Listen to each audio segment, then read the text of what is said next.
Hello, everyone. Welcome to the Crystal Madness Tournament. My name is Johnny Five. I will be your lead host for today, and I am the host of the tournament. I am joined by the amazing Blue Squadron. He will be our main Fightcast analyst with today. How are you doing today, Blue? Hey, girl, hey, we're doing good. Super hyped up. I love me some high-end PvP. I'm just so excited. I see some of the names in this tournament, and I'm like, ooh, just getting excited thinking about it. Just getting excited thinking about it. Johnny, what's the format for this tournament? So it is going to be a single elimination tournament. It is teams of three. They are all on trial characters, the twist, and obviously by the name Crystal Madness. It's going to be one of the first big tournaments that I've seen where trial characters can have crystals, so stacked along with their trial gear. It's going to make for some interesting things, and hopefully we get some good fights and team comps out of it. Okay, what do you think the crystals actually add? I know that they add a lot, but I'm curious. I I think man, I think the damage. I think the DPS classes are going huge here. But what do you think? I think the ability for range classes to be able to output an absolutely tremendous amount of damage is going to be disgusting in some of these matches. If some of the rats don't take care of the range classes like the casters or archers in the tournament, I think they're just going to be able to free ball and just absolutely decimate people. Um, I yeah. Yeah, I think Awakening Ranger is always like really good in the tournament, although I don't really consider it as much a yes, it is a ranged class, but it's more of like a mid-range. I don't know, man. You try to get on top of flannels enough times, you're like, this is some bullshit. this is not fair. How do I That catch class this can just man? handle itself. That's not fair, man. I think that honestly, I think the Sage and like DK and things are. I think those are the big classes to worry about. I don't know if Rangers are going to do super hot unless they're playing Awakening. Although I don't think we have any suck Rangers in the tournament. I checked this morning. But I think Megu's going to do really well too. But we will see. I think damage all around is going to be cracked out of its mind, and I think we're going to see a few people just die from standing. But we will see. I definitely think that's going to be the case. We do have a Shy in the tournament. We do have a couple of heavy Q block classes like Suck Nova. So I wonder if some of the crystals are going to allow them to play their class. Just in Yeah. general, with the damage being so high in the game, some of those classes tend to struggle in trials since they can't do their normal DP or evasion builds. So hopefully the crystals will allow them to kind of make up for that. But I guess we'll kind of Oh, see here. we do have a Shy in the tournament. It's on We Wider's do. team. Asmanek, my boy Az. Oh my gosh, I can't even believe that we have a Shy. That's bold. Coming in as a Shy on trial characters like willingly is kind of tough. Um, Especially, I mean, for the Creator Fiesta tournament we had like a week ago, it was apparently the class to be playing because you just shy buff the Sage and then you Mhm. let the Sage just kill Just do everything. everything. Exactly. Yeah. Well, we will see. I think the Sage is going to be the most impactful in the tournament. But I don't know, man. The Torty was kind of cracked, so we'll see if it's just Torty, Just Torty. or if it's just Sage in general, and that just definitely needs to be nerfed for sure. I What's our first match look like here, Johnny? Our first match is going to be Rat Squad, which is Backstab on Awakened Ranger, Nudes on Awakened Kuno, and Janie on Suck Megu, which is a very gross composition, versus 3R1T. I am assuming it stands for 3 Rats 1 Tournament, which is going to be Kexi on Suck Guardian, Hero Play on Awakened Ninja, and Yan Shu on Suck Witch, which is also quite good team. We have a little bit of Q block from the second team. But oh my lord, the amount of damage and pressure that first team is going to be able to put out is going to be insane, I think.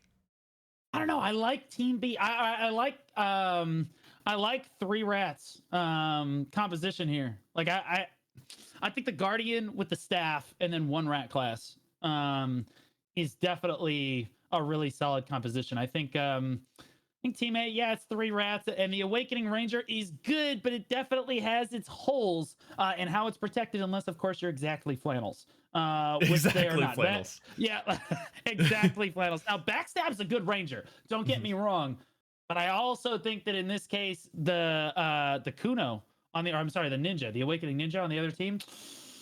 He's going to be kind of looking for that Ranger. It's going to be interesting. We will see. I honestly give it to Kexi's team here. I kind Xyz of team. like this. I like the Guardian. I like the staff, and I like the Ninja. It's just a solid composition. You have one rat. The staff has someone to play around. The Guardian can peel a little bit. Especially it is a suck Guardian, right? Yeah, it's a suck Guardian. So you can offer those big like DR, like the blood circle. helps buff up your allies a little bit. I think those two play around each other really well. We'll see. I think it's going to be very dependent on if the Kuno or the Megu can put pressure on the caster. The amount of pressure that the amount of pressure that Awakened Kuno can put on with Tendon Cutter and other things is absolutely disgusting with some of those Kuno buffs we've seen the last few months. But it looks like we are ready to go for match 1, so let's go ahead and hop right into it. How long do you know how long Jinae's been playing the Megu? I have not seen much of Jinae on the Megu. It might be since the launch, but I guess we'll find out here in a minute. We gonna find out today. All right, we're resetting the BSR real quick. So players are still spawning in here. Not to be understated is Nudes on that Awakening Kuno. We've seen Nudes coming on the Awakening Kuno many times.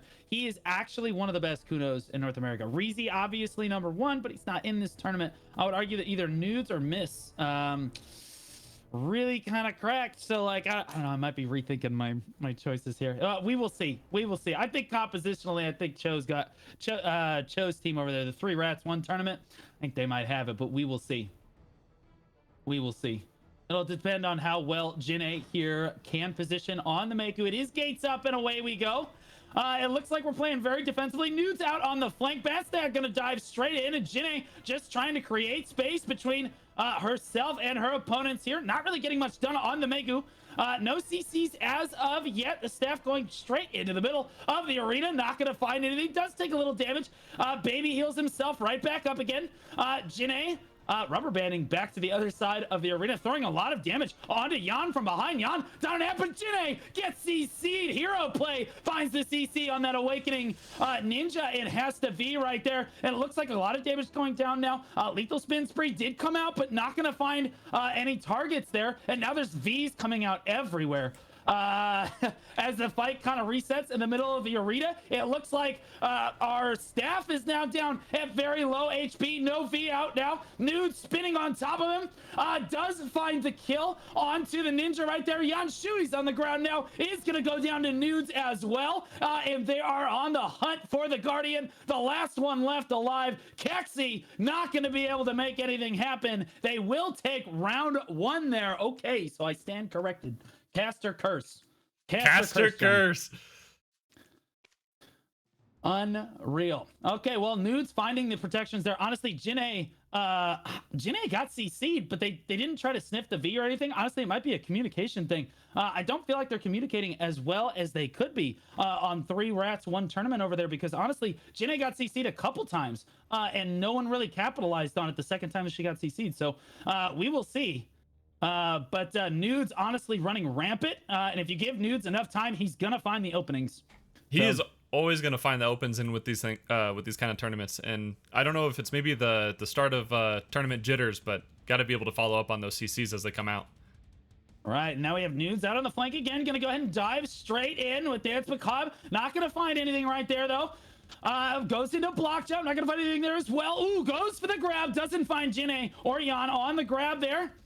And Nudes kind of resets on the fight. Nobody getting CC'd quite yet. Everyone kind of playing completely ready. It doesn't actually look like they're in comms with one another. That's how it's like all 3 of them are taking 1v1v1v1v1s, and no one wants to interrupt each other. Nudes gonna look for and find a float, but immediate V coming out right there, and now he's on the sniff. Finds Yan off the sniff, finds the CC. Oh, Lethal Spin Spree will finish the job, in Nudes creating the opportunities once again in round 2. Ooh, a good grab right there out of our Guardian Kexi.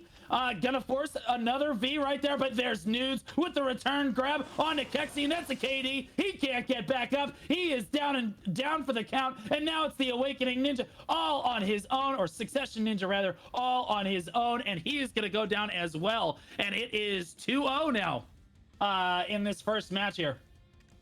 Oh my goodness. That Awakening Kuno gets a CC and just does an absolute ton of damage with that Moonspin ability.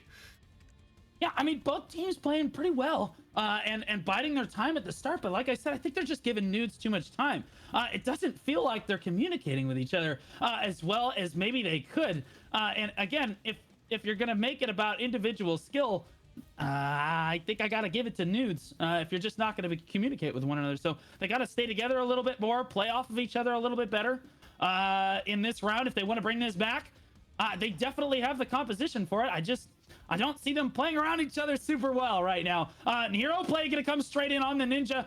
Jinne under a lot of pressure there, but fortunately enough, Megu is very, very protected. And she is just dancing around, keeping herself protected, taking all of that time away from that Ninja. And Jinne jumping in on the fight there. Kexi down at half health, took a really bad trade. Gets stunned in the middle of the arena. Oh my goodness, barely gets his V off right there, but it looks like our Ranger went down on the back foot of that, and now it is a 2v3.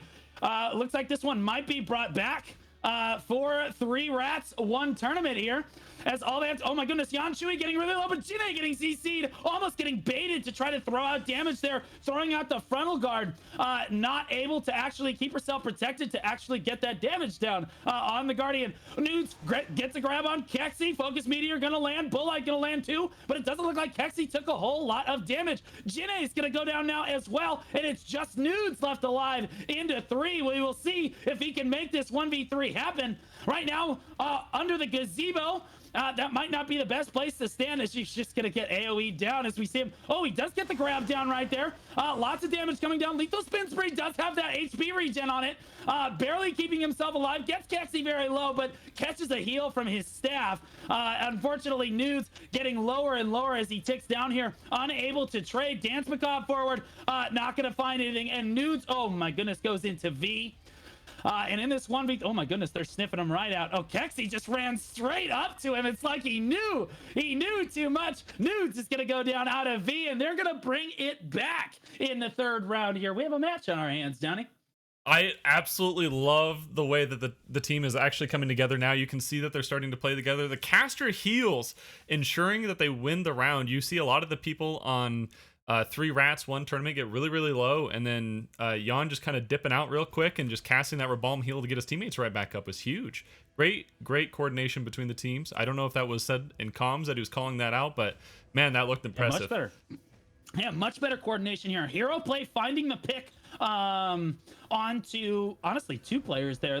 They got onto Jenny, and they got onto Backstab on the Ranger. They got Backstab first and then found Jenny. So Hero Play making some excellent strides in that last one. It looks like there was much better coordination as the jitters kind of settle in here. Hero Play going in for another CC. Block jump, tries to get himself to safety, doesn't actually use it aggressively. He looks like he is all over Jinne. Nudes finds the grab onto Kexi. Kexi immediately Vs and gets out of that.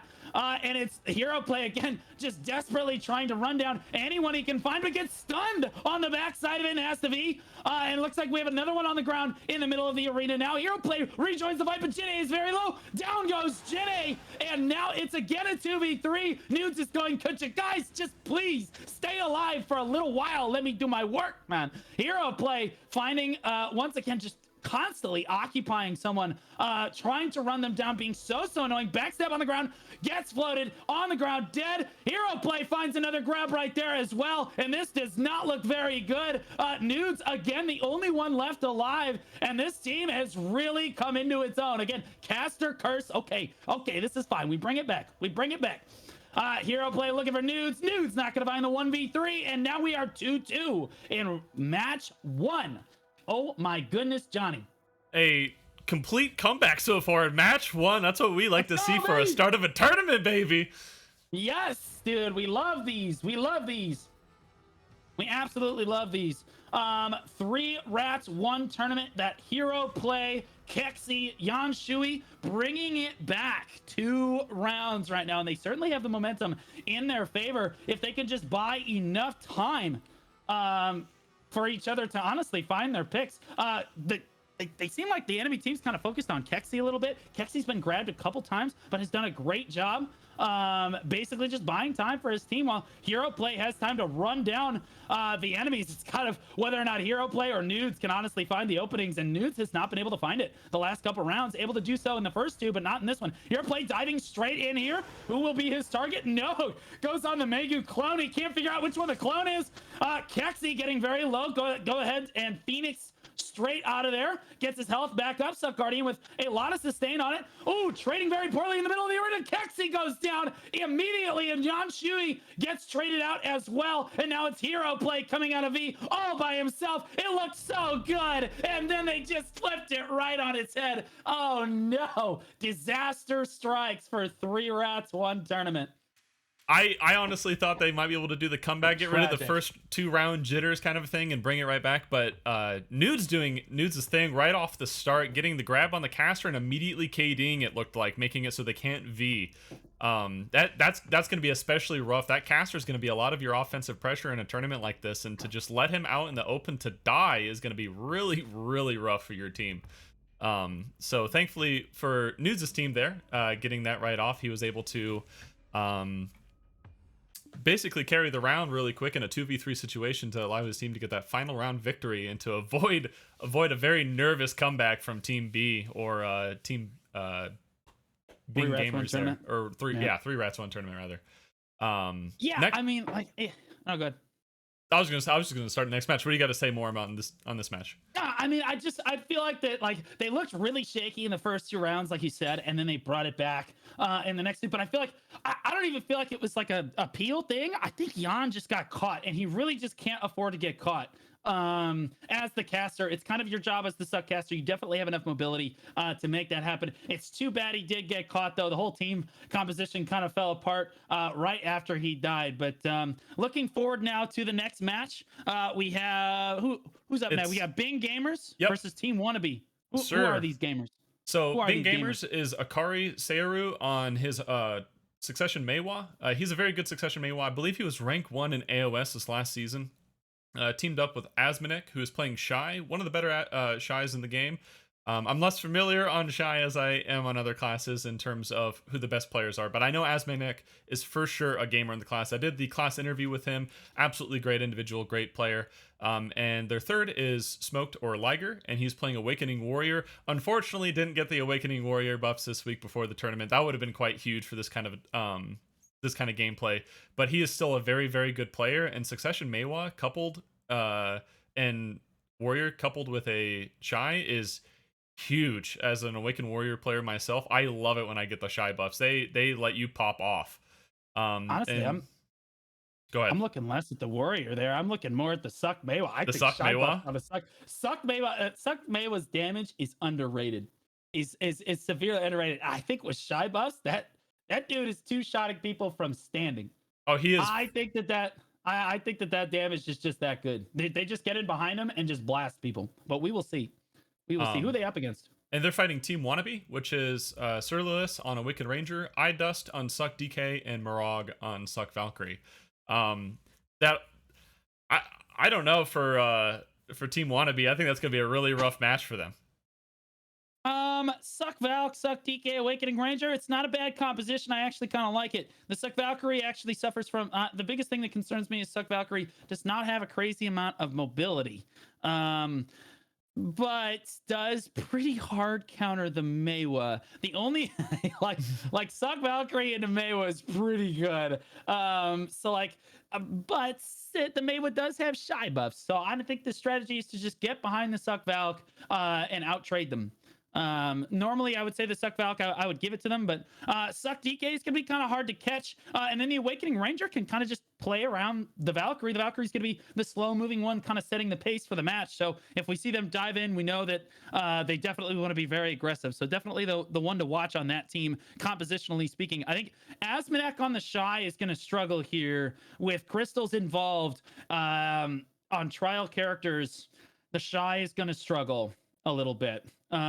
So like we will see. Asmodek's an amazing Shy, definitely probably in the top 3 Shys on our server, but there's only so much you can do. Every class has its limiting factors. It's just like Awakening Ranger. Every class has its limiting factors, no matter who you are. Even Flannels, I promise you, has his limits. But we will see. I actually kind of like Wannabe's team comp here. Again, because the Valkyrie can kind of just walk straight up to the Shy, right, Johnny? Mm-hmm. I feel like they just walk straight up to him and they can just kill him. Especially with Awakening Ranger able to pressure any gaps the Shy might have, which is basically the entire class. I think we're going to see that Ranger put that Shy on the ground the entire match. Yeah, we will see. There's a lot of grabs to worry about. Okay, the Shy Buff's coming out right at the start of the match here. And Akari is the one to watch. As we have Marg on the Warrior diving straight and taking a very poor trade down at half health. Namewa right in the middle of everybody. Oh my goodness. We just lost the DK and the Valkyrie immediately. Did they have their gear on? What happened here? It's just the Awakening Ranger left alive. And oh my gosh, I think the Maehwa, did I say that Maehwa did a lot of damage? I feel like I said that Maehwa does a lot of damage, but I feel like nobody believed me until the match started and the Shy buffed Maehwa dove into 3 people and two-shot 2 of them. Like, that was wild. Okay, that's going to be a little rough. That's going to be a little rough to trade against. I don't even know what you do. It honestly looked like Liger was trading very poorly there.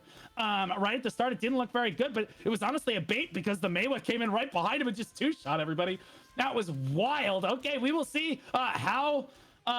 who is it? Wannabe tries to adjust here. The DK cannot dive in like that and take the trade with Lunacy against the Maehwa. He's got to play definitely a little bit more reserved here. Maehwa going out on the flank. Akari, oh my gosh, he's so fast. Look at him go in.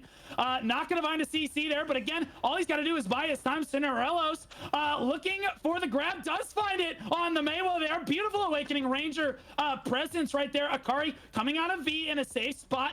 Goes right back in again. Asmonek going with those bongos right there, trying to catch any sniffing that he can, but the fight kind of resets. Oh my goodness, Mega's on the ground and Akari makes short work of him on the Maehwa. Cirilos on the ground as well, makes short work of him as well, and now it's just a DK left alive and the Maehwa just chewing through opponents. There's not even enough time to focus the Shy. There's the damage coming in. 1-2.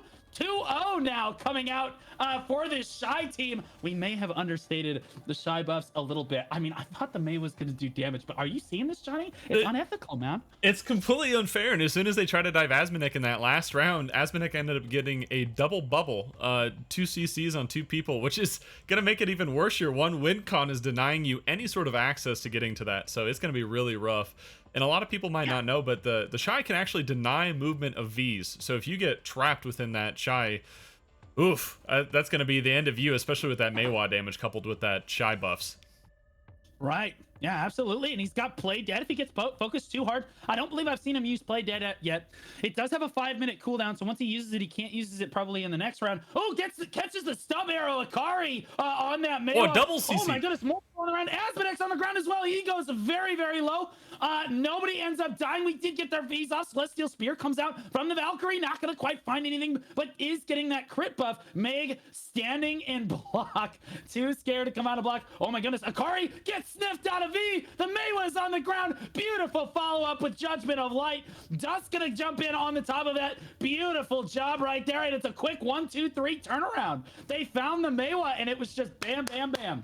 All 3 opponents straight down the hatch. So I guess, yeah, the strategy here, Johnny, I think it's just you got to kill the Maehwa before the Maehwa kills all 3 of you.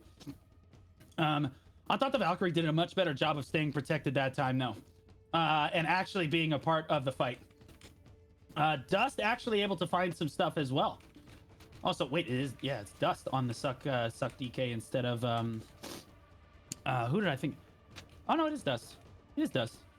I don't know why I thought it was somebody else. But Dust from Corrupt on that Suck DK actually laying down so much damage, finding the sniff out of V on the Maehwa there. So great job. Honestly, Cirelios almost the bait. Oh no, he gets caught immediately and has to V. Oh my god, you hype him up and then he immediately gets caught. Akari finding him out of V is gonna get that catch right there, and down he goes. Akari on an absolute rampage. It is not looking very good, but Liger looks like he found another victim as well. It is 2v3 as Akari dashes around the arena. There is no escape. He's just so fast with the Shy buffs that he can find people out of V from almost across the arena, and it's a quick 1-2-3 as they sniff down those Vs. Crazy. Honestly, we understated the Shy buffs a little bit on the Maehwa. I know we said we could do a lot of damage, but the speed that the Maehwa is moving at actually allows him to capitalize on people coming out of V, even when he's like really, really far away. So I think that was actually a pretty cool dynamic, but able to bring it back 1 round, but whew, man, Liger's team looking really strong there, Johnny. That is an absolutely gross amount of damage being output by Akari on that Suckman with those buffs. I mean, you said that it was going to be disgusting, and I think even with that, you were understating how Understating. actually. I honestly undersold it. Yeah. Yeah, that was unethical. That is not okay. If it's going to be like that in future matches, I don't know how much of a chance a lot of people are going to have. Asmonic, even on Shy, with how unprotected the class tends to be, was just staying protected and staying up, or at least alive for most of the matches. And even catching CCs with bongos, it's makes you really think on like how good a Shy can be, and it shows that the class actually has a little bit of a skill ceiling. So, I'm actually curious what crystals he's running. I would assume by him not instantly blowing up their tank crystals, but I don't know what else he could run. Like Hooms, Rebellious, like yeah, maybe Harfias. I would say just to stack as much evasion and HP. Yeah. All right. Well, tragic for the enemy team there. But as we move on to this next one, what do we got here? We got Ironside versus Dork and Dorkier. You want to lay out these teams for me? Yep, Ironside is going to be Mecha on Suck Valkyrie, a player I'm not too familiar with. He's been in a few guilds, not any like sort of top guilds, but I watched a few matches this week with him, and he looked to be a pretty good player, kind of a dark horse out there. Blown on Suck Wizard, he's an absolute monster in the class, so hopefully he's going to be able to pop off with that on here, especially with the crystals allowing him to really deal a lot of damage. And Retrospec on Suck Nova, very arguably the top Suck Nova in NA, or one of the. Suck Nova being a little bit weaker in the current meta. I've been a partner with him in previous tournaments, and I've seen him play in a lot of tournaments and in a lot of AOS matches, etc. And he is a very good player. I think this is going to be a very strong team. But they are fighting Dork and Dorkier, who is logical on Awakened Corsair, Fallen Fury on Suck DK, and the Nubs on Awakened Drak. Logical, I know a little bit. He was the GM of Vicious, I believe, when they first started. Or it was somebody in the Global Warming Alliance. Fallen Fury and Nubs are a little bit less known to me, but they are bringing good classes. Suck DK, Awakened Drak are both extremely good. I think the Awakened Corsair is going to be the weak link on that team. Yeah, I mean, fortunately, I know Fallen Fury and Nubs really well. They were in Dismantled way back in the day. And then they went on to there's some top fraggers. Those guys are excellent players, and they've been playing together for years. Just a really tight knit group of guys. Super great attitude, love them to death. But I have never seen Nubs on an Awakening Dracania. But I'm gonna be honest with you, he's one of those players that just picks stuff up, and he's just a gamer. You know what I mean? And I'm used to saying Fallen Fury on Awakening Caster, but going in on the Suck DK, which. Again, he's just another one of those players that I could see him playing just about anything. But I really like Ironside. I like Mecha. I like Blown. I like Ratro. I think Suck Nova, Suck Valkyrie, Suck Wizard is an interesting composition. I think against this team, yes, it's very good. I think against other teams in the tournament that have like Suck Maywas or that have a much faster tempo, I think that this team is going to struggle. But I think in this particular match, I think that Ironside definitely compositionally has it. They're very slow moving. They have a lot of support capability with each other, but we will see because as we've seen, our first few matches have just been kind of dictated by who can output the most damage the fastest, not who can support each other the most, necessarily speaking. But we will see if they can kind of change it back around as Fallen Fury, Nubs, and Logical bring the heat. I think they're going to have to go fast tempo into slow tempo. I think that Dork and Dorkier is just going to have to really push the edge of the envelope and constantly keep them under pressure because that's the only way they're going to really find CCs. The longer they wait, the more support buffs the enemy team has. So with the Valkyrie and the staff, might be a little tough. We're probably going to see him dive straight in here. Ironside is a really tanky team, and they got a lot of sustain, so I think it's going to be really rough for Dork and Dorkier. But we are starting the match here. Just like I said, Nubs goes straight in, does catch a little bit of a heal, and look at the damage coming out for Nubs' team here. Dork and Dorky are doing a good amount. Nubs on the full retreat now, trying to get himself healthy again as he goes straight back in on the Awakening Dracania. Not gonna find anything quite yet, but trading very well. Ooh, Fallen Fury goes down on that DK. Nubs gonna go down as well as the tempo kind of slows down a little bit, and we see this this Ironside team just kind of slowly, methodically walking into the arena. Logical on the Awakening Corsair, not much he can do in a 1v3. I mean, we saw, man, they came out with that. They were trying to dictate the tempo. That's exactly what they kind of have to do. They have to push pretty quickly and try to catch them unawares. But Ironside was ready for that. So maybe you have. Honestly, the idea here is to catch them by surprise, or catch them where they don't see you coming. So they could technically wait. They don't have to dive straight in at the start, but when they dive, they have to put the pressure down hard. So they need to make sure they're staying protected and trying to trade well. But Valkyrie and the Nova doing a lot of damage to them on that initial trade, and Nubs having to back out there and then go back in, kind of left fallen by himself, and he got caught, I believe, by the Nova, and that was it. There's a lot of SA trade damage on Ironside, and they have a lot of heals to stay into PA to keep them alive too. So it's gonna be really rough if they just try to headbutt into that. Right, Nubs getting himself out on the corner here. That Awakening Draconia positioning himself on the flank. You love to see that. Ratro throwing his pets at him from across the arena. You can be CC'd by Nova from way, way on the other side of the arena. Oh my goodness, Nubs diving straight in now. Gets CC'd. Oh no, he does get into V there, and is trying to get to safety. Fallen Fury trying to buy some time. Airstrike forward, trying to trade back. Wheel of Fortune to buy himself a super armor here, and they're trying to group back up. Ratro still at full. Mecha still at full health. They're just not finding the damage, and their team is falling apart. Fallen Fury, the last one left alive, down at 20% HP, and they just can't find the damage into this guardian, or into this block composition, man. That's gonna be a really rough team to trade against. God. Good players like Suck Nova and Mecha, when they know that a lot of damage is going to come out, they're going to use that Q block to their advantage to soak it, and then they're going to do SA trades with your low damage skills and their high damage skills, and you're not going to win that, especially if Blown is throwing damage in from range and if he's doing any sort of sustained heals as well.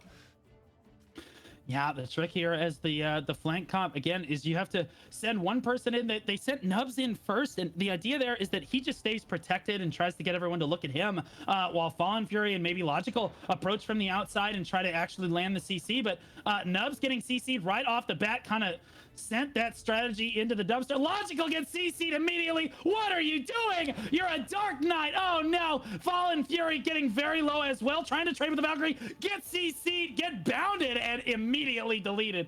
Logical gets back up. Oh no, Logical on the ground is again, and he has no V. He is dead now, and it looks like Nubs is the final one left alive, and he's gonna go down 1, 2, 3. Tragic story for that group. Getting 3-0'd there, but good fights to them. They did their best, but that shield composition, Johnny, coming out so strong. I think they just really didn't take a lot of advantage of the grabs. I don't know if they landed a single one in that entire match. The Draconia has a great grab, great engage, a lot of movement. They should be able to use that as much as they can to put the shield classes on the ground. And then you have the Awakened Corsair, who does have a range grab. But one of the important things to consider when using your range grab is that even if you land the grab, you're not protected like melee ones are. So he's got to be very careful with that. With something like Suck Nova, the Pawns or Axion can CC you at all times. So I don't know. I feel like they really didn't use their grabs to the full utilization that they should have, and it just kind of bit them in the ass there, and they kind of died for it. So, but that's 3-0 for them. Yeah, I mean, I think that the grabs. So I think that they were nervous. I think they were nervous to try to go in with the grabs, just because you have the Nova throwing a lot of AoE, you have the Valkyrie throwing a lot of AoE, and then you have the staff behind it. If you go in for the grab, you have to remember grabs are unprotected when you initially throw them out. You only actually get super armored once the grab is landed. So I think they were just a little bit nervous with all the AoEs going there, that their grabs might not actually be as effective, but tragically not able to find it. Let's look ahead to this next match. Who we got fighting who here? Next match is going to be Swag Lords, which is Geisgale on Succession Sage, Breathrock on Suck Ninja, and Popo Obo on Awakened Valkyrie. I know Geisgale quite well. I've heard of Breathrock, and I'm least familiar with Popo. But I mean, Suck Ninja, Awakened Valkyrie, and a Suck Sage, that's a nasty combo right there. That Sage is going to have a ton of damage. Geisgale's a good player. Suck Ninja's got its E buff, which is absolutely gross. It's a pretty good duelist outside of that as well. And then Awakened Valkyrie, it's got its PA, it's got heals, it's got vacuums, it's got a lot of damage, and it's a Q block class. So I think it's a very strong potential team there. And they're fighting Prejudice, which is Grabler on Suck Lawn, Zachary on Awakened Sork, and Candace on Awakened Wiz. So Graybler's a pretty good Sucklon from war experiences I've had and AOS matches with him. Sucklon, I think, is a weaker one into this matchup here. He's going to have a really hard time against those teams. Zachary playing Awakened Sork, which is one of the good 1vx class against some, but is going to be really rough in this matchup, I think. I think the Suck Sage is going to be able to evade all day. Suck Ninja is probably going to be his best kind of a catch, and Awakened Valkyrie, I mean, that's a Q-Blanc class versus Sork. He doesn't care about that matchup. And then finally, Candace on Awakened Wiz, probably the weaker spec of the two Wiz classes, but Candace is an absolute freak on the class. So I fought him before, and that man is a monster. So I think he's going to actually come out, and he's played with Zach, and he's played with Graybler for quite some time. So I think even if they might not have the best class comp, they might be able to play together cooperatively quite well. Yeah, Gayskill, the GM of Abyssal, and is an excellent super gamer, but we'll see how he does in this cap situation. I know that Zachary on the Awakening Sork might look like a weaker matchup here, but Zach is good enough on that Sork that I think he can get behind people with Grim and trade damage really well. And like you said, Candace on the Awakening Wizard, what people don't realize is that Awakening Wizard actually does it provides that team with a grab, which I think is substantial. And Candace, a super gamer on that Wizard, and then Blur, oh my gosh, bro, like the menace of all of my GVGs. Blur on the Sucklon, super gamer on the Sucklon, and I think that when you have somebody as good as Blur is on that Sucklon, I think that he can probably find enough openings into the. Honestly, I think they can trade onto the Awakening Valkyrie really well. Pop's gonna kind of have his work cut out for him. I do agree with you, compositionally speaking, that Swag Lords does like Gayskill, Pop, and Vanthrock look like they definitely have one of the best, like on paper, one of the best compositions that you can have, because the Awakening Valkyrie can buff special attack damage. You can give your team super armor. You've got a lot of heals. You've got a lot of protected healing. You've got a PA in there, and then you have them buffing up a Sage, which is huge, and then a Suck Ninja for a massive amount of burst damage. Which on trial characters with crystals added to it, Suck Ninja probably one of the better classes in the game, because honestly, it's kind of that traditional rogue play style on that ninja. Or on Succession Ninja specifically, is you want to just stay in stealth, bide your time, and then dump a lot of damage in very quick succession if you can get on top of somebody. So, like, I do like Abyssal's composition here, our Swag Lords' composition here, but Prejudice cannot be understated. These are some gamers, so I think if they play it properly, we might just see Ghost take this from them. So we will see. We will definitely see. I believe the match is set up. I think people are ready to go. Both teams staring at each other on other sides of the arena. There we go. We've got the BSR reset coming down here. Predictions. Who do you think is going to win this one? Predictions? I think if Prejudice can really show off their skill, they can show what kind of players they are. I think they definitely have a chance, especially if Candace can land a grab or two. That man can. Absolutely, so if anyone can, it can be Candace. Can Candace do it? I think he can. So I think it's all going to come down to if they're on their A game today. Yeah, and I think that they always are. These guys are Giga gamers. But we will see. I think compositionally, I'm going to hand this to Swag Lords. My boy Gayskill, I have faith. We will see, though, as the gates come up, and away we go. Looks like we're Candace getting that speed spell down just before Blur flies away. Blur going to go ahead forward and engage. Nope, just dancing around. That is what Sucklon does best. You just never know when they're going to come. Or when they're gonna cut, or where they're gonna come from, and when they're gonna come at you. So, we're just playing really slowly here. Candace, just playing back really far, keeping an eye on Pop over there.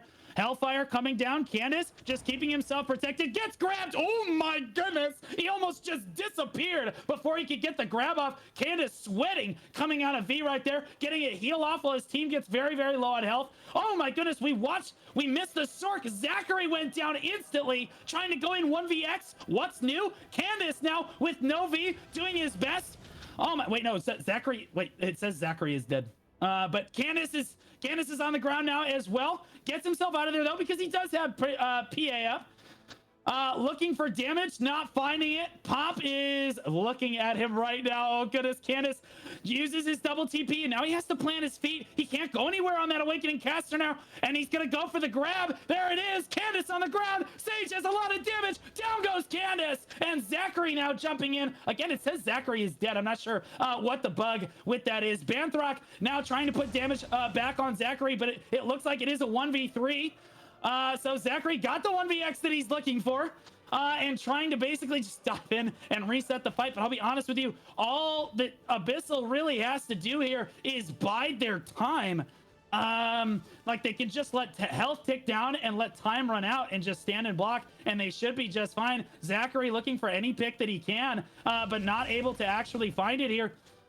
Goes into Nightmare, and they are looking for him, or goes into V, it looks like, and they're looking for him. Comes out of E, not gonna find him. Zach goes down to 10%, ticking down very, very low, barely alive, doing his best, down at 1% HP. Zachary just die. Oh my goodness, there he goes. Okay, so yeah, I'm not sure what happened there. It looked like Zach just disappeared, and then suddenly he had a full health bar back. I think it bugged. I think he got low enough that the game thought he died, but he actually got the VR, or that he actually got in a nightmare or something, and then it just didn't recover. But Candace, honestly, the story there, like you said, Johnny, the person to watch. Candace gets grabbed right off the gun, has to blow V, and then they just bided their time. They waited for Candace to blow that double TP, and then Pop just walked at him. Pop just walked at him, got the grab, and killed him with the Sage. Zach getting super low, iframing out of the damage, managing to stay alive. Man, I knew Sorks could iframe out a nurse, but I didn't know they could iframe out a dying too like that. It's just a little bit new bug, new thing every day. Unreal, bro. I guess makes it so difficult to shoutcast when you don't actually know who's alive and who's dead. All right, Pop standing in V, or standing in block here. Gayscale going forward on that succession stage. Oh my goodness, takes a bad trade and has to back up a little bit. You can't do that. Gotta wait for the CCs to come through. Tries to back up his Valkyrie, going back to the middle of the arena. The fight resets a little bit. As Gayscale moves around there. Not gonna find any damage. Finds Candace on the ground. Can't be. Candace is gonna go down again. Sweep the leg on the Awakening Caster. As good as he is at the game, Candace just not able to avoid the CC on that class. And now again we have a 2v3. It is Blur and Zachary, though. These guys are super gamers. If anyone in this tournament was gonna 2v3, it would be these two right here. So Zach's got his work cut out for him. And honestly, as long as they're looking at Zach, they are not looking at Blur, who is flying all over the place. Did they find somebody? Oh no, they found Zach, and down goes Blur. It looks like is Zach dead? Because it looks like Zach is dead again. I think he's actually dead this time. Okay, yeah, and again, it bugged because it didn't actually say. There's something wrong with Sork in the arena because it's not actually saying when Zach dies. So I'm actually nervous to say that Zach is dead. That's too bad. Candace needs to play safer, just like you said, Johnny. I think Candace is definitely the problem here. He absolutely needs to try and stay alive to the best of his ability. He's got to hold that TP as long as he can, and he certainly cannot get bound. Honestly, the big thing that you're worried about with the Awakening staff is getting grabbed. So getting bound is not it. He's got enough super armors. He should be able to keep himself protected most of the time here. Okay, it looks like Speed Spell is going to come out. Blur buffing himself up preemptively. It looks like they're playing this one a little bit slower. They are down, Prejudice down 0-2 into this wonderful, wonderful Swag Lords composition from Abyssal. And like I said, compositionally, they do have the number here. Diving straight in onto Candace. Candace buying his time. Oh my goodness. We just lost the Sage and the Ninja. Both just died. It's just the Valkyrie left alive now. Just a lot of damage coming down, and I think they just traded poorly, and now it's Pop all alone going, where did my team go? What just happened? Pop trying to stay alive, keeping himself protected, but he's not long for the world. Valkyrie does not do well in the 1v3, but Zach, Blur, and Candace bringing it back this time, Johnny. They try to go in on Candace once again, trying to see if they can catch him lacking off guard, and he just kind of popped right out of there, and all the damage was just dropped right on the Sage, and just full disappeared. Just in one burst, one go. They got to be careful with that. They used Candace as a bait real quick, but they pulled him out of there and then just let it fly. Absolutely great teamwork there to try to use Candace like that. Yep, absolutely amazing teamwork coming out of this this Prejudice composition here. they just dive straight on the Sage and try to kill him. Put enough, and honestly, that is the case. If you put enough pressure on the speed spell coming out there, and they're pre-buffing themselves accordingly, once again, if you can put enough pressure on that Sage, oh, charging the meteor. Okay, he's charging meteor up. Not going to find anything as Candace. If you can put enough pressure on that Sage, I think you just win. But Candace taking a pretty poor trade right there, using Hellfire, standing in the face of CC and says, no, get out of here, forcing a V. Candace bringing it back there. Blur takes a lot of damage, but that's okay. He flies right away on that lawn. Candace fighting right next to Zach right there. Oh no, Candace gets CC'd out of Fireball Explosion. There's the capitalization. Celestial Spear keeps him on the ground. Candace is gonna go down. Blur not able to get in there to save it. And Gase kills on the ground now too. Does get a V off there, almost trading one back. It's Blur and Zachary against the world. Once again, Candace not able to find it there. Oh my goodness, Blur getting caught in the vacuum, not able to get out of it. Beautiful job by Pop to lock that lawn down with that Valkyrie vacuum. And now it's just Zach left alive into 3. Once again, asking, where is my team at, man? Oh my goodness, Zachary jumping around, gets CC'd. It's a 3. Oh, it's a 3-1 for Swag Lords. Prejudice, a good fight though. Prejudice, an excellent fight though. They were definitely down when it came to composition there, so they really had to pull a cat out of a bag if they wanted to win that. It's going to be a really tough matchup, especially with that. I didn't even think about the Valkyrie interaction with the lawn flight. Grabler trying to get out of the situation when they're putting pressure on him. The Valkyrie said, get back over here, and just pulled him right out of the sky and forced him to land. Exactly. He said, you're going nowhere. I got you for 3 minutes. Exactly. Oh, shit. Spider-Man meme. Beautiful. That was actually super sick. That interaction right there. Blur was like, you got to be kidding me right now. I actually thought it was really cool. Candace, I think, brought it back really well in both the last 2 rounds. He just stood there, and honestly, the poise to stand there and just wait and not use your TP until you absolutely have to. He forced 2 Vs right at the start because they dove him too hard, and he said, that's not a grab. That's not a grab. That's not a grab. And they just had to V getting out of there. And he did a great job. Unfortunately, getting caught trying to abuse Awakening Wizard's gaps are typically in the pre-awakening kit. So he switched over to pre-awakening to try to throw some range because Awakening Wizard doesn't have a crazy amount of range to work with in that awakening kit like Awakening Witch does. He switches to pre-awakening and he gets knocked out of Fireball Explosion. Double KD. Poor guy couldn't V. An excellent round there for Ghost and Black Rose though. So good fights to those guys. Very good fights. That third round when Prejudice was able to do the comeback, I wasn't sure if we were going to see a reverse sweep like the first round or almost a reverse sweep like the first round or what we were going to catch on there. But my God, the amount of pressure that Valkyrie can put on that lawn, just denying him any sort of mobility. One of the strongest points of lawn is just, if I want to get out of here, I'm just going to take off and fly away real quick, and just absolutely denying that main thing on Grabler is really going to hurt him in a lot of those matches. Right. And the funny thing is, it's the lawn normally putting the pressure on the Valkyrie. On the Valkyrie. All right, let's look ahead to the next match. Here we have Flag Up versus Eclipse, I believe. Yep. Who are on these teams? Lay it out for us. So Flag Up is going to be Voro GG on Suck Maywa, which we've seen before, has a ton of damage, not coupled with a Shy this time though. Bromelth on Suck Sage, and it looks like my thing goofed. Somebody else on Awakened Striker. I'll grab that really quick. We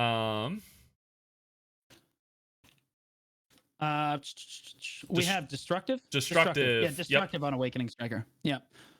Save Awakening Striker, Succession Save Sage, and then a Succession Maywa again. Yeah. Now they don't have Shy buffs this time, Johnny. But like, do you think like this composition? They just said we're just gonna bring the damage and the monkey. Right? Just have the strike plus monkey. I like Suck. I think they had like Suck Sage, Suck Maywa, and Awakening Striker. Why CC? You know what I mean? You don't need to. The best CC. Right, exactly. So, and they're playing against Eclipse. Who's on Eclipse? Eclipse is going to be God King Pink on Awakened Musa, Sella on Awakened Corsair, and Kijo on Suck Sage. So I know these guys a little bit. I have one of my accounts in the guild for the occasional T1. God King Pink is a pretty decent Awakened Musa. Sela is a cracked Awakened Corsair. A weak class in an AoA tournament, I would say, but quite a good player. And then Kijo and Suck Sage, who I don't think has ever played Suck Sage before. So I think that's going to be a little bit interesting here. Would you say Suck Sage is one of the classes that you could pick up in a quick time span? Torty sure did. So well, no, I mean that depends. Do you have at least 3 fingers? Like, He does anyone might. know? Does he have at least? Does he Is have 3 GT phoning fingers? home here? Somebody from Eclipse, Um, real quick. Does he have the fingers? yeah. Does Kijo have I think fingers? if he has the fingers, I think it just doesn't matter, bro. He could be 3 minutes into Sage and be like, "Oh, I just hit the buttons and they die." It's that easy. You could honestly, even if you don't have the fingers, you can just place your nose down on the S key and then just scroll back and forth on your keyboard, and you're probably going to do just fine on the Suck Sage. But I actually love the Eclipse, boys. I think God King Pink. I've never seen God King Pink on the Awakening Musa. I'm actually used to reviewing the Nodor VODs where Pink is playing Zerker. And is an excellent diver. But interesting that he's on that Musa. But I think that compositionally speaking, I got to give this to Flag Up, man. I think that the Suck Mewa, Suck Sage, Awakening Striker is, that's a really scary composition into Awakening Musa, Awakening Corsair, Suck Sage. It's not every day I would say that the Awakening Musa is going to get out damage traded, but today I'm going to say it. He's going to get out damage traded. Yeah. I think Flag Up's team composition is just absolutely disgusting. You have the Sage and the Mewa who are just gonna just pummel damage into the arena, and then the Striker's just gonna hit their E-buff and just menacingly walk at you, and there's nothing you can really do about it except maybe try to blow him up, but you're not winning the damage trade if his 2 allies got his back. So I think it's definitely in favor of Flag Up on this one. And I will say that Sella is probably one of the best Awakening Corsairs that I have seen for sure. So definitely a lot he could do with that class. Awakening Corsair has a lot of kinks, a lot of unique things that make the class very, very special. So we'll see if he can actually exploit that. Oh my goodness, Sella finding the damage. Oh my goodness, Sella finding the CC, the raised CC on the Corsair, and the follow-up from God King Pink immediately eliminates the Striker. Oh my, what is happening right? I just can't even get it out of my mouth. Sage and Mewa left alive. The Mewa's gonna get deleted immediately. Are they wearing gear?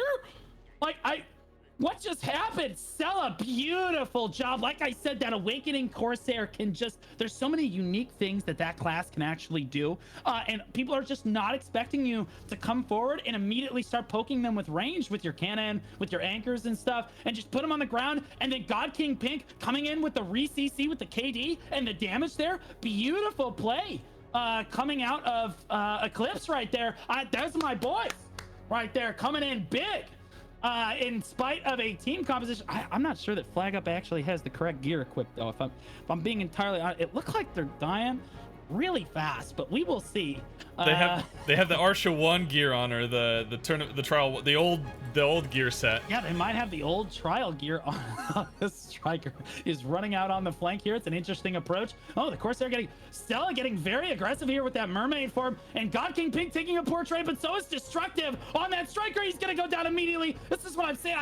Voro is now almost one shot on the Suck Mewa, and again, I think that they might just be wearing the wrong gear. The Suck Mewa gonna die right there to the Sage, and now it is Brometh all alone, getting range grabbed by the Corsair. Goodness. Yeah, 2-0 for Eclipse right now. Someone should probably tell them. Oh my goodness, that feels pretty rough. I mean, like when I see the Corsair come in and just drop an anchor and just drop you to like a third of your health, I'm like, this is rough. Honestly, they're trying their best there. They didn't instantly die that time, so they know to at least play a little bit more defensively. But I think it's a gear diff in a trial tournament is a little rough. I think that might be a little bit of an underappreciation for crystals there, if that's what maybe they don't have. I do know that there was one team at one point who said they refused to use crystals, so I wonder if this might have been the team. Who knows? Yeah, surely I could never be wrong about the composition. Oh my goodness, the Strikers on the ground, Destructive, taking a lot of damage. Oh my goodness, and down he goes. Doesn't even get to V, and it's immediately a 2v3. Oh my goodness gracious. Okay, Keiju moving around on that Sage. The final 2 left alive, looking. Oh my goodness, Sella, beautiful grab on the Awakening Corsair. Voro gonna get taken down now as well, and it's the Sage all by his lonesome here. They are gonna run him down. It is only a matter of time, but maybe he can get this 1v3 down. He is a Sage after all. He does find the CC on a Sella.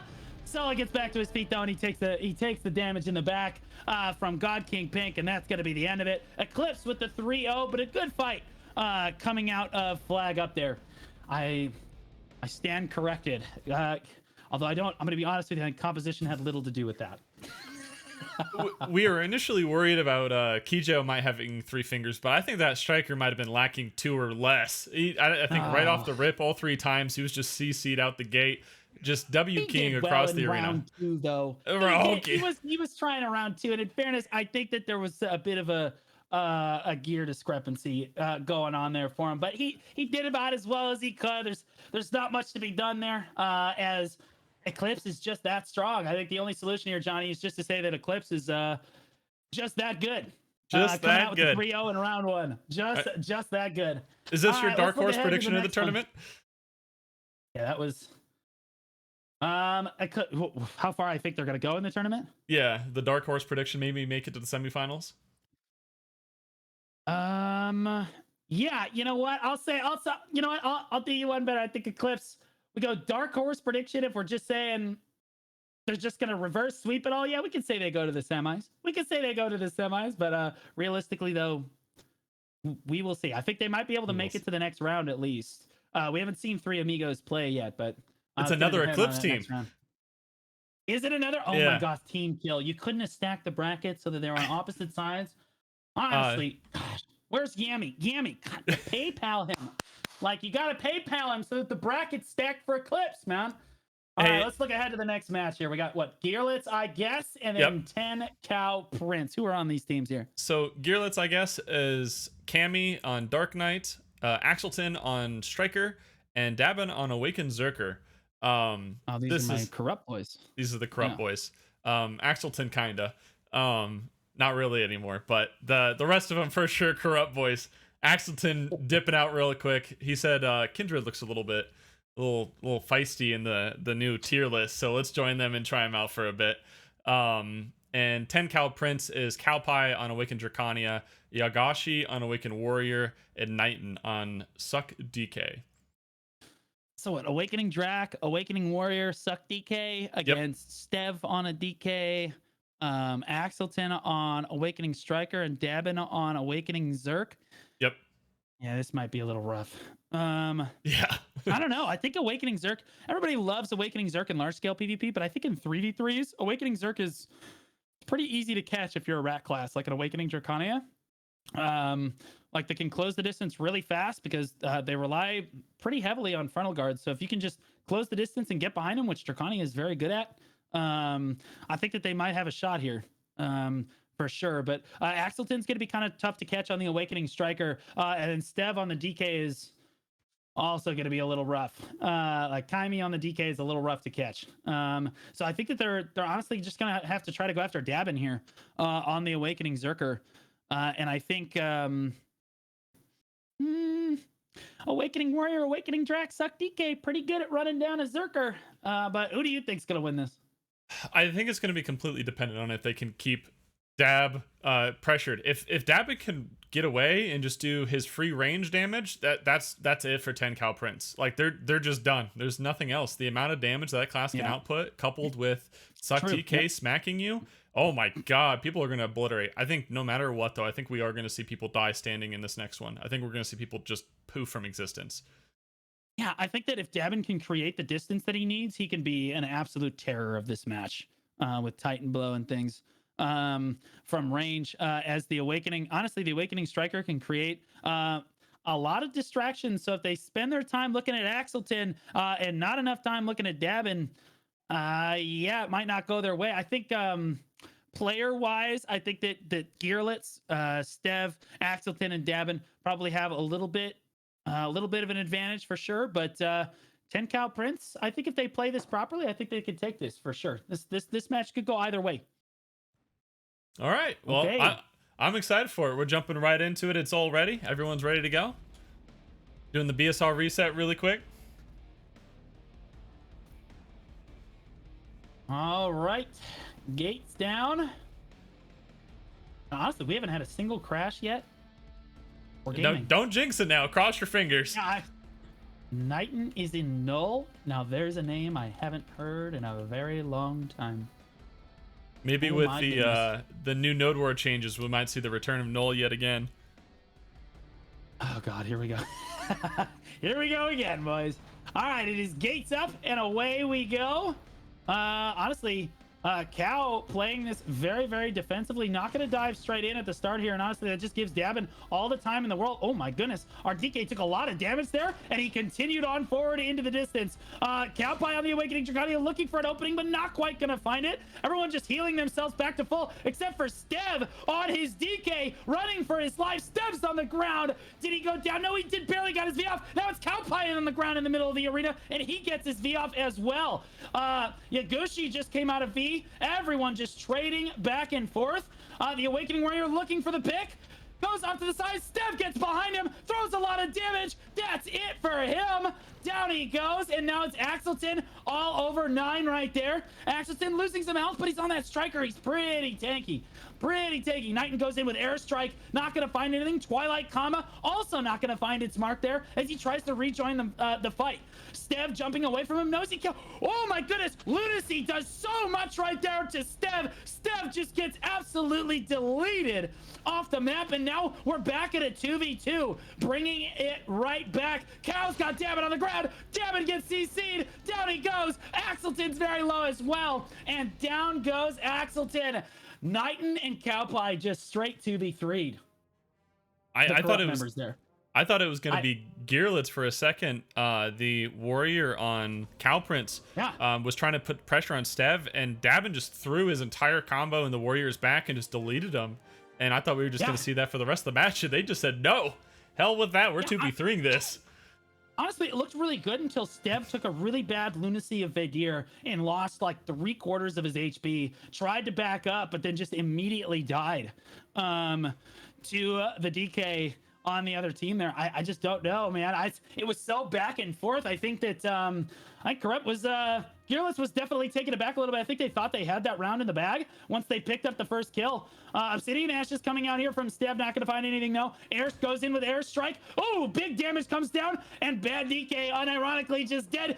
Steve finding the enforcement does allow him to V as well, but Steve doing a great job trying to find this sniff. Twilight Comma isn't going to find him though, and has to back off from that warrior. Beautiful grab coming down there as well, and oh my god, just a 1, 2, 3. That Gearless said no. But for real though, as they come up and take the 1, 2, 3 in that round. They were just warming up that first round. It looked like they got the DK to explode right away. They forced a V out of the warrior, and they just kept the pressure on and did not let them recuperate at all. They said the 2v3 honestly, was not happening again.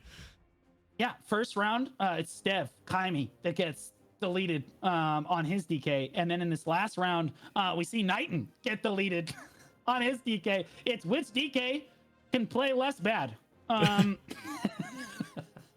Honestly, all they have to do is stay alive and wait for their teammates to get CCs and then just jump in and throw the damage. They don't have to be as crazy proactive with these team compositions as I think they're trying. Okay, Obsidian Ashes coming down from Kaimi, just a warning shot. Titan Blow coming down as well, but oh my goodness, did Devin get caught? Oh, Kaimi gets deleted, and that's what I'm talking about, is the DKs. Which one is less stupid? Oh my goodness, Knighton goes in, he's unleashed. Floats Dabin, Dabin had to V, and now it's just Axelton left alive now. And he does get to a distance. Dabin trying to create any amount of space, and does actually manage to find it, throwing down a decent amount of damage, but has to back up. He's at 10%. Knighton just went down now too. What is it with these Dark Knights, man? I just don't believe it. Now it's Cowpie. What was it? It's Axelton all by himself in a 1v2 right now, and he's doing an amazing job against Yagashi. Almost got the warrior right there. Axelton looking, waiting for his grab, playing patiently, goes after the warrior, doesn't quite find it. Axelton down at 20% health. Cowpie's really the one that's kind of got to put some pressure on him here in this 1v2 as he chooses to engage in the middle of the arena. Finds Cowpie on the ground, gets the follow-up Awakening striker grab, does V, and now it's Axelton against his warrior right here. That's actually a good matchup for him. Oh my goodness, backs up. Cowpie comes out of V, and Axelton has to reset the fight again. He's doing a great job in this 1v2, but he is going to get out-traded. Oh my goodness. I thought he might actually have that for a couple seconds. Woo! Man. Normally in a lot of matches, you're like, all right, in a mirror matchup, who's got the better DK? This one is just who's not dying first. Yeah, that's what I mean. Like, you just need to not jump in and die immediately, Steve. Like, or Stev, come on, man. Like, goodness gracious, man. And then you think that Knighton's like, okay, the other DK's dead. I'm unleashed. Then he jumped in and died immediately too. You can't fix it, man. Which Dark Knight is gonna die first is honestly the name of the game. Kaime looks like he's playing a little bit more defensively this time, just standing in block, trying to keep himself protected. While Dabin puts on the range pressure there. There's Cal diving straight in. Stev diving right back to him. Not going to find Dabin. Ooh, good nocturne. Gets himself out of a good amount of trouble right there. Axelton taking a bad trade. Ooh, one man got floated, got the V off, but oh my goodness, and down goes Knighton. That Dark Knight just not there. And Steve is going on a rampage now. Or Stev is going on a rampage now as he finds another one. And again, it's the Dark Knight dying first, followed by the rest of his team. Stev playing very defensively on his Dark Knight. Knighton getting too aggressive and getting caught again, Johnny. It's just happening over and over. I think they might not be tuned into the stream right now. It's just keep the DKs alive and you're good to go. Let him sit, let him chill. And then as soon as the CC happens, I mean, you got Axelton on the striker getting fantastic grabs, Cowpie and the warrior getting some great CCs as well. You just follow up with that DK damage and blow people up, and you're sitting pretty on that DK instead of going in first and just dying to the trade right now. That class is made of paper. You got to be careful. Man, it's looking like Axelson can buy all the time in the world. He's just got to Kaime's just got to play a little bit more defensively. Okay, both teams, no one, this is round 5, winner take all right here. No one really wanting to engage. Axelton postured out in front as people dive straight past him here. Just staying in full super armor, but that's not enough. Axelton takes too much damage, and now he's at 10%, and that is not good. Just gonna go ahead and V right now, and tries to get to a safe spot. Kaime trying to stay safe on his suck DK. Oh my goodness, dives straight in the middle of everything. Finds the warrior. Lunacy is not close enough and will not find the damage there as he trades back. Both DKs still alive, and so the match is very, very close. Knighton going in. Oh my goodness, Stev sees his opportunity, throws a lot of damage down, and finds 2 on Team Cow. And it does look like that Gearlitz is gonna take it away. It is in round 5. Oh my goodness. At least both DKs stayed alive a substantially long time in that round. Goodness gracious. Although I give credit to Kaime going in at just the right time at the end. He found, honestly, there was a double CC. It's a slam dunk. That's all you have to do on DK. Just wait for everyone else to do the work for you, then dive in and kill everything. Exactly. Yeah, it's not very hard. If they continue to learn from that, if they continue to use that forward, I think that this Gearlitz team is definitely going to be a strong one. They fight another corrupt team in the next round, though, for when they're back in action. So let's see which corrupt team moves forward from that. Man, you really stacked this bracket. I did it live on stream. I said, Tarnished, how many times are we shuffling the seed? And he said 6, and I did it 6. And this is what we got. We got a double Eclipse mirror matchup, and we got a corrupt mirror matchup. I'm just saying, blame Tarnished for that one. Next up, though, we have Grucified, and I'm just going to say this one time for Camellia.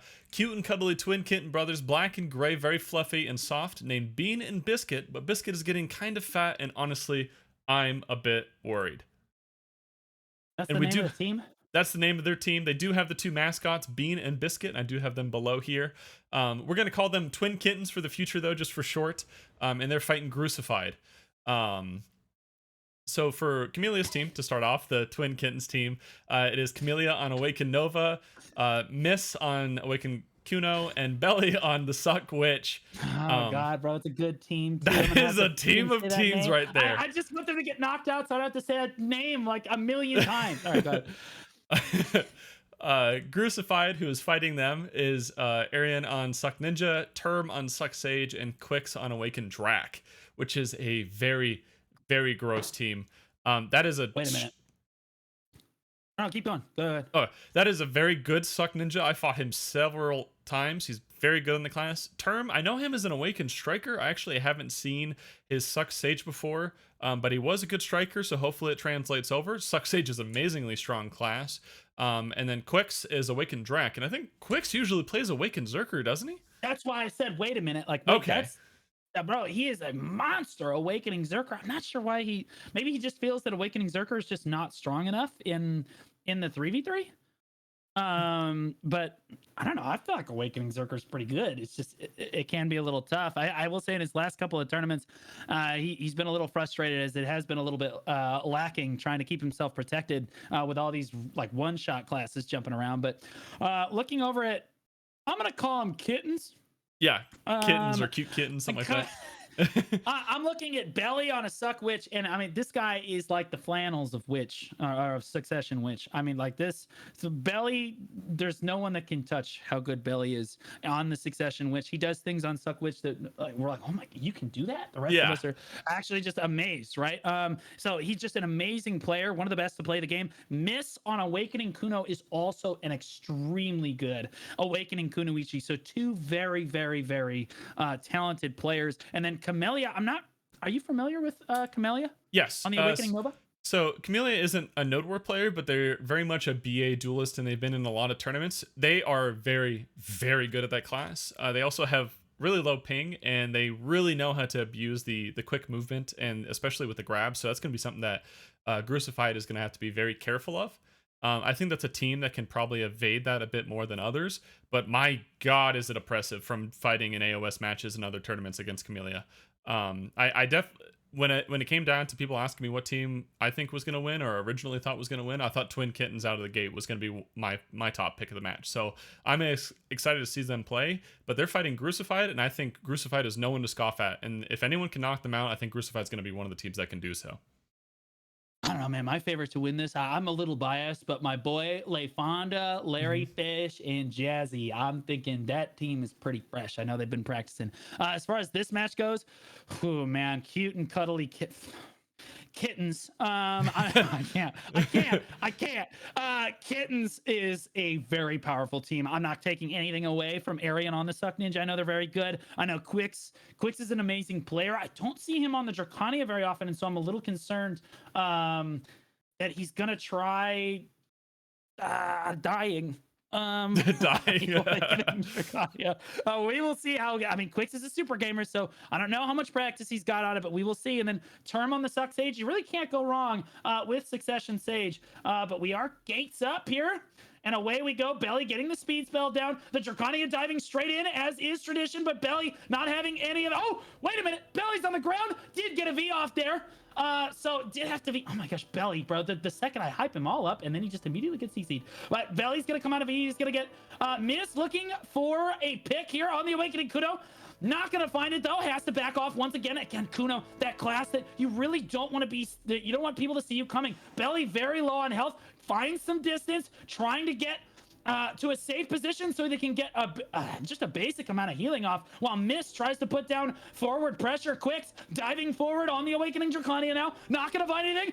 Belly's on the ground. Got grabbed. Down he goes. Belly is dead. What is happening? Miss now very low as well. Oh my goodness. 2v3. It's Miss on the Awakening Kuno, and then Camila on that Awakening Nova left alive here, and Miss looking for it, finds Quix on the ground. Lethal spin spree finishes the job. Miss makes it 2v2 once again, and we are back at it. That's exactly what I was worried about, is that he's just not crazy experienced on the Awakening Dracania. Miss keeping himself protected with that sideways slash on that Kuno. Wonderful super armored skill. You can almost say super armored almost the whole time there. Block jump, decides to disengage with the block jump. Lethal spin spree just to keep himself protected as he moves across the arena. Once again, it's still a 2v2, and both teams just staring at each other here, almost just waiting for health to tick down right now. Arian on the Succession Ninja. Awakening Kuno definitely more of a skirmisher, while Succession Ninja definitely likes to just jump in and burst you. Miss tries to get on top of him, not gonna find it. The Nova Vacuum did trap Arian, but he used Red Rain, and Miss caught the back end of that. Miss taking a lot of damage on the ground. Oh my goodness, not on the ground, just takes a lot of back attack damage and has to disengage. And now it's still, again, it's still 2v2. A nail's breath away from winning or losing this match. Miss diving in, looking for the pick, uses block jump, decides to go forward with it, not gonna find anything, moves back, throws his shuriken, Not going to find the stiffen with that. Camila just throwing out that vacuum whenever they can, trying to look for something on the Awakening Nova. Arian, oh my goodness, Arian is very low, decides to re-engage on Miss. They're trading back and forth. Neither one of them can take any damage here, and both of them just iframing back, not able to actually hit each other. It's like two agents in the Matrix fighting each other. They're just hitting nothing but air. As both of them down at about 25% HP permanently. Miss finds the CC, and Camilla and Miss will take that first round. Wow, Johnny, that was a lot closer than I think we thought it was going to be. I thought I was going to have to eat my words at first. They came out of the gate and they were showing that Grucified is definitely not a team to doubt or to scoff at, that they're going to put up a fight if they're going to go out of this, get out of this match against Twin Kittens here. But my God, the picks, I think it was not the Dracket initially just blasted by Miss on the Kuno. And then we got the picks out of V. It is just not a good day to try to V in this match with a lot of the classes becoming faster, with the arena being so small. You got to be careful with your Vs or you're going to get picked right off. Oh my goodness, we're CC'd right off the gate. Camilla's on the ground. Oh, does scramble back to her feet though. Gets grabbed again, does manage to V. Oh my goodness, they were not prepared for that. And just as I was going to try to explain that Belly needs to stay protected, he gets caught again. Down, he's on the ground as well. Miss, honestly, in the midst of the chaos, Miss is actually managing to find V after V. Finds Arian. Oh my goodness, down they go. It's Quicks that just went down on the Awakening Draconia. And again, I think it just might be a little bit of inexperience on the Awakening Draconia. He's just getting caught. When you're playing against a player like Miss, it's just too much. Red Rain is going to catch Miss there. He's going to get DP debuffed by Arian. Belly is staying alive, keeping himself at range here this time. Wait, no, Quicks is still alive. It's bugged again. Am I crazy? Wait, no, it's just Belly alive. It's just Belly alive. And down now is Belly. I got turned around. I'm looking at, there's two Novas. Or no, there's only one Nova. And why is it? I'm going crazy. Johnny, I'm just going crazy. You're mixing up the icons. I'm mixing up the icons. That's got to be what it is. Oh my God, I'm going crazy. I'm mixing up the who's on what team. It's Arian, Quicks, and Term. Yep. I'm missing Quicks for some. I'm not used to Quicks being in barcode either. So honestly, that's my bad. But they do take it back one round right there. Grucified bringing it back 1-1. Belly, honestly, the one that stayed alive. It got killed immediately in the first round. Second round, he actually manages to stay alive. Grucified not going to dive straight in off the bat this time. But it is going to be Miss diving in, and it looks like Term's trying to work his way around the back, trying to look for Belly, but gets CC'd on the Succession Sage and has to V. Miss sniffing for it right now. Term does get out of V. Miss finds him though, and in Lethal Spin Spree's going to finish the job. It's Miss all day with the sniffs, and now it's Quicks on the ground. He's going to go down this time as well, and now it's just one man left alive. Arian's going to go down, and it's a quick 1-2-3 in round 3. Goodness gracious, Twin Kittens bringing it back. And that honestly is more of what I expected. Go ahead. You can really see the experience in some of the players from Miss. They were fighting in that 3v3, and when the Sage Term V'd, Miss instantly peeling off of his group to go find the pick and manages to get it on Term, which is huge. That's something that you got to consistently do to keep your team in as much of a forward kind of a pace, or keep it in forward advantage. Just using all those V opportunities to get picks out here, especially with a lot of the classes. Kuno has its a lot of great movement to catch those. It has great CCs and KDs to just ensure the kills. Oh, we're straight in off the bat here. Quick's looking for a quick, cheap CC. Not going to find it this time as he chooses to disengage. Term keeping himself much more protected this time, but Arian just came out of V. Didn't get sniffed quite so much there, but did take a lot of damage. And Arian has no V. Yep, he gets run down. Down he goes, and now it's immediately a 2v3. Quicks is grabbed and on the ground. Lethal Spin Spree will finish the job. And now it is not looking good for Team Grucified right now. But it is a Succession Sage. In fairness, Succession Sage has a lot of damage if anyone was going to do it. He finds Camila. They're on the ground taking damage, but Miss is not having any of it. Gets the grab down. Grucified being over into the corner. Term's going to get sniffed out of that V and is going to go down. It's going to be Twin Kittens moving to the next round there. But honestly, an excellent fight out of Grucified there to bring it back even one round against the team that stacked. it was that first round with them. I thought they might have had a much closer fight in the future rounds. I thought it was going to be closer. But Twin Kittens really got in the flow of things. They started playing together right away, and they just ready to go. They're hype up, and I think this is gonna be a team that's gonna be scary in the future, and it's gonna be one to watch for sure. Yeah. I mean, they even got me turned around on who's on what team. Oh, it's so chaotic. was You don't know crazy. who's who anymore. It was wild. It got insane there. But it was good fights on both of those teams there. As we look ahead to the next match, we have Delete Megu versus Kawaii Cafe Mates. Please tell me there is a Megu on Kawaii Cafe Mates. There is not. There is not. That's tragic. All right, lay it out Unfortunate. for us. Who's in Yeah. this match? So Delete Megu, which first I agree with, is going to be Llama Speed on Succession Sage, Durash on Awakened DK, and Agony Fam on Awakened Warrior.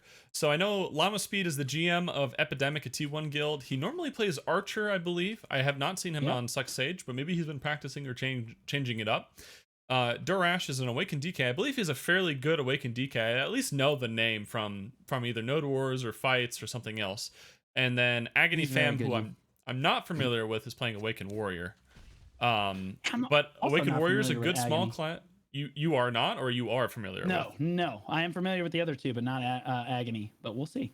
So we got who they fighting? They're fighting Cute and Kawaii Cafe Maids, who I'll just refer to as Cafe Maids, which is going to be Miceroy on Awakened Ranger. Earlier this week, they had a sub for Buckwild, going to be joining in on Awakened Zerker, and then Only Fams on Succession Ninja. Which is a very gross team comp. I think the Awakened Zerker being the weakest link, but Buckwild is a long-term Awakened Zerker player to my knowledge.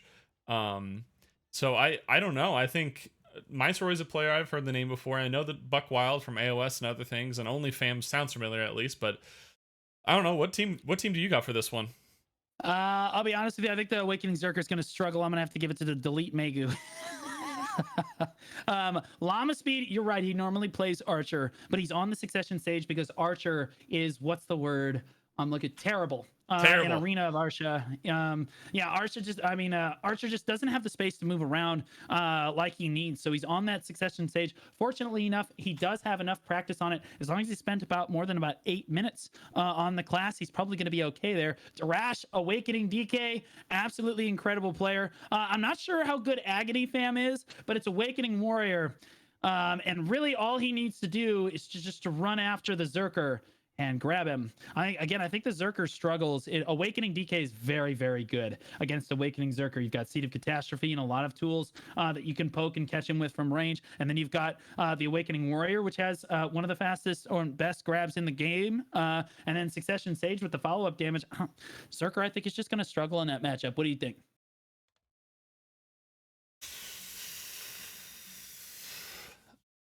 I don't know. I think it's all going to come down at Buckwild. I think that no matter what else, I think it's just going to come down to Buckwild if he can stay alive and on his feet. Right. I mean, we didn't talk about OnlyFans and Miceroy are super gamers. Miceroy, of course, from Gearless, at least. And these guys are very, very good players. And I think that if they can put on enough offensive pressure, honestly, in BDO, a lot of times the best way to peel for your backline is to just put more pressure on them. So if you can put on enough offensive pressure that they're so occupied with you, then your backline just gets to fire for free because everyone's looking at you. So we will see if OnlyFams on the Suck Ninja can actually put on enough pressure that he can kind of take the focus away from Buckwild so that the Awakening Zerker can actually get his damage down and do his job. Miceroy on the Awakening Ranger, I think he can stay pretty protected overall. And he can kind of peel for himself. Awakening Ranger can do just about everything in BDO, with the exception large scale PvP. It does suffer, but in 3v3 situations, Awakening Ranger definitely one of the better classes in the game. At self peel, it's got some range in there. It's definitely got a grab. It's got close range threats, lots of iframes. Can't really go wrong, but it really depends on how it's piloted at the end of the day. As it looks like we are very close to starting this one. Just waiting to come down to Buckwild. How quickly do you think? I think Delete Megu takes this. I think they take it 3-1. I think they take it 3-1. What do you think? I think that's fair. I think Awakening Warrior is an absolute menace to Awakened Zerkers. DK is going to be able to put a lot of pressure, and Suck Sage has so much follow-up damage that Agony Fam on that Awakened Warrior doesn't have to worry about anything but getting the CC, and then the Suck Sage is just going to be able to come in and blow anyone up. So I think that's what it's going to be dependent on. And I think the teams are about ready. They were having a little bit of technical difficulties. For any of the teams, if you don't have a match for a while, make sure to leave the arena as well, as it does help with lag and other issues within the arena. Just waiting for the confirmation that both teams are ready. And we can send this off. But I don't know. This is one of the matches that I was very like iffy on who was going to win. I think it could go either way, but I don't know who to put my bets on for this one. I think it's going to depend on whether or not OnlyFams on the Suck Ninja can actually find an opening. And he definitely can. Suck Ninja is very, very good at kind of sliding into like picks and stuff. And it's going to be basically all on OnlyFams to try to make a pick. And Myceroy on the Awakening Ranger is going to be really tough. He basically has to wait for him. Like he has to get dove, and then Awakening Ranger can make opportunities for itself as people make mistakes. Versus Buck Wild, who's basically going to be running around like a chicken with his head cut off, trying to stay protected until OnlyFams can find that pick. And I think that honestly, if Agony Fam on the Awakening Warrior, if he makes a mistake, I think they could pick up. I think the Suck Ninja. I mean, Agony Fam's going to be pretty focused on the Awakening Zerker. So I think that if OnlyFams can kind of use that to his advantage and kind of come up behind him, you might be able to find a pick or two there. You said your favorite team to win this tournament is which one? Twin Kittens. The one in the Chamelea's team from last one. Belly Miss. Yeah, Belly Miss and I'm sorry, who was the Camellia. Honestly, they looked really good there. I mean, we're gonna see. I think that team definitely goes to the semis, but we will see at the end of the day. I honestly want to give it to my boy Leibonda, Larry Fish, and Jazzy is another very strong team. But honestly, the team that we haven't really talked about a whole lot is Asmonek's team. The Shy team that we saw early on was actually insane. So with the Suck Mewa play, probably going to be a lot more potent than I think we gave it credit for. So we will see. Okay, we have gates down. And the players are spawning in here as we are about to get this one started. Team Cafe versus Delete Megu.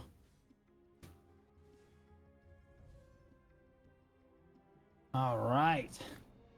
Buck Wild already positioning himself behind his two allies here, as he knows. I mean, honestly, I kind of like Awakening Zerker to get aggressive off the start. Yeah, he's positioned really far back here, which means, again, a big part of Awakening Zerker is that you have to put down the ranged pressure. Like, this is not the time when you really want to be standing back here. You want to be putting on ranged pressure while they're not pressuring you. There we go. Finally, putting some damage forward. Nope, backs up once again.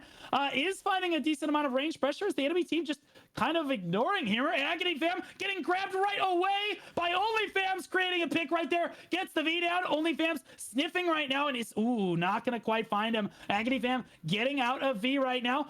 Get right on top of Buck Wild. Misses the grab though, and now he's grabbed. Oh my goodness, the return fire on it. Agony Fam gonna go down immediately, and now it's Llama kiting around on that Awaken, or on that Succession Sage, putting down tons and tons of damage. Throwing down the fist. Oh my goodness, Llama gets caught in the back by Buck Wild, creating opportunity after opportunity. You say something, you say the Awakening Zerker's gotta be the weak link, and then he finds both picks on the enemy team. Buck Wild, absolute unit on the Awakening Zerker. Darash, now the only one left alive here. Tries to use Nocturne right there. Goes in with Airstrike, not going to find anything. Shattering backwards. I-framing, using the gazebo to his advantage there. Wasting Lunacy, I'm not sure about that one. Slanted balance, nice lingering frontal guard right there for him. He's waiting for health to tick down here, but he is taking a little bit of chip damage from Buck Wild. Used Seed of Catastrophe, doesn't have it anymore. Doesn't find the Snivet. Darash finding the slanted balance on a Buck Wild. There's the follow-up CC. Seed of Catastrophe. Does he have it? Spirit Legacy isn't going to find him. Darash on the ground, but a good effort out of the Awakening DK. Ooh, man, that was almost a little scary. Darash almost gaming on the 1v2. That's definitely going to be one of the classes that if it wants to kill your teammate, it's going to be hard to peel them off. the Viceroy on the Awakening Ranger managing to do it just in time to keep Buck alive, and Buck almost dying earlier in the match after grabbing the warrior, tossing him on the ground, trying to get out of the fight as he took a ton of damage and just getting absolutely just blocked by the stairs. You can't fly up those stairs. They can really mess you up. So good job on Buck Wild, still managing to squeeze out of the fight and stay alive, allowing them to take the first round. Yeah, they didn't really put much pressure on the Awakening Zerker. I'm not sure if they understand that that's kind of their win condition into this team composition, but it's certainly working for the enemy team here. As we re-engage here, Jerash going in, uses Nocturne to kind of bamboozle his opponents a little bit. Goes back in with airstrike, but not going to find anything. Kiting his way to the side of the fight. Beautifully played positioning by Jerash here, keeping himself in the mid-range. Is taking a bad trade from the Ninja now. Blade spin doing a lot of damage, if even from the front. Jerash, oh my goodness, shattering there. Tries to go back in, down at 10%. Maestroy trying to put some damage down on him from range, but Jerash not having any of it as he tries to keep himself protected. Still a 3v3 here. Llama Speed on the ground in the middle. Jerash gets CC'd. Oh my goodness, he has V though, and he is still alive. No, oh my goodness, Buck Wild not able to quite sniff that V out there, but is able to find the other V. Not able to get there, has to be himself now, and it's Jerash with OnlyFams on the ground. Wheel of Fortune into Lunacy will bury his hopes of staying alive right there, and Jerash putting on a clinic finds one of the kills in the 1v3. It's now Buck Wild and Cafe Made against Jerash now, and again, DK very good against both of these classes, if I'm being honest. Jerash has to play it absolutely perfectly, though, as he has to kill them both. He has to try and stay protected after he finds the first CC. Oh, there's the class buff. He wants to go in right now. Jerash diving in now. Oh my goodness, taking too much damage. No! Went for the class buff and didn't find it, so now he doesn't have the class buff for the next round, Johnny. That's gonna be really rough to just die in the class buff SA trade right there. That's Jerash has got it. If I was him in the comms right now, I'd be looking around at both my teammates asking where the hell they keep going. They got to stay alive. Let Jerash game. Got to stay alive for that man to play. It looks like Nudes' team way long ago, just trying to keep playing and keep alive. But if his teammates were dying, it makes it really hard to be a gamer. But man, Buck Wild supposed to be the weak link based on team composition or class composition, and end up just gaming out of his mind. They're just like, all right, now Operation Make Blue look like a clown. Buck Wild putting on an absolute clinic in this one. I don't even think he's been killed yet. Jerash trying to dive in on him. There it is. Oh my goodness, he resisted the float. He's just a better gamer. Got actually caught by the stiffness on Shattering Darkness. That's an interesting bond to take on Awakening DK, but it's the warrior that takes a lot of damage. Doesn't even V. And Agony just goes down. Buck doing an amazing job of just keeping himself at range, constantly throwing this pressure in. As he runs back in, Jerash down at half health, trying to kite around to the best of his ability. Airstrike looking for Buck. Buck not having it, though, as he kites back. Ground pound.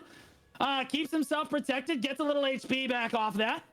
And now, again, it's Buck Wild just firing for free. As Jerash tries to look around for any picks he can. He's down at 10%. Oh, he is dead now, and it's Jerash. What? Oh, no, it's just Jerash by himself. He's on the ground. Buck Wild does find it. He is dead now. No, Wick Fam did come out of V. He is still alive, and it's 1v3. Oh my goodness, but the grab. Oh, the V hold. He can't actually get out of there. He's gonna come out of V in his hands. Yes, sir. Down goes Llama. Oh no, maybe delete Zerker should have been the name of that team composition. Oh my gosh. Wow, Buck Wild absolutely coming out and showing how much of a menace Awakening Zerker can be when played with the correct people. What a hero. What an absolute monster. I don't know who they originally had subbed anymore, but my God, that was a correct kind of a sub to put in there for that team. Listen, if maybe it wasn't like a my third teammate can't make it, more of a hey, I found someone better real quick kind of a situation, because my Lord, Buck Wild is absolutely gaming. I'd like to see him in more tournaments in the future as well, for sure. Yeah, I mean, like we talked a lot about Buck, but I think all three players played super well, and I think that was Agony on the Awakening warrior that kind of just came up short in each round, just taking really poor trades, not V'ing a couple times, kind of got himself into bad situations, and it puts his team on the back foot right off the gun, and it allows Buck to kind of play a little bit more aggressively into the 2v3. So I think that overall, I think compositionally they played very, very well. They played exactly how they should. OnlyFams finding pick after pick after pick on the Suck Ninja. Buckwild just keeping himself protected, finding his own picks and his own return grabs onto people. And all three of them played super well. Looking ahead to this next match here, who we got? We got Bunch of Apes versus Joystick. Who we got in these teams here? Yep. So Bunch of Apes, we've seen the name before. It's the classic team for Yellow. On his Suck Ninja, of course, he's with Dog, who is on Suck Mystic, and Dines or Deans on Awakening Nova. I think that's definitely a different class composition, but they're all very good classes. I'm less familiar with Dog, and it's different, that's for sure. I mean, Suck Mystic is a good class. Usually it's very gear dependent. It tends to be weaker on trials. Maybe the crystals will be a makeup factor for that. I guess we'll find out. And then Dean's on Awaken Nova. We saw from Camellia earlier. It's a very strong class if played correctly. Now we just get to find out if Dean's is on the same level as Camellia. But other than that, for Joystick, it's Sleet Step on Suck Meiwa, which we've seen now is a very gross class. Combat on Succession Megu, and Mayahu? I can't English today. On Succession Kanoichi. Which tends to have asthma anymore, but I don't know. I would take Awakening over Succession Kuno at this time. But yeah, well, I mean, like, so Awakening versus Suck Kuno it's a give and take. I would say that most players consider Awakening stronger at the current point in time, but Suck Kuno definitely has more burst damage. It's a lot more like Suck Ninja, and then it's like a rogue play style. You want to jump on someone and blow them up with like 2 or 3 skills, and then they're just dead. So it definitely has much more burst damage, but less overall skirmish potential than Awakening Kuno. Awakening Kuno definitely a little bit more protected, better in the extended skirmish, definitely has a little bit better sustain and ability to kind of keep itself alive over time. So I would generally agree with you that Awakening is stronger, but I mean, when played correctly, Suck Kuno can kind of be a menace. I thought that Sleet Step is kind of funny. I'm pretty sure Sleet Step is the Awakening. It's an Awakening Meiwa skill. It's like a little iframe, little side dash. Oh, is it? Okay. Like little side dash. Yeah, but he's playing the Succession Meiwa because it's just that strong right now. People sleep on that class, especially in like the 3v3 situation. I think that Suck Meiwa is very powerful.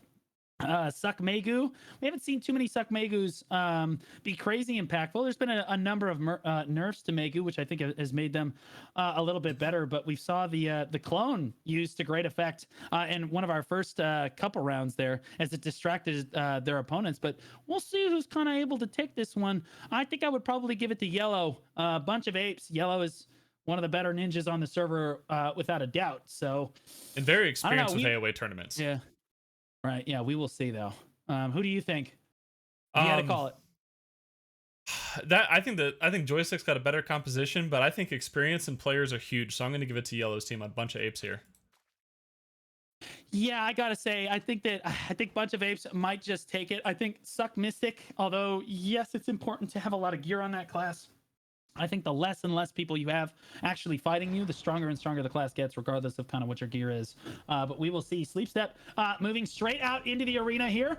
Just kind of darting around on the side of the fight. Not going to actually find anything quite yet. Dog just trying to keep himself protected on that caster. Or, I mean, on that Suck Mystic as he runs forward. Sleep Step gets caught on that Meiwa and is in V right now. Hopefully not able to get snuff out of that one. Dien finds him in the corner right there. Dog tries to collapse down. Not going to find it.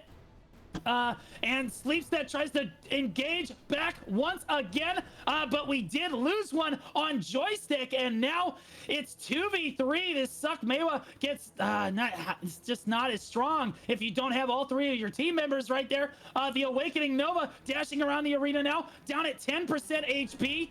And trying to get to safety. Not going to find anything though. And honestly, I haven't seen any vacuums come out yet. And that would generally be how you slow down your opponents in this match. It's a very fast tempo here. Oh my goodness. And it's like second grade soccer over in the corner as everyone dog piles onto each other. Yellow takes a lot of damage. And so does Sleep Step. Everyone has to back off and reset a little bit here as Bunch of Apes just playing very slowly. Yellow playing that class super well. Goes in with the Ninja Step. Finds Sleep Step on the catch, gets him on the ground, blade spin finds the damage, and that's gonna be the end. 1-0 for Bunch of Apes.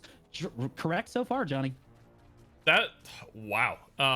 The Awakening Nova, I had no idea what to expect of that player, but he came out and he's showing up right now. He deleted the first death on Joystick's team in the corner, Yeah, and then instantly catching the other in the corner. Starting, then we have the dog pile on top of the CC. But he is moving quick. He's in Flower, so I assume he has practice with Camellia. Dean is a him, says Grabler in the chat, and I don't know. He may be him. He may be one of the great contenders of this match. Coupled with Yellow and the Suck Mystic, could be good.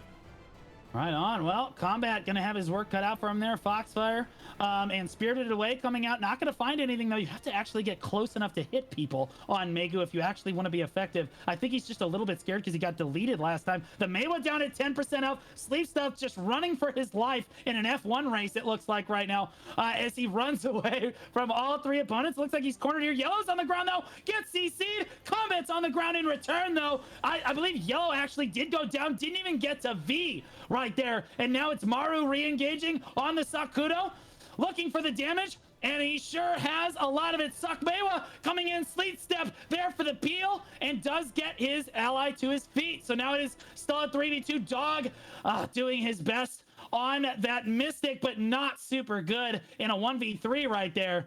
As now we only have the Awakening Nova is left alive. Awakening Nova, not the best at the 1v3. Definitely doable, though. Drops the vacuum and kites away.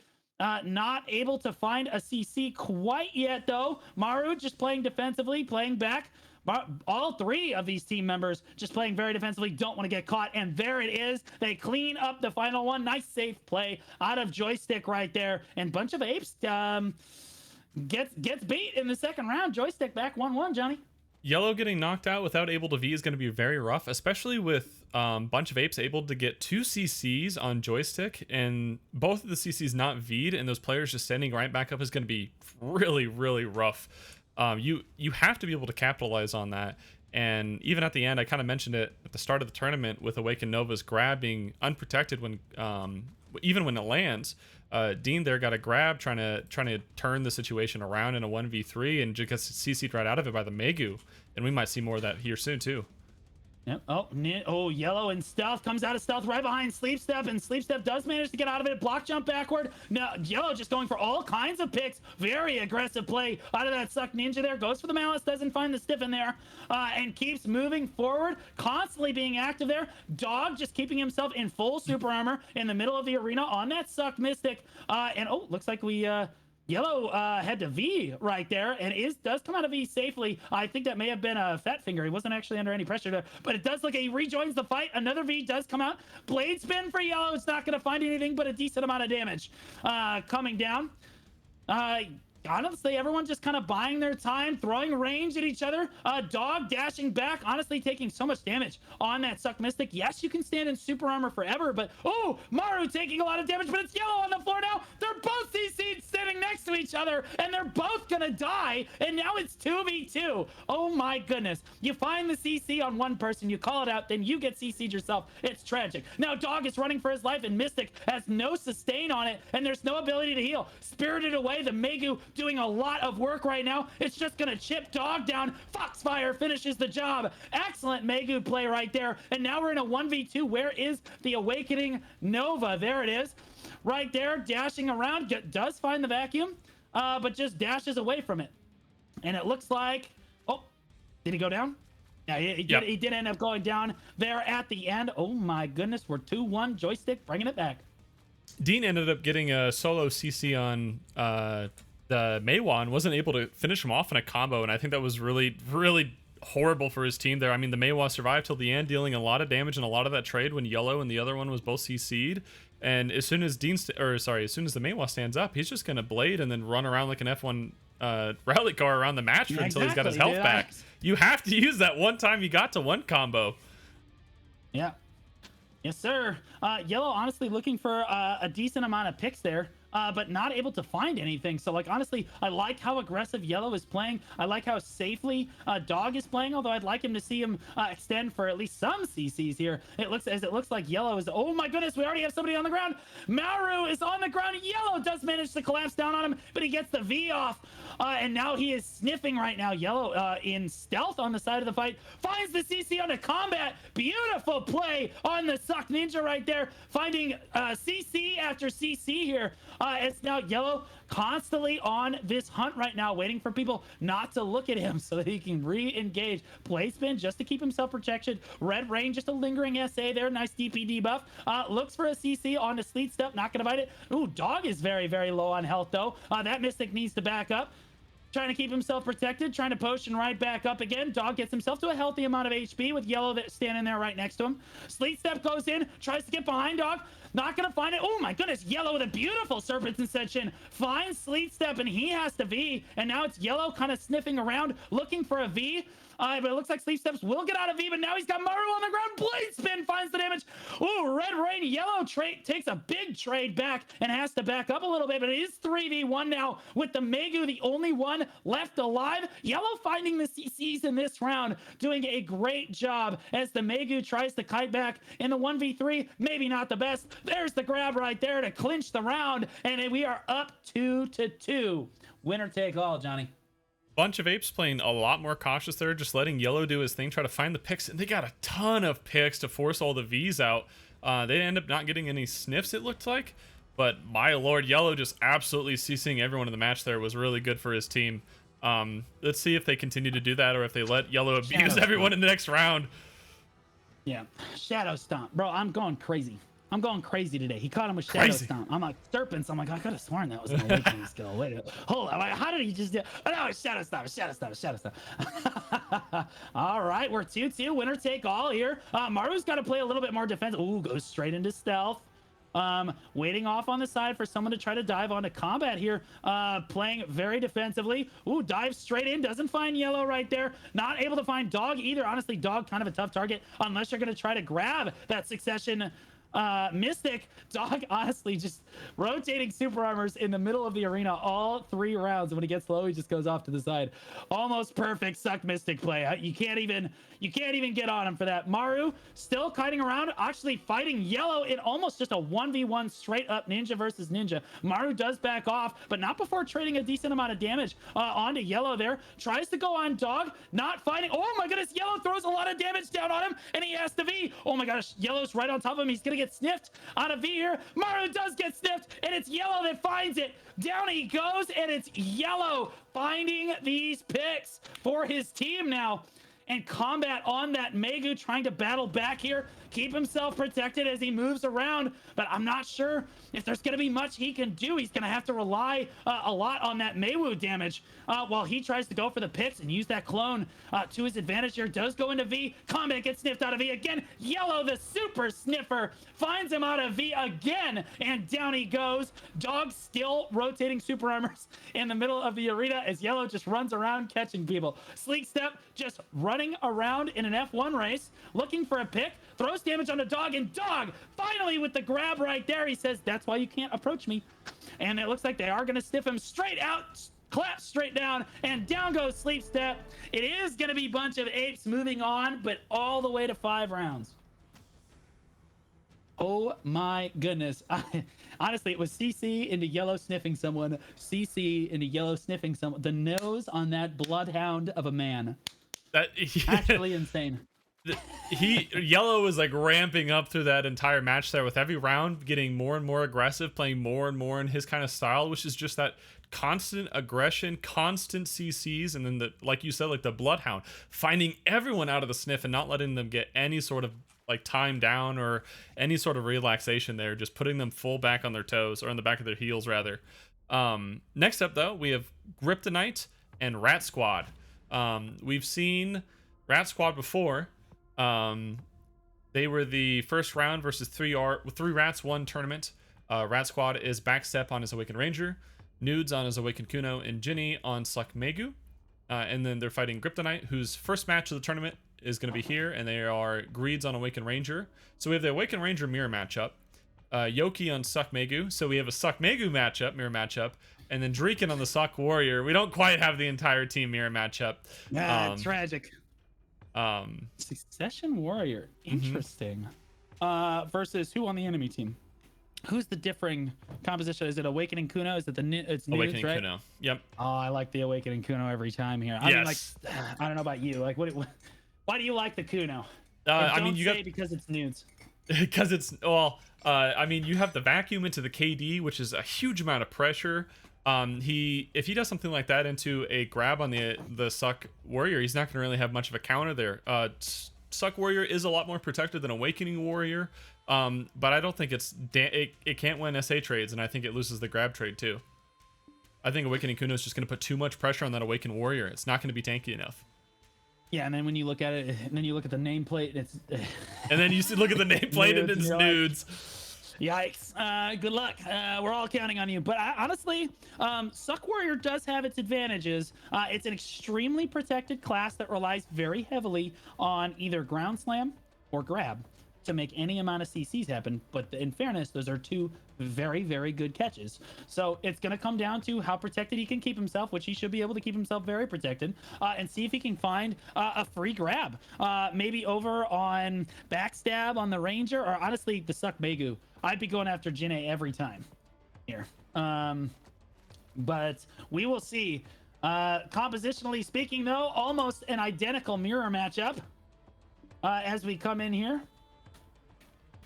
So I guess instead of it coming down to the DKs this time, it's coming down to the Suck Warrior Kuno matchup for the differing there. Or it could just be just like the DK matchup, and it's who's the worst Ranger or who's the worst Megu.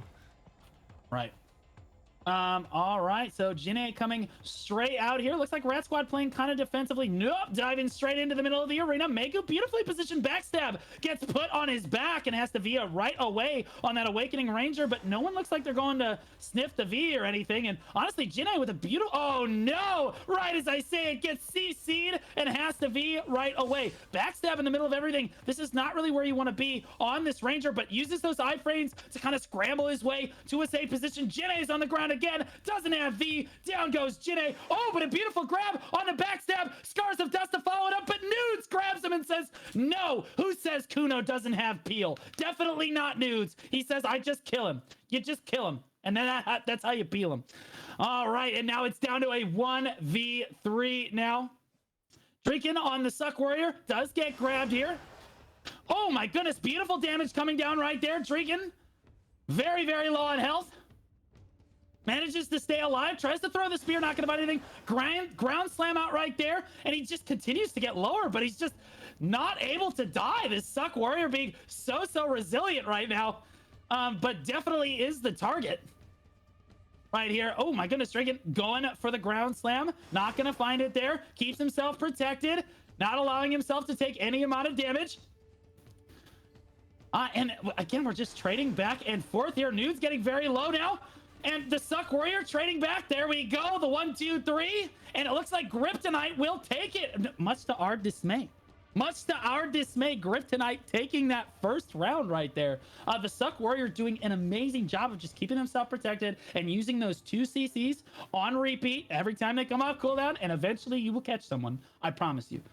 Him getting that CC from, I believe, Ground Smash right off the start was very, very freaking huge, just relieving the pressure right off of them and making the enemy team have to back up for a bit. Kryptonite, everyone in chat, or a lot of people in chat, are saying that they're getting slept on here, so I guess we'll find out for real if that's the case. I think we are finding out. We're in the midst of finding out. They're up 1-0 on Rat Squad here, and Rat Squad is kind of a stacked team composition, but we will see.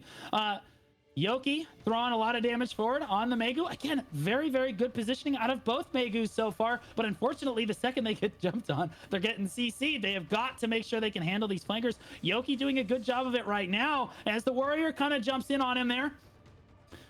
But backing up and manages to scramble himself to safety. Oh my goodness, lots of damage going down, and we lost one of our Rangers right there. Kryptonite down in a 2v3 now. Drinkin's on the ground, got CC'd on the Suck Warrior, but not enough damage there coming out to try to actually kill him. Oh my goodness, gets grabbed again, and Nudes finishes him up. His other team member died in the meantime, and Rat Squad brings it back 1-1.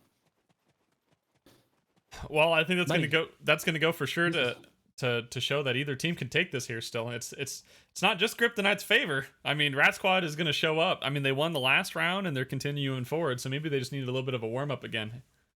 Yeah. It was just, we had to give them a buy round. It's a buy round. No, round. Yeah. They needed it. Wait, wasn't it them that got a buy round though? Yeah, it was Kryptonite who got the buy round. All right, so Jinne on that Megu, got to keep themselves protected here. Does an excellent job. Honestly, Jinne doing a great job on that Megu. The positioning has been amazing. But the second they get collapsed on, they have got to make sure they keep themselves protected, as we just keep seeing them get CC'd the second anyone comes near them. But they're doing a great job of throwing that range damage there, of putting out their clone forward like that. Everybody collapsed down on the clone right there, and Jinne just stayed back. Greeds drops to 40% health, takes a really bad trade there, and Backstab playing very safe on this Awakening Ranger underneath the gazebo, trying to throw a bunch of damage forward, keeps iframing himself and just lingering his frontal guards. Now he's throwing his range out right now. And honestly, this is why Ranger is so good. It's because you can just stand from range and do a lot of damage, or you can get in close and mop him up just like that.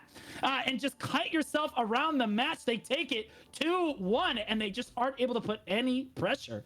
It felt like Kryptonite could not put any pressure on Rat Squad that time. All three members just moving around and just killing people for free, Johnny.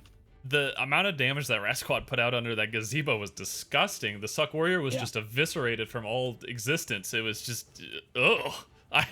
If I had cam on it right then, you would have just seen my face contort and just disgust at how much damage was put out by the Ranger and the Kuno there. And I mean, plus you could probably got the Megu ranging too. So my lord, that is a team. If you want to see people disappear. Yep. All right. Nudes moving out. Ooh, instantly onto the flank here. Beautiful positioning.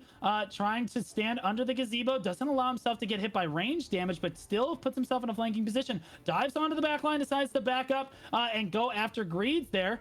Oh, Nudes does find the CC, jumps back on it, gets the V off though. Block jump to puts himself to safety, and now it's Dreakin on the ground on that Warrior, and he's gonna go down right away. Walt spam on the Ranger died as well, and it's making short work of this team is the Megu. The poor Megu is the only one left alive, and Nudes is closing in for the kill. There it is. Rat Squad gonna take it in a 3-1. Kryptonite slipped on, but unfortunately too much. Rat Squad coming at him too hard there. I mean, Rat Squad just kind of sitting back and waiting for Kryptonite to push, and Yoki pushing forward, trying to get something on Rat Squad, ends up getting CC'd himself. Dreakin, the Warrior, diving in to try to assist his teammate, missing the grab and getting instantly CC'd and blown up as well, making it a 1v3 situation in that last round is rough. Yep. Yeah, you got to be careful with that. I think you progressed the wrong. You gave Kryptonite 3-1 over Rat Squad. It's reversed. Oh, oops. Yeah, on the bracket. I'm just making sure. I mean, no, I you're know good. they You're good. You, but it's gonna look kind of bad if you. All right. Let's see this. So great job to both teams there. But it is going to be Rat Squad that progresses on to the next round. Mrs. team moving forward right there. In this next one, we have Bing Gamers versus Ironside. Now, remember Ironside? Oh man, bro. I'm interested to see how Ironside's composition does against Bing Squad. But remind us who's on these teams here. So for Bing Gamers, it's going to be Akari on that Suck Maywa that we saw earlier, just dealing devastating amounts of damage, especially with the next player, Asminic, playing on Shy. With their buffs that they put out, if they get a Misty Haze as well, debuff on the enemy team, oh, whew, that's more just damage that's going to be put out by Akari, a class that can fly around on the Suck Maywa and just dish out whatever he needs and escape. Finally, for the third teammate on Bing Gamers, it's Liger or Smoked on Awakened Warrior. Another really good class for small scale combat. Another really good class coupled with Shy. So it's disgusting. They have a ton of damage and a ton of movement. They have a grab. They only have one grab though, and that might hurt them as they're fighting Ironside, which is Mecha on his Suck Valkyrie, Blown on his Suck Wizard, and Retrospec on the Suck Nova. We saw Ironside in their first match just dealing a ton of SA trade damage, and I think they're going to try to continue that trend in the next one, but I think they're going to have a much harder time. They do have the Valkyrie heals, they have the Wizard heals, they have double PA, and 2 tanky classes, but it's going to be rough. I think Blown's going to have a really, really difficult time standing against the Suck Maywa and Awakened Warrior pressure. Yeah, so Ironside, the reason I think this is Ironside's, like, this is their hurdle in this tournament. If they can do really well against this team, I believe in this composition. The Succession Valkyrie, Succession Nova are very slow moving guard classes that rely on their support capabilities to kind of help each other out. And then you have the Suck Wizard, again, adding to that composition, adding to that support pressure, but adding range. But like, it's a slow moving composition into this Shy composition with this Suck Maywa, where you have the Maywa just dashing at the speed of light and dishing out insane amounts of damage. And then Liger on the Warrior, who is also a fast-paced class and can kind of just dive onto people with the shy buffs and the grab. Yeah, they only have one grab, but it's a really good grab. In fairness, so like. Yeah, I think that this is going to be tough. Honestly, I'm interested to see. I don't know compositionally. It's going to come down to how these players actually play it, because both compositions are excellent in their own right. It's going to come down to how well how well can that shy debuff the opponents. How well can that Meiwa output their damage, and how much tempo can they put on this shield composition coming out of Ratrospec, Balone, and Mecha here on the Succession Valkyrie. So we are going to find out. I'm waiting to see it. I'm waiting to see Akari fly around that match and just blow up one of the Q block classes just by hitting them twice in the back. Yeah, I think you're right. Blone's gonna have his work cut out for him. Chain Lightning coming out here. Oh gosh, Blown gets caught right away by the grab on his back. Oh my gosh, he's holding on to V. That's an interesting choice, but he does manage to scramble back to his feet. Rabam heal, doesn't have Rabam Fireball. Also a good choice, honestly, in that position. They managed to actually get themselves back on their feet despite what looks like a catastrophic opening. Blown has managed to recover it. An excellent patience, knowing not to use that V, throwing out Red Orb. Oh, I love that. Putting that DP debuff down, letting Ratro take the damage right there, and Blown beautifully positioned, just constantly throwing range damage. He's looking at Asmonek's back right there, and Asmonek's on the ground. Ratro doing his best right there to try to help Blown kill Asmonek, and Asmonek in the corner, just taking it right now, down at 10%, but Blown gets caught by Mecha, and now it's Blown on the ground, still has V, stands up and doesn't have to use it. Unbelievable. And now is in a position where his wizard is doing so much damage, but Liger finds the grab again. And Blown finally does have to V right there. It looks like we lost the Meiwa. Oh no, we lost Liger and the Meiwa. And Asmonek is down as well, and it's Blown. Retro, this composition is so strong. I'm becoming a believer. They're making me a believer, Johnny. Right at the start of the match, we have Bing Gamers diving into Ironside, and you just see everyone's health bars going from 0 to full, 0 to full, 0 to full. Just so much SA damage being thrown around. 2 people on the ground. Somehow, I think it was Blown, or who was it? Was it Mecha that managed to stand back up and it didn't even have to V? Yeah, no, Blown did it twice. He was on the ground twice and just sat there, and no one forced him to V. It was incredible. Honestly, the patience was really good, but also my cheeks were clenched the whole time. Like, have some mercy, bro. Chain Lightning coming out here.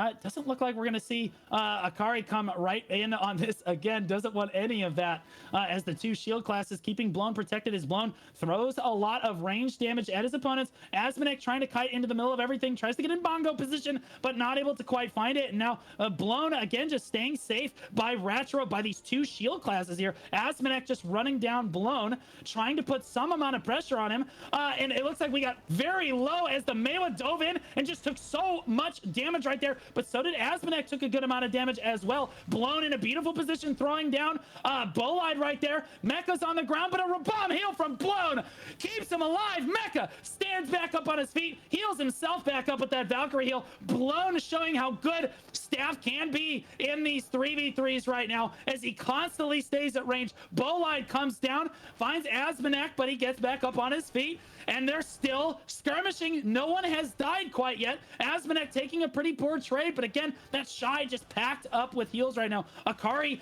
gets behind Blown. I'm not sure that's where you want to be, and Blown just dies. Oh no, he died in his arms. The Valkyrie right there with him, and Akari blew them both up.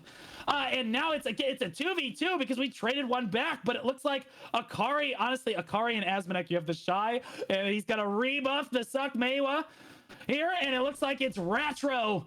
Yeah, this is kind of a tough matchup, but they don't really have to engage this. Ratro is the only one left alive, and he's very immobile on the Suck Valkyrie. They don't actually have to go in on this. They can't really break that block realistically, but that's okay. He just gets in behind Ratro and says, I don't have to break your block. I just kill you. Akari with the damage to kill all 3.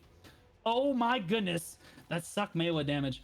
I mean, they thought Blown got too close to his to Mecha, and they both died in each other's arms, Johnny. It It was tragic. And they're cuddled can almost over hear by the the music gazebo, just cuddling next to each other. It's okay. That damage is fine. There's nothing wrong with that at all. Suck May was Looks good to balanced. me. Yep. Nothing to see here, Jay. Carry on. Carry on. Yeah, we see. Yeah. I mean, even Retrospec on the Suck Nova, one of the tankiest classes in the game, probably hit by Misty Haze from Asmodek, and then just absolutely just disappearing act over there from Akari hitting him in the back. Akari doesn't even have to care about any sort of protections or CCs from the pawns. He just runs around, doesn't just outmaneuvers him, right? Mm-hmm. Yeah, just get behind him. Akari taking a lot of damage though, and that's the strategy on the other side. Both teams trying to play their composition well. Akari can't stay in the middle for too long. Asmodek taking a pretty poor trade. Akari has to V right now, and Asmodek is left kind of alone in the middle at 40% health, taking a lot of damage now. Is Lamp Meat. Blown, kiting back now, trying to stay away from Akari and just throw his range pressure. He's just got to keep himself safe. Asmodek back at full health because those shy heals are just so good. And Akari kind of resets this with Liger standing right next to him here. He's like, Liger, you got to go in, man. I don't want to do this. This isn't my job. This is your job. It looks like Asmodek did go down here, so they're actually out of shy buffs. I actually don't like the fact that they waited, but Mech is on the ground. Akari finds the CC, finds the damage, and down he goes. And now it's Liger very low now. Are they going to trade one back? No, it's 2v2. And Liger gets out. The longer they wait, the more health Liger will have back. And Akari's just buying his time. He's out on the flank here. Liger almost the one to watch, looking for those CCs. And it's 2v2, 1-1. Both teams don't want to sacrifice anything. Akari gets the regroup, tries to dash into the middle, doesn't find what he's looking for, and dashes right back. Oh my goodness, throws a little bit of damage on a Blown, but he TPs away, and he is just fine. Liger running forward to try to catch Blown. Uses Slashing of the Dead, not gonna find him. Blown back on Akari, lots of damage. Akari's the one that goes down. Says damage who? And down he goes, and now it's just Liger into two, and he gets two shot. Beautiful positioning by Blown and Ratro to blow up the Maehwa and not be scared to engage that class. Blown showing his skills on that cast are just absolutely SA trading and just taking it with Akari in a 1v1 sense and winning it, coming out on top. What an absolute freaking menace. He's a unit, man. He's built unit. different. I saw it like the start of the engage from Akari jump onto Blown, and I was like, well, there goes Blown, and then Blown just comes right out of it standing healthy, and Akari trying to get away, just being nabbed out by the last of the range damage by Ratro, and Blown just showing the top-notch performance of Blown. Yeah, and now we're at match point here, potentially for Ironside here, as Blown again, positioning very well. Liger gets down to 60% and has to run out. Blown using our bomb heal. I'm not sure that was necessarily useful right there. Mecha gets very low there, and Blown just trying. Ooh, Earthquake Evade throws a lot of damage onto the enemy team right here. Blown keeping himself in full super armor protection this whole time. Asmodek down at 50% and taking poor trades on that shy, but he can do that as he runs back in that beautiful new Magnus skill for that shy, giving his team an extra DP buff, but Mecha just gets blown up, and Liger's on the ground as well. Akari comes in and absolutely blows people up. Who is left alive? It's Blown in a 1v2 against Asmodek and Akari. Okay, uses speed spell. He's gonna have his work cut out for him, but honestly, this is doable. Just understand that Akari does have a lot of shy buffs here to work with, so this is going to be really tough for Blown here, and I'm not sure he actually wants to use PA or anything. He's just trying to abuse his range. Goes in with Blowlight, doesn't find anything, takes a relatively poor trade from Akari right there. Akari getting in behind him again, and Blown dropping down to 20%, and his HP is ticking, taking even worse trades right there. Oh my gosh, slow casts the Blizzard. And oh my gosh, he's slow healing, and they're just going to let him have that. Eat This does not connect from Asmodek. Oh, the CC! But he does find the Stiffen, and Blown has to V. Oh, they're sniffing. Oh, I don't like this. He goes into the other gazebo, but they're going to find him. Blown's going to go down, and it's going to be Akari and Asmodek bringing it back 2-2. This is what I'm talking about, Johnny. These compositions are so close. I don't know if in the last round when Blown won the SA trade with Akari, if he didn't have the shy buffs, because Asmodek did die earlier in the round, but that round for sure, you could see that if Akari has those shy buffs, the damage is not going to be on Blown's side at all. Like, it might have been a little bit of a trade there, but even with Blown getting a successful Blizzard completely off, which does a ton of damage in the melee Blizzard, Akari was still in the HP advantage there. That's rough. Not a great situation for Blown to try to 1v2 there. Yep. And again, compositionally, we're going to see it is 5th round, winner take all. And it looks like Akari's going straight in. Liger to follow him back in as well. Retro, so much damage right off the bat. Retro down to 10%. Chooses not to be. Catches a heal on the purification from the Valkyrie. Asmonek takes a lot of damage as well and goes down instantly. Oh no, that is not what Akari and Liger wanted out of this early pressure. Mecha gets grabbed by Liger, but does go into V, and now it's Liger in the middle of everything. Has to back out, looking for the V sniff. Not gonna find it. Akari trying to throw down damage, but not quite finding it. And this aggressive playstyle coming out of the gun gets their Shy killed. And now I think they only have 20 seconds left of Shy buffs, and that's kind of critical. And they're just letting it tick down. I'm not sure that this is necessarily the play. I know they're trying to wait for HP, but those Shy buffs are so critical to their team's composition. And now that the Shy is dead, I'm not sure what they're gonna be able to do. Liger goes into the middle of the thing. Slashing of the dead does not find anything, but backs straight up. Doesn't actually waste grab.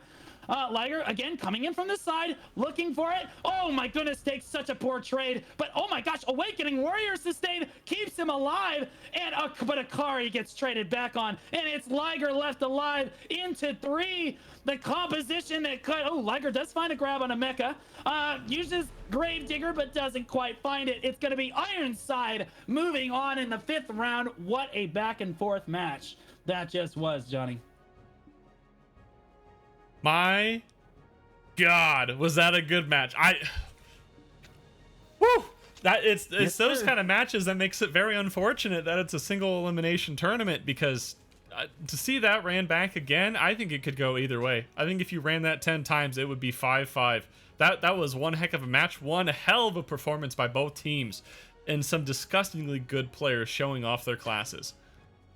Yeah, for sure. I think that Ironside played to their win condition in that last one. I think Asmonek got a little too aggressive on the Shy. They said, okay, we're gonna go out, we're gonna dictate the tempo of this last round. And unfortunately, Asmonek got too aggressive and just got pumped before he was able to use his Shy Magnus skill, give himself some DP to buff himself up, get himself a heal back on his feet. He just got deleted, and it was kind of just downhill from there. Akari got caught and killed toward the end as well, but both teams playing it great right up until the final match right there. Honestly, either one of them may have gone to the finals. But I think that Ironside looking really strong as one of the favorites of that tournament. And you said that this is going to be one of their hardest matches, I believe, earlier. And if that's out of the way, it might be somewhat smooth sailing for Ironside throughout this tournament. But I'm still thinking there's a lot of good teams. There's a lot of good compositions within this tournament. I think it's still early to say for sure and who's going to win, but that's one of the Titans down for sure. Speaking of good teams, I was just about to say your favorite's about to come up here. These are my boys right here. We got LL Cool J, which is Kuma Queen on Suck Mystic, Larry Fisherman on Suck Valkyrie, and LaFonda on Suck Corsair. Yeah, team content creator right there. Yeah. Kuma Queen, of course, Jazzy Sensei, Larry Fisherman, of course, Larry Fish, and Lay Fonda, IA Fonda, as I like to call him. But these are amazing players. Some of the best on the server for each of their respective classes. I don't think that their composition is super great. Suck Mystic, Suck Valk, Suck Corsair, they have 0 range. But like, you don't need range if you can just kill your opponent. Just kill them all. Corsair, yeah, exactly. Suck Corsair, very susceptible to grabs, but we're going to see how they do into Swag Lords. Remind us who's on Swag Lords. So Swag Lords is Geisgale on Suck Sage. We've seen this team before earlier in the tournament. Branthrock on Suck Ninja, and Popo Owo on Awakening Valkyrie. I think if LL Cool J gets through, that's definitely going to be a good team against Ironside. But I think this is going to be a somewhat difficult match. Well, actually, I think it's going to be a fairly easy match for LL Cool J here. It's a lot of good players, and their composition might be a little bit different, but I think they still have the better composition, or at least going into the matchup itself. Swag Lords only has the Suck Ninja as like the reliable grab. The Awakened Valkyrie can, but it's going to be difficult to pop off here. The gates are up here, and we are into the first round. Sorry to cut you off there, but no, you're good. All the players just running straight into each other. Oh my goodness.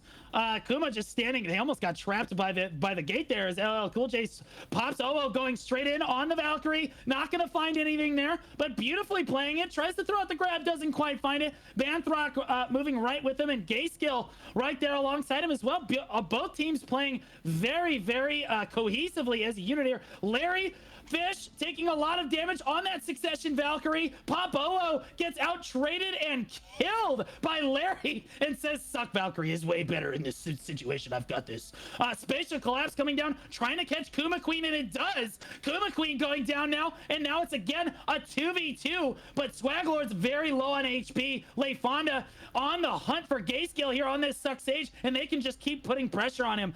Larry trying to get in behind him on the Succession Valkyrie, and he has to V right now as Gayskill is left alone in the middle of the arena to fight, and he loses a lot of health now, just not on the same page, whereas Leifonda and Larry seem like they are playing in sync with each other. It looks like Gayskill has kind of recovered a little bit of his HP bar now and is trying to throw down that damage on the Succession Sage. Spatial moves into position, trying to get the Spatial Collapse down.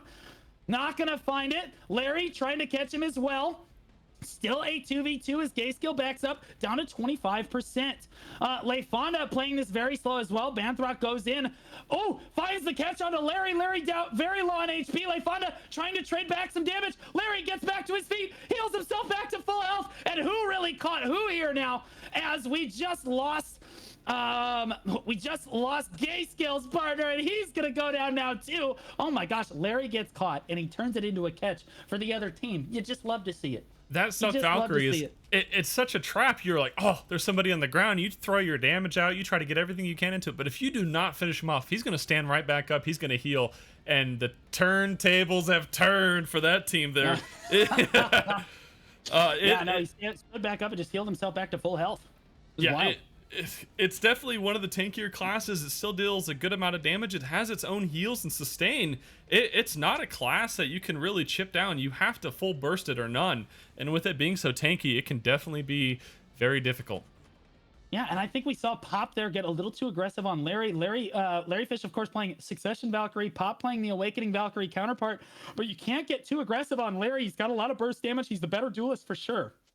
And so he can keep himself protected more, and Pop just took too much damage. So did Jazzy though, so as she takes a lot of damage again and has to back up.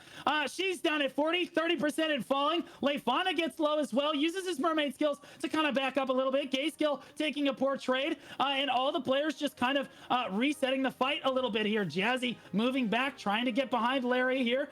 Pop trying to come in again, tries to engage on Larry, taking a really poor trade, and is down at 10% HP. He does definitely still have V up, but he's still just running for his life, and he's just ticking down over and over. Down he goes, and he is gonna die. Gayskill is already dead, and now there's only one left alive. It is the Ninja. Banthrock, and Celestial Spear is gonna catch him in the back, and down he goes. I think Pop is trying to get like the ego check 1v1 going on with Larry, and Larry is not having any of it, as he just out trades him right back at him. So I don't know, Johnny, this is not looking super great for Swag Lords, but my boys LL Cool J look like they might have their number here. They definitely looks in their favor right now. I mean, Popo's got to change up what he's doing. He can't take those ego checks with Larry. Larry's not going to be a player that's going to allow it from both if he wants to take the fight and he's going to win it, or if he just wants to back out, he's going to just evade from it and then have his teammates help him out. His teammates are playing really well with him, always having them back him up. Yep. Okay, we're out into the middle of the arena once again for round 3. It's potentially match point for Swaglords. I mean, for LL Cool J here is Swaglords down 0-2. Pop going straight into the middle of everything. That's an interesting choice. Not able to find the grab that he's looking for, but Leifonda does take a really poor trade as the Ninja just catching that bleed damage. Leifonda not able to get his health back. Pop trying to catch him with Celestial Spear as he runs away. Not gonna find it though. And as Leifonda catches back up to Larry, we should see the reset. Kuma Queen in the middle of everything. Pop gets grabbed. He's on the ground, but no one's there to follow it up. Good Celestial Spear follow-up, but Larry doesn't have the damage.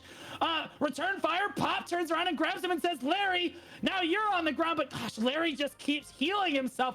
oh my goodness, just dies like the Terminator, man. Stands back up, and Larry just in the middle of everything forces Pop to V right there. He comes out of V. Larry tries to catch him with Spear, but doesn't quite get there in time. And now there's a big skirmish on the low ground as Jazzy takes a lot of damage, but finds the ninja. Pop now very low as well. Beautiful heal from the Valkyrie. Excellent Rabam heal as well, trying to keep his only ally remaining alive. Gayskill does manage to scramble back now, but Pop all alone, and I think he's just gonna get grabbed. No, he gets stunned. Down goes Pop. Gayskill tries to throw the damage down, but it's LL Cool J 3-0 off the back of that Abyssal squad. Good fights for the boys, though.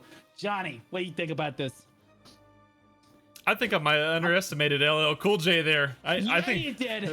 they Yeah, might be you one did. of the titans of the tournament. That was definitely an impressive showing. I mean, even we talked about their composition might not be one of the strongest, but they are cooperating to the max. They are always covering each other's backs. You know, Larry gets on the ground. That class is tanky. LaFonda dealing an absolutely tremendous amount of damage to all the opponents, just hitting them in the back, trying to just keep them trying to just be able to full dump their damage. A lot of great grabs, a lot of great CCs, a lot of great heals. Fantastic synergy from that team. Moving up, though, to the next fight, we have the Eclipse mirror matchup, which is going to be Three Amigos, a team we haven't seen yet. On Three Amigos, we have Ginger Bear and his Suck Nova. Meds on, actually, I think it's a 2v3 if I remember correctly. Meds is stepping away from the fight on the Awakening Maywa. We could have seen the Awakening version instead.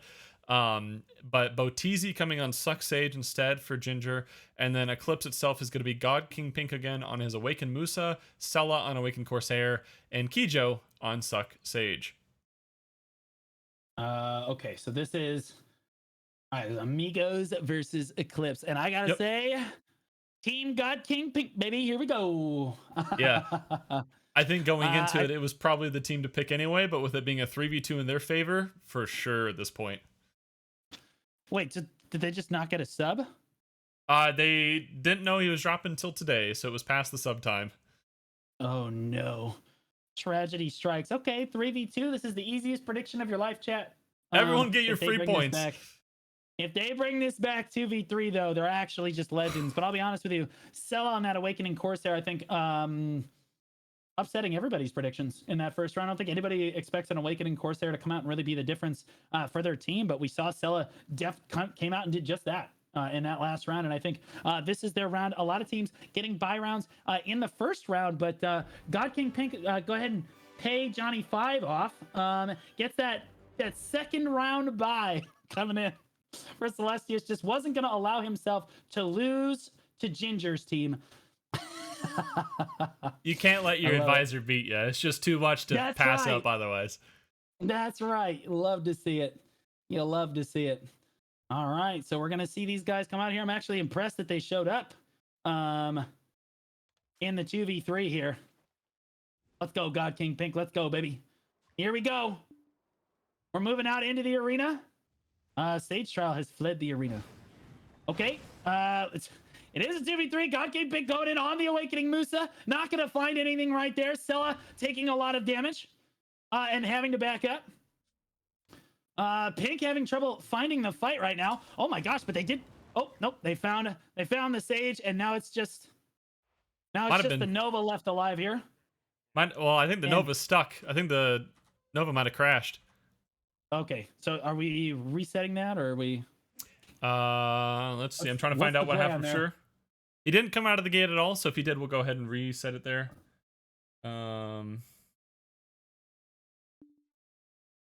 Yeah, I just saw he left the arena, and I was like, okay. Game bugged out. Yeah. Who's PayPaling who here? Honestly, I don't think they know this, but just because you drop doesn't mean you're getting a bye. It just means that your inevitable death is just going to be a little bit delayed. Both crashed. Wow. Oh, the Sage on God King Pink's team crashed, and the Suck Nova. Well, those crashes we talked about earlier finally happening. Yeah, AOA is flawless, baby. Okay. That's okay. It's a multi-billion-dollar company, but it's a shame that Arena of Arsha is still. It's a shame that there's not some sort of game mode where we could have, I don't know, some sort of custom maps that is already built for some sort of 3v3 ranked situation that maybe we might be able to play on that might be less buggy, but the technology's just not there quite yet. And imagine if, classes like Shy could have their DP sets and Strikers and Mystics could have their evasion sets. Man, if only a system could be introduced as such. Yeah, they're running on Windows Vista. You're really reaching here. Yeah. So 3v2, honestly. So who's got the 3 here? God King Pink, Sella, and Keijo are the 3, correct? God King Pink, Keijo, and Sella, yes. Yes, against Meds and Boteezy.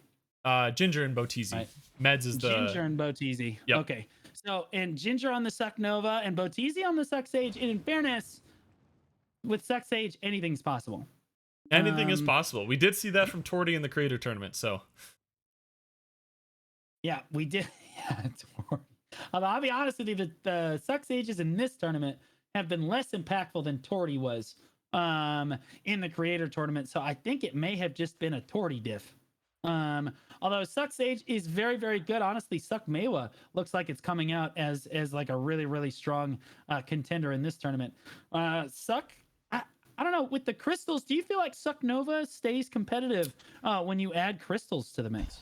I think when the new region comes out and we get the additional Hooms and the additional defensive crystals, yes. Right now, though, no. I think Suck Nova is probably down in the meta quite a bit. I think it's just too squishy. I mean, we saw earlier with Akari just destroying Retrospect without Retro really having any sort of say otherwise. It could also be a composition thing.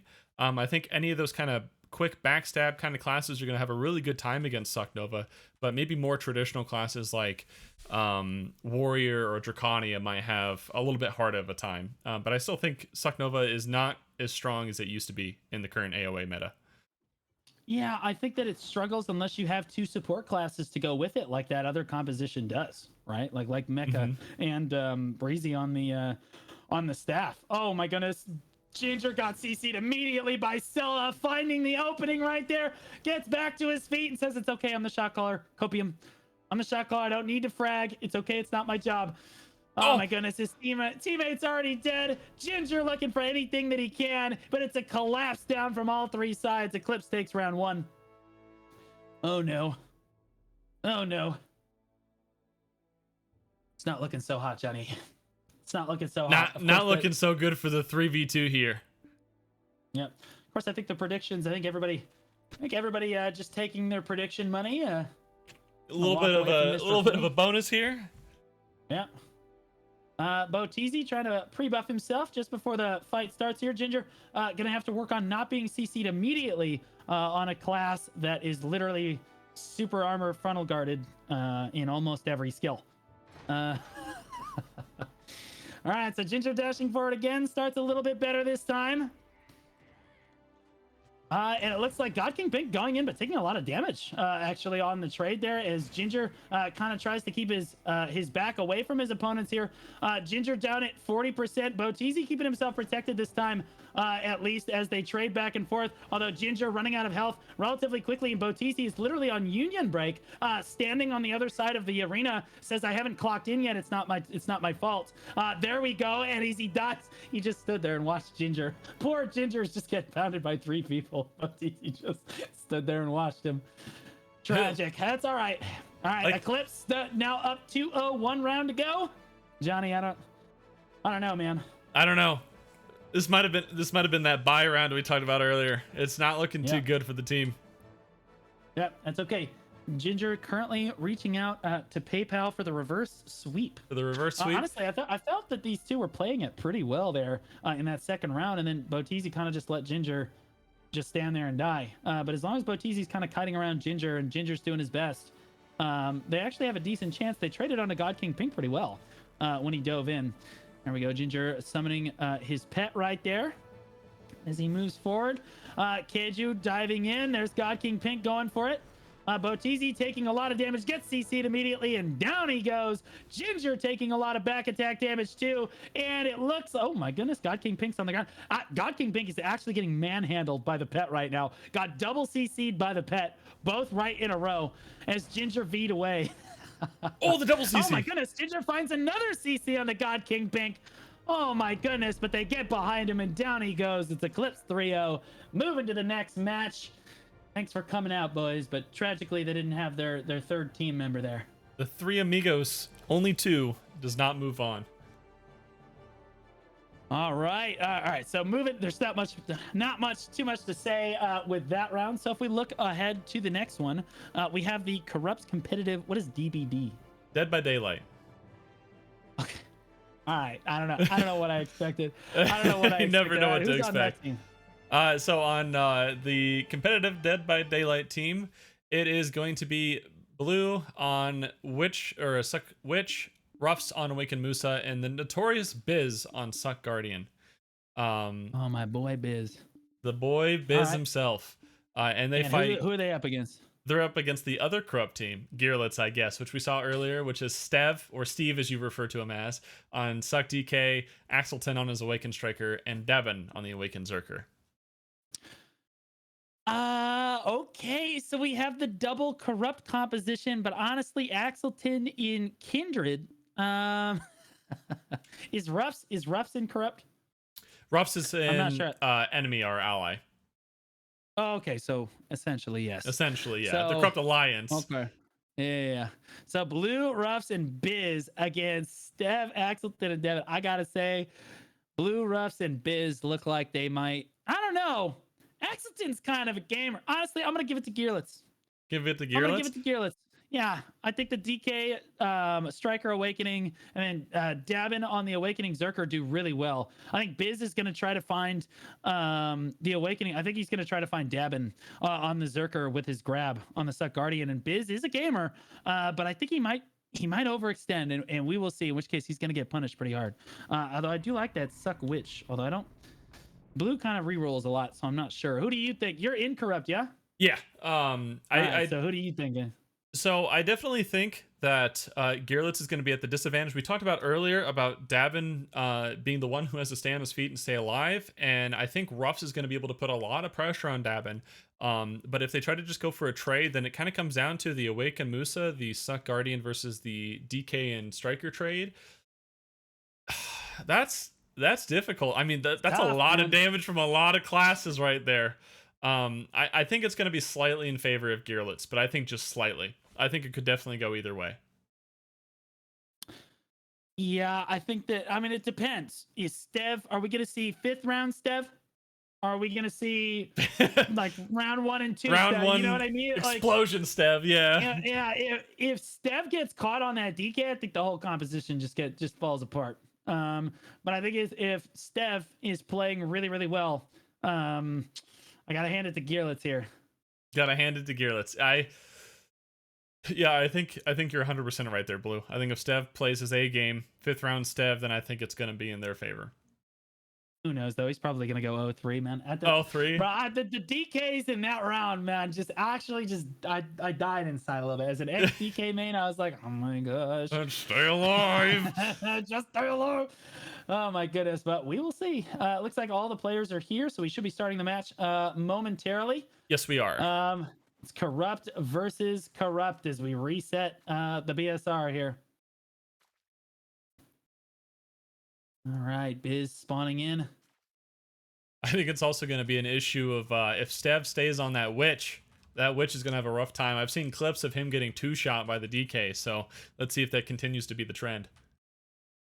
Yeah, but I think that Suck Witch, now that it has the split teleport, has a much easier time getting away from the Suck DK.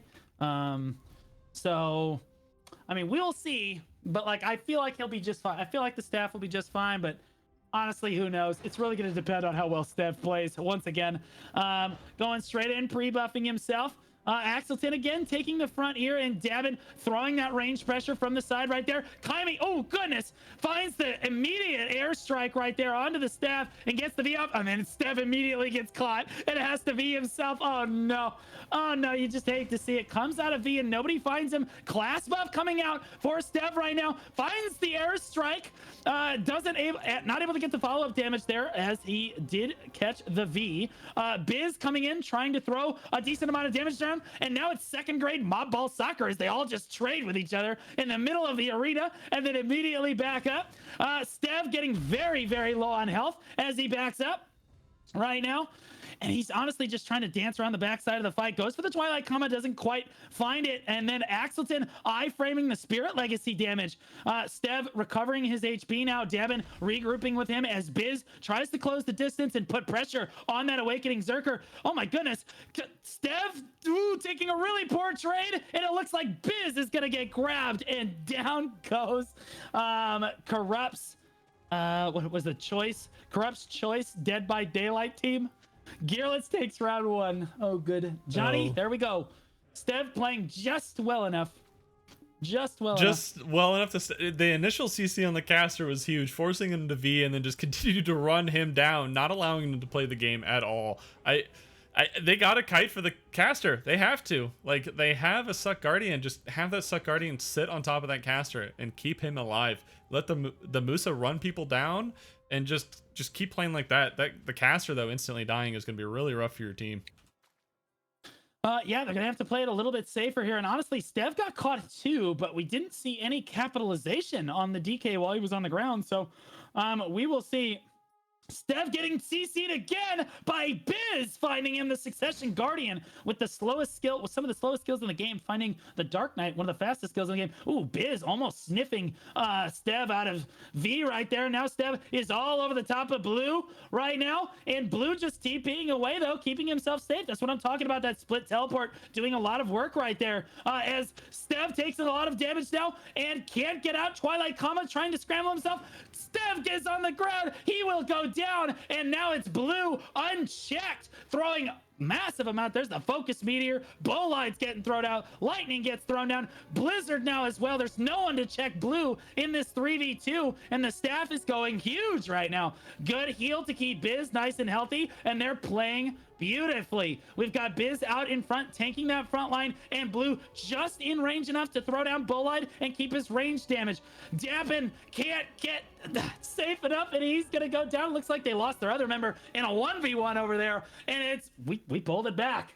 Now we are 1-1. Gearless drops that last round there, Jenny. The good old classic Stev dying first, just sitting in the middle of the mosh ball pit, taking an absolute crap ton of damage, and then trying to run away, and Ruff saying, "Get back here, bitch! You ain't going nowhere!" And as he tries to continue to evade, the good caster giving him the little bit of range supports, he's seeing Stev and then killing him before he even hits the ground. It's Stev, you gotta play passive, my guy. You gotta sit back or relax. You either got to stay on top of that caster, or you got to get out of the fight. You're not built for that. Yeah, no, you are not. All right, Biz getting very aggressive once again, diving straight in on the Succession Guardian, looking for anything he can find, and everyone just like Moses parting the Red Sea. Biz comes up behind him though, forces a V right there. Blood Circle coming out, not gonna find anybody though. Dabin does force a V there, gets Biz on the ground. Now he's got Biz in V right now. That was a very bad V out of Biz, and he's not gonna get away. There's the sniff. No, nobody capitalizes. He stands right back up and finds Blue. What just happened? 1, 2, 3. They died in each other's arms right there. Davin grabs the first one. Bolu coming in. He's like, "I'm gonna help you. Don't worry." And then as soon as the grab ends, immediately gets grabbed himself and just left alone to die. You got to be careful. The Zerker has more than one grab, my guy. Oh my gosh. Yeah, he V'd really, really early there. And honestly, it was a perfectly executed grab by Davin. And then he couldn't do anything because he got mauled. As Biz came out of V, he couldn't actually capitalize on it. So, but Gearless up 2-1 right now. Up on the Corrupt's Death by Daylight team. Stev trying to get out to the corner of the arena, trying to come in from the flank here as a big engage happens in the middle, and Stev dives straight onto Baloo. But he does, again, he scrambles to safety and puts a lot of damage back on Stev. Down at 40%, Stev has to wait to get his health back up. He doesn't have the regen as Staff does, and now Ruffs is all up on him right now. Throwing out projection. Oh my goodness, Ruff's on the ground, head to V. Biz comes up behind Stev though. Oh, grab by Axelton. Grab, yeah, and V's out of that.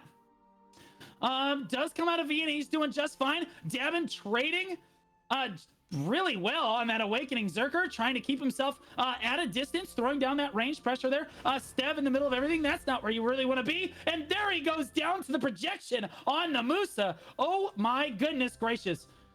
And now it's Ruff still alive. goes in on Devin, finds the stiffen, but not able to follow it up. It is 2v2 right now. Awakening Zerker, Awakening Striker against Succession Guardian, Succession Staff. Biz is on the ground now, taking a lot of damage, and he is going to go down as he got CC'd, and now it's Axelton very, very low. Oh, the BM in the chat. Oh, no. Gosh, they're BMing each other. Oh. They're BMing each other. Gearlitz takes it 3-1 like I thought they would. Tragedy strikes for the Dead by Daylight corrupt team. You'll love to see it, bro. The Interguild, you're trash. Poor Bulu, just trying to stay alive in that whole thing and just getting ran down the entire time, getting constantly grabbed or chased by either Dabin or Stev there, just making it a really, really rough match. Yeah, honestly, it felt like both teams were kind of off. Like they were just, it didn't really feel like they cared too much about their team coordination. They were just kind of running at each other. And whatever happens, happened. And honestly, I don't think they minded because they're all good friends at the end of the day. So that is okay. Congratulations to our boys. Moving on to the next round there. That is Gearlitz. And now we're moving on to Team iFrame versus Kawaii Cafe Maids. Remind us who's... we haven't seen Team iFrame yet, but who's on... who is on that team? So Team iFrame is Saint Felipe on his Awakening Sork, Rizia on Awakening Ranger, and Fafi on Succession Tamer. We've seen Saint Felipe in many tournaments before. Pretty good player, playing Sork, coming in with the Awakening Ranger, another fantastic AoE class, and finally Fafi on Suck Tamer, who I'm not familiar with, but Suck Tamer's been getting a lot of buffs, and I think they need to stop before that class gets too wild. Yeah, so I just got off a Tamer, and I don't know, man. They closed all the gaps. Like I recognized where all the gaps were, and then in one patch they just swept away all of the gaps that were on Tamer, and now I feel like Tamer is just such a strong duelist class now. It's in an excellent spot, especially in a 3v3 situation like this. I'm not sure. I think it does really well in the AoA just because it has so many iframes to work with. And so little gaps, but we're gonna find out. That is for darn sure. Saint Felipe on the Awakening Sork, going into these guys, and again, we wanted to count Buck Wild out down and out last time, so I refuse. I refuse this time. I refuse. Yeah, I think honestly this is gonna go to round 5. I think this goes all the way to round 5. Round 5. It's gonna be again on OnlyFans on that Suck Ninja to try to find the picks, which he was able to find in the first round. He might be able to. I mean, there's an Awakening Ranger on Rezia and Fafi on the Suck Tamer. I'm not sure how good Fafi is on Tamer, but like I said, Tamer's in a really good spot right now. But Awakening Ranger, tough to pin down for sure. But as long as you're not exactly flannels, there's usually an opening, a gap or two here and there that you can kind of exploit. So. I think I don't want to give it away from the Cafe Maids again this time. I think Buck Wild showed up on the Awakening Zerker so well in that first round. I can't go against them this time. I think they have a great team composition, and they have an absolutely ludicrous amount of damage. I am in favor of Kawaii Cafe Maids for this one for sure. Still waiting for the participants to be fully ready here. But I'm not completely counting Team iFrame out of the fight yet. A lot of the chat saying that Fafi is an absolute gamer, a menace to society, you may say.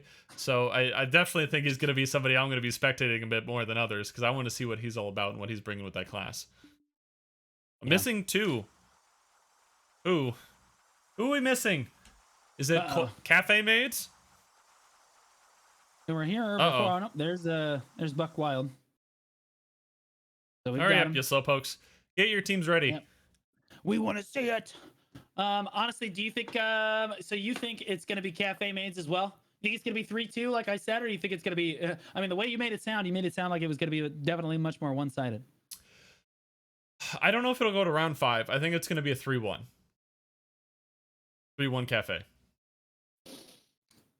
Yeah, I don't know. It's going to come down to how well they can play and get on top of Buck again. And again, I counted him down and out in the first round, and I did, and then he showed me up. But I think that in this round, I think Felipe and Fafi definitely have their work cut out for them. Awakening Zerker does pretty well into Awakening Sork in a 3v3. He can just constantly stay away. Sork's biggest weakness is that it's got short-ranged iframes that honestly are kind of slow moving at the end of the day. And Zerker's movement is much faster than that, so he can constantly just keep running away from And keep the Felipe. distance. I think, yeah, I think that Faffy is definitely the one that's going to have to put the pressure on Buck, and he definitely can with all of the iframes that Tamer kind of has in that kit. So we are going to see. And I think that it's going to be Buck running away while OnlyFams tries to find picks. And I think OnlyFams is definitely good enough to find the picks on the Suck Ninja, but we will find out. Do you know who Rezia is? Have you ever seen Rezia? That is not no. That is not a name I was familiar with. I tried to look him up a bit, and I couldn't find any sort of info on any sort of familiarity with them. So they might come out of nowhere, or they might have two fingers. We'll find out real quick. But I mean, with Awakening Ranger, that's another class too that a lot of people kind of sleep on for ranged pressure in ranged CCs. It has a couple of skills that can basically penetrate any small gaps classes have, and Awakened Zerker is going to be one of those classes with those gaps. So if he keeps the pressure on Buck Wild while Buck's trying to do range, he might get some picks off of it. He can really follow up on that range CCs too. They're KDs, they're fantastic CCs, so I think it's going to be something. I guess we'll find out what kind of players they are. Yeah, right. I mean, Chad is all in favor of Team Rezia, man. Rezia is a gamer, and I believe him. Twitch chat would never lie to us. Never lie. All right, it's Gates down, and if that is the truth, honestly, they got their work cut out for them. Anytime you have a really good Awakening Ranger like that, man, things get really sweaty up in here. Yeah, especially the Awakened Rangers can really carry their team if they want to. So I'm excited to see if we got two, or I guess not two, but one more Awakening Ranger to be feared in AOA tournaments in the future. Yeah. All right, looks like everybody has spawned in, and we are moments away from Gates up. There we go. OnlyFams just barely getting out of the gate right there. And again, Buck Wild positioning really defensively here. Razia on the ground. Oh no! Has to be immediately gets CC'd right away by Titanflow. Razia does get into V. Buck Wild now has to V as they collapse down onto him as well. And Maestroy on the hunt for Razia in a 1v1 Awakening Ranger v Awakening Ranger going at each other. Kind of disregarding the rest of the match there. As Razia backflips, both of them iframing around, looking for, trying to get in range to grab here, lingering their frontal guards. Goodness, Razia took a really bad trade from behind down to half health, and Buck Wild running around like a maniac. Now in a good position to throw range with that Titan blow from the edge of the arena right there. St. Felipe not able to find anything yet. Razia on the ground once again. It's Maestroy that cleans him up. Down he goes, and now we're in a 3v2. The Tamer and the Awakening Sork on St. Felipe still alive, but they have their work definitely cut out for them. Maestroy finding the grab on a St. Felipe. That's incredible hands right there, but St. Felipe does get into V, and the fight's gonna reset a little bit. Oh my goodness, on the ground as well. Fafu dies. That's the range. Oh wait, no, they got Cafe Mate. That's the ninja. And now it's a 2v2 once again. Oh my goodness. St. Felipe on the ground. No V for him. He's going to die. Now it's a 2v1 though. And it's just the Tamer left alive. But like I said, Tamer looking kind of fresh here. Faffy got his work cut out for him. But like, I think he might be able to get the damage down if he can close the distance. He's trying to stand behind Hailing to kind of block some of this range pressure. But Maestroy, and he's got to close the distance here. He can't possibly stand at range and make this work. You're playing against a Ranger and an Awakening Zerker. They're just going to keep hurling range at you. His frontal guard has to be hurting, lingering in an iframe out there. And there he goes. He finally decides to try to dive in and engage, and the Zerker just runs straight away from him. Maestroy can just iframe backwards, and again, Faffy taking a lot of damage. Oh, Maestroy getting a little bit close there, and both of them just shelling out damage towards that Tamer.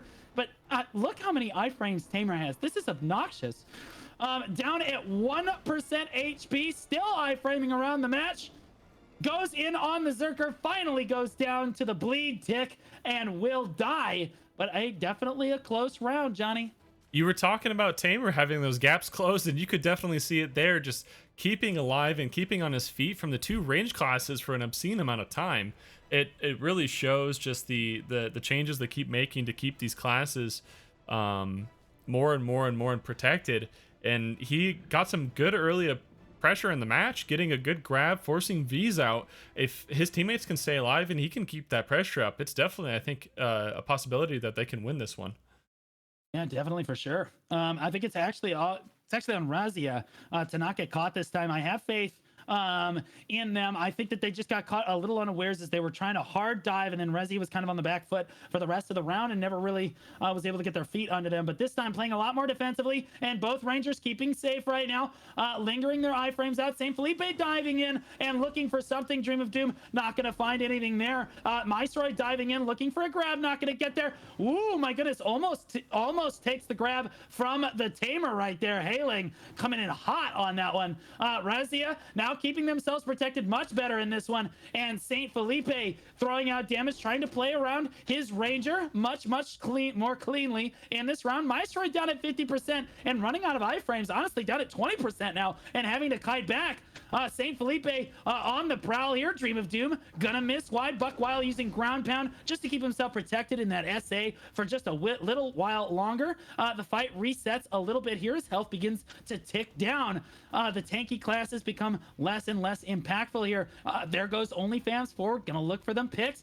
Faffy just rotating those iframes just so hard to catch that Tamer right there. Maestro gonna find the grab onto Faffy. He's on the ground, does get the V off, and it's Rezia trying to put pressure on Maestro right now. Two Awakening Rangers just going at it with each other in the middle of the arena, but it looks like we lost Cafe Maids. There, down goes the Ninja. That's Maestro. That's our Ninja on Cafe going down right there. Now it's a 3v2, but that is okay because it is an Awakening Zerker and an Awakening Ranger. Can buy time all day here. And again, Maestro not really able to put a whole lot of damage down the last minute or so. Oh, gets caught by Saint Felipe. Beautiful float right there. And has to V. Saint Felipe catching him right there. Maestro comes out of V nice and safe, trying to re-engage the fight. Oh my goodness, gets in behind Razia. Razia doesn't know he's behind him. Ooh, but finally kiting back right there. Iframe as she backflips backwards and gets out of a really sticky situation there. As both teams kind of drop down to 50%, health will lock in now, and it's anyone's game. In a 2v3, it's who can burst who. Dream of Doom not gonna find anything. Grim Reaper's Judgment also not gonna find its mark, but Maestro gets absolutely turboed, and now Faffy on that Tamer, iframing around all over the place. Not much health to work with though. Buckwild gets found. Faffy finds the damage, and he goes down as well. It's 1, 2, 3, and we go up 1-1 in rounds. God, these teams are close. Even with the Suck Ninja OnlyFans getting knocked out fairly early, they still went all the way to the end of the timer, even getting past the 1 minute mark where the HP cap gets put at 50%, I believe. Is it what the 1 minute mark that it gets put at 50%? Yeah, 1 minute mark, it comes down to 50%, yeah. And that's when some of the classes and some of the compositions can get really nasty. I mean, you know, if Buckwild gets a full Titan blow into your back, depending on your class, you might die straight up from that standing without any sort of counter. Yeah, honestly, I'd be more worried about the Ninja, but he just never makes it that far. Just never makes it. Yeah, if he makes it into that 50% health pool, man, the Suck Ninja's kind of a terror. Oh my goodness, Buckwild going straight in on this, keeping himself positioned behind Maestro and just constantly throwing out that range pressure. Both of them doing a great job positioning right there. OnlyFans is on the ground now. Got caught, couldn't V. Down he goes, and it's 3v2 now. The Ninja once again getting caught and is dead. And now we've got Buckwild just trying to keep himself protected against Seals. Ground pound. Trying to jump away, trying to stay away from Saint Felipe. Full super armor, running out of protections here. Puts his back to the wall, tries to throw out the frontal, gonna take a lot of damage. He's the only one left alive, and they are running down his V right now. Oh my goodness, is he gonna get it? Nope, Dream of Doom will find him, and they mop it up. They mop it up, Team iframe doing work up 2-1. They're looking kind of clean with it recently. They're all keeping alive, keeping on their feet, and they're putting the full pressure on that team. It just knocking one out quite early and putting it into a 3v2 situation, and then just playing smart and playing together. It's just going to keep them on the advantage the entire time. And it is some impressive teamwork from that group. Yeah, I got to say, Rezia just turned it on that first round. Kind of inted, not going to lie. But these last two rounds, Rezia has just been this uncatchable monster. And I think the enemy team, I think Cafe Mates keeps trying to get on top of Rezia, and it's just unable to because they are playing just that well. Faffy iframing around, but taking a relatively poor trade on the tamer, but that's okay. He can come back in whenever he wants. He's got too many iframes. St. Felipe jumping around with OnlyFams in the middle. OnlyFams is the one that gets caught. And he does not. V just stands right back up. Oh my goodness, the confidence on this guy is actually nuts. St. Felipe, ooh, gets caught with the standing stun right there and has to V himself. Gonna come out of V next to Rezia right there. Ooh, Maestro on the hunt. Almost found him, and now it's Maestro in a 1v2. Turning back around. Maestro finds the grab onto Rezia, and oh my goodness, in the 1v2 in the corner of the arena, Maestro puts on a clinic. Faffy running away right now, and he's at half health. We did look like we lost Rezia right now, so now it's a 3v2. Rezia getting caught, unfortunately. St. Felipe kiting around right now with his only standing teammate, the Tamer. But I'll be honest, these classes both have so many iframes, they should just wait until time ticks down. Wait until these classes just get that much better at the 1 minute mark if they just bide their time, but it doesn't look like they want to do that. They're just going to go straight in, and oh my goodness, caster curse. OnlyFams just dies from standing, and now we're down in a 2v2. The Ninja just sweep the leg. Down he goes, and Maestro on the hunt now, looking for the damage. It is 2v2. Again, if the team of three had just played this, if Cafe had just played it nice and slow, they would have been fine. I think they're just getting a little too aggressive into two iframe classes, and now Maestro squaring off with St. Felipe. That is a tough matchup. Awakening Ranger has a lot of iframes, but Sork has more, as it turns out. Maestro, oh my goodness, this fight just keeps resetting itself. The Tamer jumping all around. Honestly, just constantly trying to stay around the Sork. It's almost like he's trying to wait for Felipe to engage for him, and then he kind of follows it up with damage, but that's not something you see around Sork very much. DOD catches Maestro in the back, and will drop him to 25% health as HP bars are down at capped at 50% right now. Maestro very low, but so is St. Felipe. And all of these iframing classes, but plus Buck Wild is somehow just never the focus. He just runs around. He's constantly putting on range pressure. Faffy trying to run him down, and you just see Buck Wild running for his life in the background as St. Felipe tries to trade with Maestro over and over again. It looks like St. Felipe is out of stamina. Maestro has kind of won that little skirmish, goes into Nightmare, but St. Felipe down at 5% HP. The Ranger just able to out-trade him with his iframes, and Faffy comes over to kind of sweep up St. Felipe's HP bar, as again this fight boils down. It's going to come down to who has more HP remaining at the end. Maestro goes into V. He's not going to have time to recover that. St. Felipe up at 50%. That looks like that might just be the end of it. Oh, what? End of time. End of time. What? Felipe's team.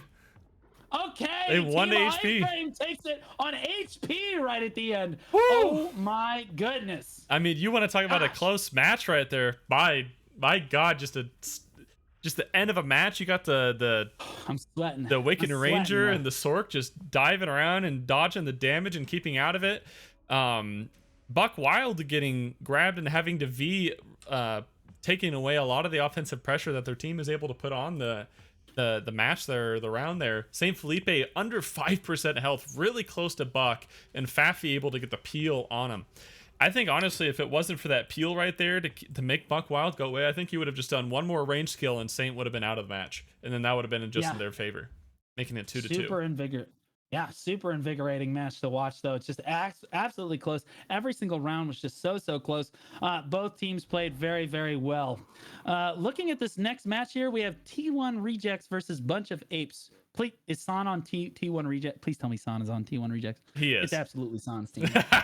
He's not on DK though. I was waiting for the DK. Absolutely San's team. Yeah, he's on the Suck Ninja. He's really good at the Suck Ninja, though. Is he? I think Okay. that's kind of I would consider that more of his main class than the DK. Yeah, he played the DK for a long time, but he was on the Ninja for a super long time. So go ahead and go through who else is on this team here, on this T1 Rejects. So in T1 Rejects with San, we have Yokai on Megu, and Sad Ghost on Awakened Tamer. And we saw the Suck Tamer last match as a really gross class, but I honestly think Awakened Tamer is better in these kind of situations. and they're fighting a bunch of apes, which we've seen earlier as well in the tournament, which is Yellow on his Succession Ninja, Dog on Succession Mystic, and Dean's on the Awakened Nova. And this is a very, very good and gross team.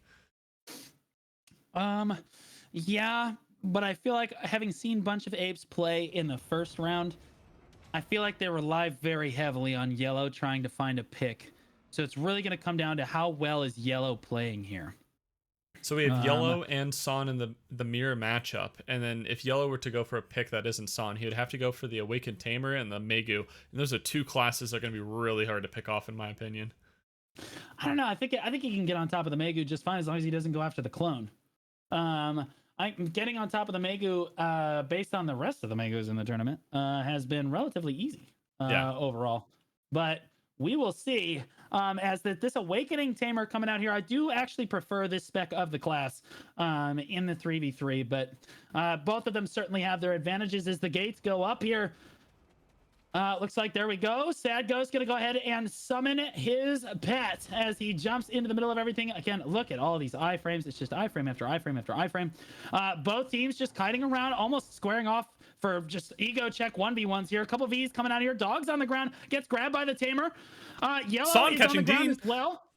Yeah, gets grabbed as well, and Yellow had just stood right back up, didn't actually care. And now it's Sad Ghost V'ing into the corner right now, rejoining the fight. Does have his grab back off cooldown. Dean down at 40% health and running away from Sad Ghost. That Tamer in hot pursuit right now, as nobody wants anything to do with him. Dog running around on that suck Mystic, just keeping himself protected constantly, as we saw him do in that first round with those super armors. Sad Ghost iframing everything, using that little pull jump there. A great mobility skill for Tamer. As we regroup back in the middle of the arena. Oh, Yellow gets caught down at 25% HP. Did he get his V off? He did get his V off, and he's not going to get snipped. But we lost. Oh my goodness, we lost San on the back foot of it because he tried to jump on Yellow and just wasn't able to find it. Yellow stands back up and says, who really caught who in this situation? And it's the Megu. He's the only one left alive for T1 Rejects. San, San is still, down goes, never mind. There goes San. Never mind. Thought he might have it. Down he goes San. San getting a really good initial CC on Dean's, though, showing that he can also do the catches like Yellow does. But in the end, it just turns out to be Yellow's team doing a bit better in the entire match, keeping up and keeping alive. I'm not putting away T1 Rejects yet. I still think that they still have a chance to take some of these rounds away. But I'm definitely in favor of a bunch of apes after looking at that first round there.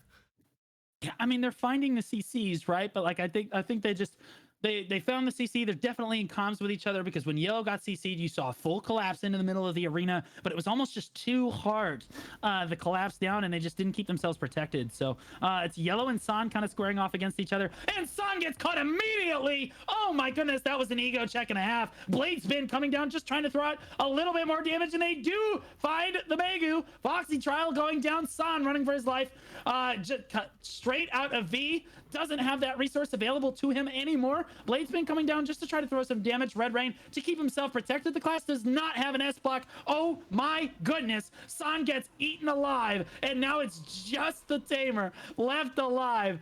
Oh my goodness, Yellow working his way through this team. But the Tamer doing a great job here in this 1v3, honestly, to keep himself alive. Nope, is going to go down there. It is going to go up 2-0. T1 Rejects down 0-2. Do you still think that they have a chance here now? I mean, there's a lot of mistakes on that one. The Megu got CC'd right off the start, trying to help his teammates, getting in, trying to get some of that melee damage. Gets out of the CC without V'ing, stands up and tries to make it away, and then just gets chased down and doesn't use the V. You don't have to be CC'd to use the V. If you're that low and you're approaching death, just use it. You can. I think right. you gotta avoid those kind of mistakes. Maybe it's an experience thing. Maybe it's just a brain lapse. Maybe it's tournament nerves, but you can't make those mistakes in these kind of settings with these kind of players. Yeah, I think Yellow came around the side at the very start of the round, and San was not looking at him. He was looking at the other three. And again, Yellow doing the same thing here, engaging into the middle of the arena, finding Yokai. Good grab right there, but ooh, my goodness, gets out of it. Honestly, just a decent grab right there as he backs off and the fight resets a little bit. Nobody taking bad trades quite yet. Yellow looking for another pick. Ooh, throwing Red Rain on top of everyone. That DP debuff doing a good amount of work. Yokai getting down at 40%, taking a lot of tick damage now as that bleed is going to come through from the ninja there. And San now down at half health as well. T1 Rejects looking very, very sparse here. The Megu is going to fall over. Tamer's going to go down now as well. And now it's San, the only one alive, and Yellow will make short work of him. Down he goes, and it's bunch of apes in the 3-0 over T1 Rejects there. I'm so sorry, San. It was so tragic. It was so tragic. Not a good looking match for T1 Rejects right there. Yellow's team was coming out to play, and they showed that they do not care. They just did not care. Like the Megu trying to make their way away, and they were just getting run down. I mean, I don't know. Maybe it's a player thing, maybe it's a class change thing, but Megu does not look nearly as strong in this tournament as I thought it would be. Yeah, no, I don't feel like it's crazy. It's as strong in like a 3v3 situation as people think. I think they've nerfed it into a point where honestly, I'm not a super crazy fan of the class anymore because they've just nerfed it so hard. I feel like the class has lost a lot of its effectiveness, but and certainly in this tournament we have not seen it be super crazy great, but T1 Rejects doing their best there, not quite coming up with it. Yellow and his team moving on to the next round, and that I think pushes us forward, right? We're on to round 3 round now. 3. Yep, finally. No more buys. Everyone we've seen now will be ones we've seen before. True. Rat Squad versus Ironside. Oh boy, oh man. Remind us who's on each of these teams. All right, so Rat Squad's going to be Backstab on the Awakened Ranger, and Nudes on the Awakened Kuno, and Ginny on Suck Megu. And finally, Ironside is Mecha on Suck Valkyrie, Blown on Suck Wizard, and Retrospec on Suck Nova. And we talked about it earlier where Ironside is like if they won their last match, that they might have a fairly smooth sailing journey. But I mean, Rat Squad's shown to be pretty good. But if I had to put my bets on anything, my channel points or sub or anything, it would definitely be on Ironside today. Yeah, I want to believe in Mrs. Kuno. I really do. But I also am looking over Ironside's composition is just so hard. But I mean, I will say for credit where credit's due, Mrs. Kuno is very good at isolating and destroying targets. The problem is Ironside plays as like a tight group. Yeah, yes. It's gonna be really hard for Miss to kind of split off somebody and try to pick them off without them getting like a full health bar worth of a heal or a PA or some sort of defensive stats. Like I think it's gonna be really tough. I mean, really tough. We saw earlier Blown getting knocked on the ground twice in a row in a match and just standing right back up, not even taking the V. He's been hanging out with the 2 Q block classes long enough. He's starting to think he is one too. Maybe it's just with the passive heals from Valkyrie has its PA, it has its heal. Suck Nova has its buff that it can heal itself and give itself DP, and they can just make themselves extremely tanky. They can do perma SA trades. They can really, really trade people out of this tournament, and I think that we're going to see that still with this next match here. Right. I misspoke. It is Nudes. I think I was saying miss there, but yeah, it is Nudes on that Awakening Kuno. As good as Nudes is as separating his targets, I think it's gonna be really hard. If Ironside plays their composition the way it's supposed to, Nudes certainly has his work cut out for him as he moves out onto the flank of this first round here. Stays underneath the balcony, doesn't want to get CC'd by that Nova Pet off the gate here. Oh, Nudes going straight in on it. Nope, playing very defensively, buying his time. Moves in, Blown's on the ground, taking a lot of damage. Lethal Spin Spree gonna be there. Oh my goodness, and Blown just dies immediately. That's kind of a big deal. Nude says, I don't need to separate them. I'll just kill him with them standing over the top. Oh my goodness. 3-2 now. Ratro losing a lot of health now, taking damage in the back from Nudes.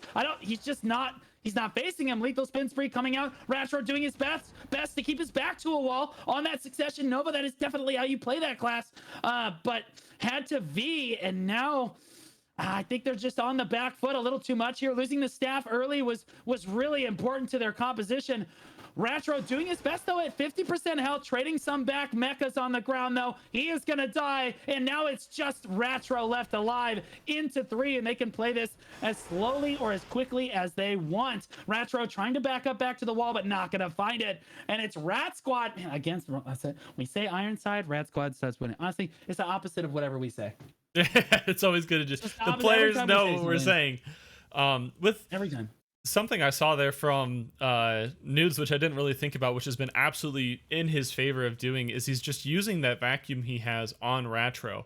And if Ratro tries to escape it, he just can't. If he does an accidental unprotected move, or a forward guard like his bomb, or if he tries to use some of his unprotected movement, he's going to get immediately KD'd. So he's just forcing Ratro to take all of the range damage. And if that Suck Nova Q block breaks, that class can't move. It can't cast half of its skills, and it's definitely not going to stay alive much longer. So he's just keeping the pressure on these guys and keeping the Q blocks in their place. Yeah, I think that Ratro, I think it's going to be really difficult to break a Q block in a 3v3, but it is definitely possible, like you said. Blown trying to keep himself more protected this time, making himself just a little bit more mobile, but oh, a beautiful mouse move on the TP. Normally you can't mouse move in the AoA. Oh, throwing out Meteor. Lightning coming down there as well. Good Earthquake. Good Earthquake evade. He's got too much pressure on him. Blown TPing around, trying to keep himself protected. Gets grabbed by Backstab. Beautiful Ranger grab right there. And he's trying to, oh my goodness, he's trying to V to a good position. Nobody sees him. It's okay. And now he's in a great spot. Ratro, though, taking a lot of damage. He needs a heal. Blown finds the heal onto Retro and TPs away. Absolutely getting away with murder on this staff. Beautiful positioning right there. TPing backwards, just watching Retro's HP bar.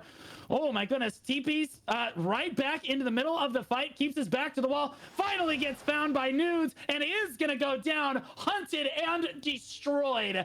And now it's a 3v2 once again in the middle, or on the side of the arena here, as Mecha is kiting back, tries to get that Valkyrie off, does manage to get there.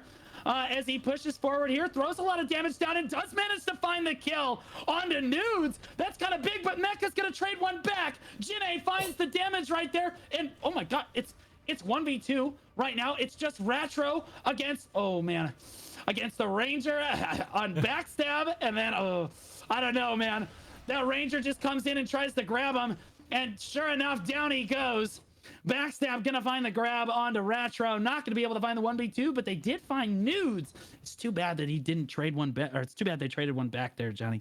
Yeah, Mecha not able to stay alive was really detrimental. Ratro able to get the double CC, forcing both Vs out of the enemy team, but with both of them being able to V, just basically resetting the situation, and Awakened Nova having enough protections and enough movement just to basically casually strut up to Ratro, grab him, and just ensuring that he's going to get killed from the Megu, and his damage is going to be really, really rough. This is not a team that Ratro is going to be able to 1v2 very easily, and it doesn't matter which of the three it is. It's with Nudes on a Kuno, he's going to do the vacuum grab KD, the Ranger, or the Megu. It's just a rough situation.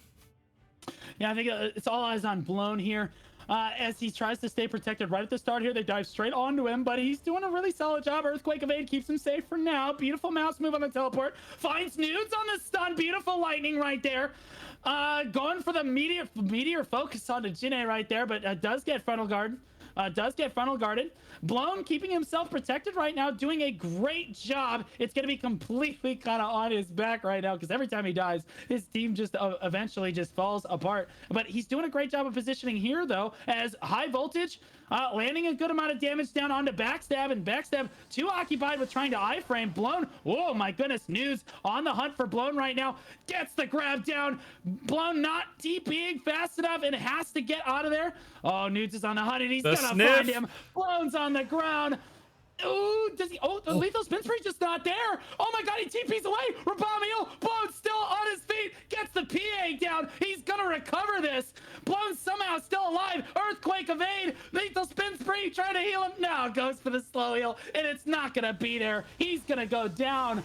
And it looks like who on his team is still left? It's still both shield classes left alive, and everyone's trading back and forth right now as the Ranger gets immediately obliterated. It's Ratro left alive once again in a 1v2, except this time it's the Ninja and the Megu left alive against him. Wait, are all three alive? Why is this so bugged? I can't tell. Wait, that might just be the clone. Wait, That's he might okay. be dead. Ratro, I do see 3 Yeah, bodies. just- It is 2v1 again. Never mind. Yeah, no, it's the AOA's just bugged out of its mind. That's okay though. Ratro going down there in the 1v3, not quite having it. Like I said, Ironclad had a great composition the first couple of rounds, but you isolate that staff, and it gets kind of rough for him. I think they did a good job though, Johnny. Nude's putting absolute pressure on Blown, not letting him play the game is definitely going to be the best thing to do. And even when Blown was trying to get out and trying to do some side things, Nude's Awakened Kuno has enough like quick gap closing that he's just like with the slow heal at the end there. Blown isn't getting anything off. I was absolutely just kind of distraught that Blown was able to get the heal off on Ratro, and I think round 2, it's not going to be a fun time with that kind of a composition there. That is really rough to see. And News is playing out of his mind, drinking 3 cups of coffee in between the matches, playing at 4 times speed. Man is an animal. Next up we have your favorites again versus your other favorites. Boys. Amen. LL Cool J versus Eclipse. LL Cool J, of course, Kuma Queen, Larry Fisherman, and my boy Lefonda. We got Suck Mystic, Suck Valk, and Suck Corsair, respectively. Who's playing on Eclipse, Johnny? And those 3 are going to be fighting God King Pink on Awakened Musa, Sella on Awakened Corsair, and Kijo on the Suck Sage. All right, who do you think takes this? I already know. I'm thinking it's LL Cool J. I think it's the LL Cool J here. I mean, like, listen, every time we bet on somebody, we end up being dead ass strong. Maybe Eclipse goes all the way, but I definitely feel a lot more safe on this bet than others. Damn, just not giving him any hope. Oh God, no! I think because we predicted LL Cool J, I think Eclipse is gonna come back and just easy quickie 3-0. Just quickie 3-0. Just because I'm predicting LL Cool J 3-0 over the top of Eclipse. But Eclipse definitely has their work cut out for them. They got what is kind of akin to a bye in that second round, but definitely came out swinging in that first round, doing pretty well. But I think it's kind of all eyes on Larry. I think Larry, Lefonda, and Jazzy, who is Kuma Queen. That's just a really stacked team, man. That's just going to be tough. I mean, they definitely have their weaknesses. The Suck Corsair can definitely be grabbed, but I will say that the grab passive, at least on trials, is a little stronger than it is in the open world. In the open world, it's basically useless. But on trials, I would say that 80% grab resist is actually not all that bad for the Suck Corsair, but we'll see how they do. Kuma Queen buffer herself up just before she walks into the middle here. And LL Cool J playing this a little bit defensively as, oh my goodness, they're getting just dove on. Lefonda coming through to try to help support Jazzy as they both dive forward. Jazzy's using that iframe. Oh my goodness, the Mystic class buff comes out. Almost gets CC'd, but she's going to be kind of invincible for the next 30 seconds. Very, very tanky class buff for Suck Mystic there. As Larry Fish is on the prowl, it finds the Mystic. God King Pink just dies to the Succession Valkyrie. And now we are in a 2v3 at this point. It looks like Keiju now down at 20% HP on the Sage, trying to do everything he can to throw down damage onto the Suck Mystic, but in evasion we trust. Down goes Sella.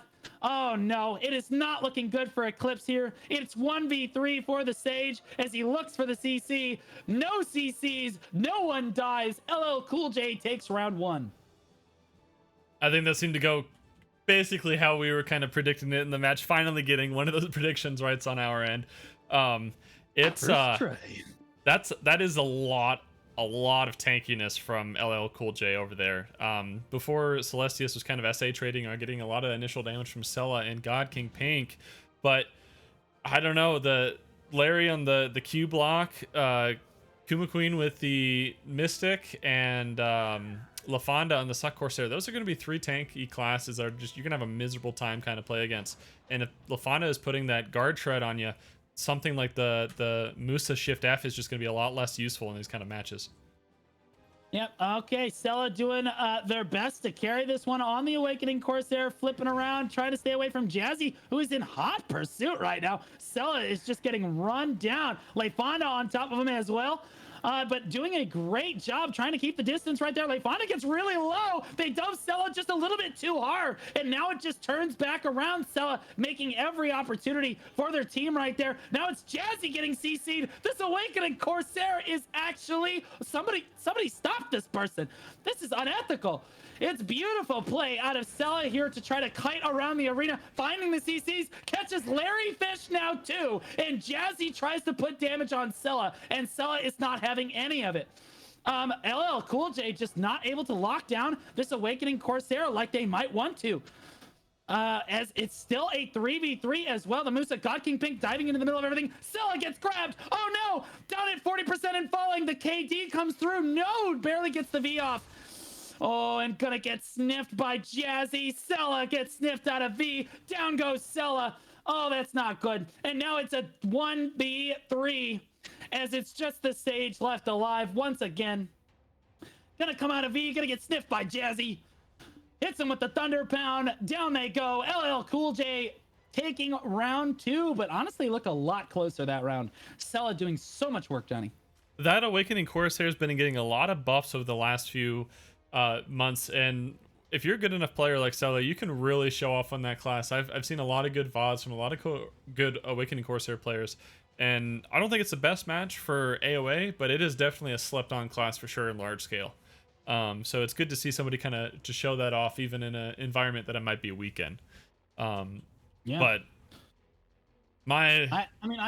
I wouldn't say Awakening Corsair is necessarily weak. It's just not played very often. And I would say it's outshined by a few other classes. But it definitely has its advantages. I think they just dove Sela way too hard. And Sela just returned fire in a way that I think they just weren't ready for. Jazzy going straight in very aggressive this time by Larry, Jazzy, and Leifana all diving in together and try to play around each other. Ooh, God King Pink tries to find Jazzy, and Jazzy just grabbed him. Oh, that Musa just died instantly. Oh my goodness, and Jazzy keeping herself protected on that Succession Mystic, using that Thunder Pound, using, oh my goodness, using Floating Kick right there. Not gonna find anything. Found all 3. Got all 3. 1, 2, 3, not fast enough. Sela unable to find any CCs right there. LL Cool J 3-0s both rounds of the tournament so far. I'm just saying. But both, I told you so, but I'm just saying. They are doing absolutely fantastic so far. But they're gonna have a really tough match in the next one. Well, the next time they're up anyway. Our next match though is gonna be the classic, as you like to say, cute and cuddly twin kitten brothers, Black and Gray, very fluffy, soft name, Bean and Biscuit. But Biscuit is getting kind of fat, and honestly, I'm a little concerned. Bro, it just keeps going. It just keeps going. Just as that team has so far in the tournament. But that is going to be Camellia on Nova Awakening. Miss a fantastic Kuno, just like Nudes on Awakening Kuno. And then Belly on the Suck Witch. And they are fighting the corrupt team of Gearlets, I guess, which is Steve or Stev on Suck DK and Axelton on Awakening Striker. Finally with Davin on Awakening Zerker. I'm gonna be honest right here. I think it's 3-0 to cute and cuddly twin kittens here. 3-0 to cute cuddly twin kittens. 3-0 to cute cuddly twin kittens. You're talking about Miss Belly, and then I was skeptical. I didn't know how strong Camellia was, and then I saw him in that first round, and I was like, never mind. This team, this team is actually stacked. Yeah. And you're fighting into Stev, who, let's be honest, his performance on the Dark Knight so far has been, the word I'm gonna use is inconsistent. Sometimes he's like a superstar, really super gaming, and then other times he's getting CC'd immediately and just dying in the first 5 seconds of the match. Axelton does a great job of playing safe on the striker, but you can't just play safe against players like Belly. It's just not going to work. You have to understand how the class works and how to kind of find him and catch him in his protections. And then you got Dabin on the Awakening Zerker, who I like to think is great, but also is basically hard countered by Awakening Nova, Awakening Kuno, and honestly, Suck Witch doesn't do super bad into it either. So I'm thinking it's definitely 3-0 for cute, cuddly twin kittens, but we will see if the Corrupt Boys can pull this back. What do you think? I don't think it's in the Corrupt Boys' favor. There's no way Dabin's going to be able to stay afloat with Kuno and with the Miss Kuno and the Camellia Awaken Nova just keeping pressure on him. I think they're just going to run him down the entire time. It might be 3-1 or 3-2, but I definitely think it is in Twinken's favor for sure. I think they're just going to keep dabbing on the floor, and it's just going to be a rough 2v3 the entire time. For Axelton's favor, I don't believe that those three classes have great accuracy modifiers, so he might be able to. I think he's the last one left alive for sure. Yeah, the Axelton, last I one think- alive every time. Yeah, yeah. I mean, it's been that way in all the rounds they've lost so far. It's been Axelton kind of alive by himself. Yeah, I feel like this team is just a little stacked, but we will see. Even the corrupt member on the caster desk thinks that corrupt is about to get Baja blasted. But we will we will see, as it looks like the players are all lined up on both sides. We've got Belly and Miss and Camila on that Awakening Nova. Honestly, the Awakening Nova might be the one that I'm most concerned about if I'm dabbing. Because they can just fly in on you from like off the screen. Yeah, and then trap you with a vacuum. God forbid you get away, but then you're just trapped in a vacuum. It's just miserable. And you're always worried about miss too. I do not think he's going to have a great time. I mean, if it's going to be something too, I don't know if the Zerker flight, is that going to be completely hindered by the vacuum Yes. KD that Kuno has, like the lawn was earlier? Yeah, that's going to make it especially rough for evading. Kuno, We have double but the vacuums Nova on that for sure. team. We have the Nova vacuum and the Kuno vacuum. So both of those might completely shred any sort of disengage that Dabin tries to do, which would be really rough for him and will honestly probably just result in his death every time. All right, it looks like that the teams are ready, and it should be starting here. Honestly, let's look at Gearlitz's path to victory. Gearlitz's path to victory is a little rough, but we have seen Belly get CC'd once or twice already, like right off the gun. So like if they can put enough pressure on Belly, I think killing Belly might just be their win condition. And I know that sounds crazy. It's like just kill Flannel's forehead. Just kill Flannel's Belly. forehead. Yeah, just kill Belly, you'll be fine. Is the win condition, I think, for Gearlitz. And honestly, I mean, Belly does make mistakes from time to time. If they can force a mistake out of Belly, I think they definitely have a chance to take it in a 3v2 for sure. But we will see, as I'm a little concerned about Stev. All right, gates up, and away we go. Axelton running straight in. It looks like Gavin wants to put down as much pressure as he can right off the gun. Miss gonna jump in and try to trade with him right away, but takes honestly relatively poor trade. Axelton doing pretty well on health, still at 90%. Stev down at 50. Axelton down at 50 now as well. Both teams just trading. No CCs yet, but honestly, lots of damage coming out for both sides. Davin running for his life now. So is Axelton. And Gearlitz is on a bit of the back foot here as they're losing trade after trade. Belly doing a great job of throwing Frigid Fog, all of the range skills in that Succession Witch Kit. Oh my goodness. Miss sniffs Axelton out of V. Down goes Axelton. And we thought he was going to be the last one left alive, but he's the first one dead. Or the second one dead. Davin went down immediately as well. And it's just Stev left alive now in a 1v3 against these players. He's doing his best. He's going to get hunted down. And it's going to go 1-0 Kittens. Uh-oh, Johnny. The paper mache DK's gotta put pressure on the caster. We saw it earlier when it was the corrupt mirror or the double corrupt teams with Stev putting a ton of pressure on Blue. We got to see that again with him putting that pressure on Belly. He cannot let Belly free cast like that. Yep. I know that with the witch changes, Belly was initially saying that it was a nerf to the class's AoE ability, but he seems to have it's not a nerf at all. You don't think so? Of course not, Rob. Belly is just so biased because he used to do all these cancels and this ridiculous sweaty crap that no one else did. And now he can't do any of that stuff anymore, and the class is just way easier. I think it's definitely a buff. You can't get split teleport and tell me the class got nerfed. Belly double TPing in. Oh my god, Earthquake evades forward and gets a lot of damage down. Follows that in. Axelton very low and had to V. Davin now on the ground. Oh my goodness, Davin's like, get him off me, man, as he tries to scramble away. Belly throwing down a Blizzard right there. Interesting choice on that Blizzard. And also has Aqua Jail, which I actually really like in a 3v3 like this. Oh my goodness, Belly using Earthquake evade forward once again on those mouse moves. Beautiful play coming out of that Suck Witch, keeping himself protected. Everyone's sniffing right now for V's. Looking around, looking for the final member, and they did find him. It's 2-0 right away for this Kittens team. continuing to look strong as always, and it looks definitely like you were saying, Twin Kittens so far on the path for the 3-0 right now. Yeah. Dabin not able to get away from anything, just getting ran down the entire time.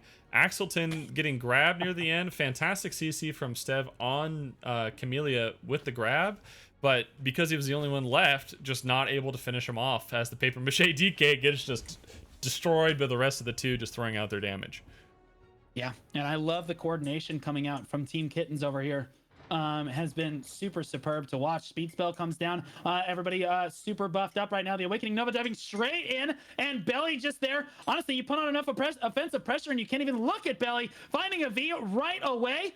And he just keeps himself protected with lingering super armors. Dabin trying to get out of the middle of everything, but gets put on his back. No V to speak of. Down he goes, and now it's immediately just Stev and Axelton against the world, and they're on the ground as well. Missed down at relatively low HP, but Stev getting caught, and he's gonna get immediately obliterated. And now there's just one man left alive, and they run Axelton down.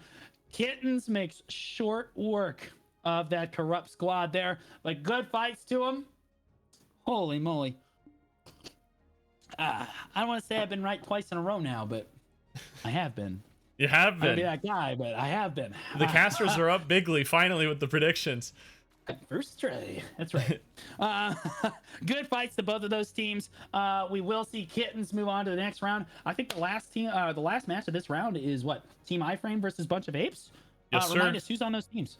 So for Team iFrame, it's going to be Saint Felipe on his Awakening Sork, Riza on Awakening Ranger, and Faffy on Suck Tamer. And then Bunch of Apes is Yellow's team with Suck Ninja, Dog on Suck Mystic, and Dean's on Awaken Nova. So we get another preview of another Awaken Nova here, and I think it's definitely one of the strongest AoA classes right now. I think it plays very untraditionally in a very different playstyle than a lot of other classes, but its speed is unmatched. It is so fast, and if you're very, very skilled with the class, if you can really abuse its movement, you could really do some amazing stuff on the class. So I think it's gonna come down to if Yellow can keep his picks off as he has been doing previously in the tournament. I think he's gonna have a more difficult time against this team. I mean, it's Team iFrame. It's hard to pick off Team iFrame here, but I don't know. I honestly have no clue who I think is going to win this one. I think it's Team iFrame probably. I think Bunch of Apes is it's much more a one-dimensional comp with Yellow on the Suck Ninja, trying to basically get all the picks for his team. I actually agree with you. I think the Awakening Nova, yes, you have to do your chores, as I call it. You have to stock up that Excel mode. But once you get your chores done, man, it's smooth sailing. It definitely looks like the stronger spec of the class for sure. Oh boy, we're getting kind of close to Siege here, Johnny. Yeah, we are. I'm speeding these up. It's the best of 5 format, man. Do we want to switch the semifinals to be first of 3 instead of having this first of 5? No, I think you just got to stay with it at this point. Just stay with it. All right. I think you just got to run it in. But if I make it, I make it. But in about an hour, I gotta make sure I get the Siege, or my guild's gonna be pissed. All right, Team iFrame, gates are going up. Team iFrame here, definitely, I think, compositionally with a win here, but we will see what they're able to do here. iFraming around is Saint Vicious trying to move in on it, but both teams playing relatively slow. Dog doing the same thing he's done in every round that we've seen him. He just rotates that Mystic Super Armor Skull Basher in the middle of the arena every single time like that until someone gets near him, and then he just grabs him. But Dog not doing much to try and make anything happen there. Saint Felipe not able to find anything either. Fafu looks like he got caught a little bit down at 30% HP. And iFraming back now on that Tamer. Saint Felipe not able to find any CCs quite yet, as Razia playing very, very well on that Awakening Ranger, keeping himself very, very safe. As Yellow kind of kites around, looks for the Malice, doesn't find it on Saint Felipe, and has to disengage again. Again, there's Dog just rotating Skull Basher in the middle of the arena, just waiting for Yellow to do something for him. Oh, and he does find him. Yellow does find the pick onto Razia. The Ranger's going to go down, and Fafu's dead as well, and it's Saint Felipe that is The only one alive now for Team iFrame gets grabbed and has to V. Oh my goodness, it looks like he's going to be sniffed straight out of it.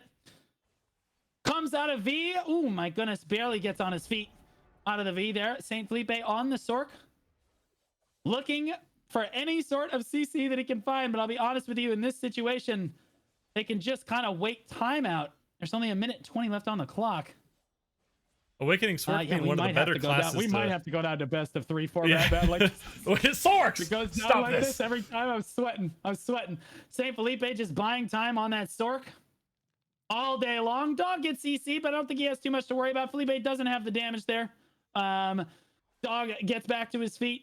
And again, Felipe taking some relatively reasonable trades as he just keeps iframing around. HP is now locked in at 50%, so if he was going to do anything, it would be right here. He does find Deanna on the ground. It is going to look like he's going to get that kill. He does get a kill in the 1v3. St. Felipe down at 20%, but I still think there's 40 seconds left on the clock. If Yellow's team just plays this really defensively, I think they're fine. I think Dog can just stand in permanent super armor. Yellow doesn't have to engage him.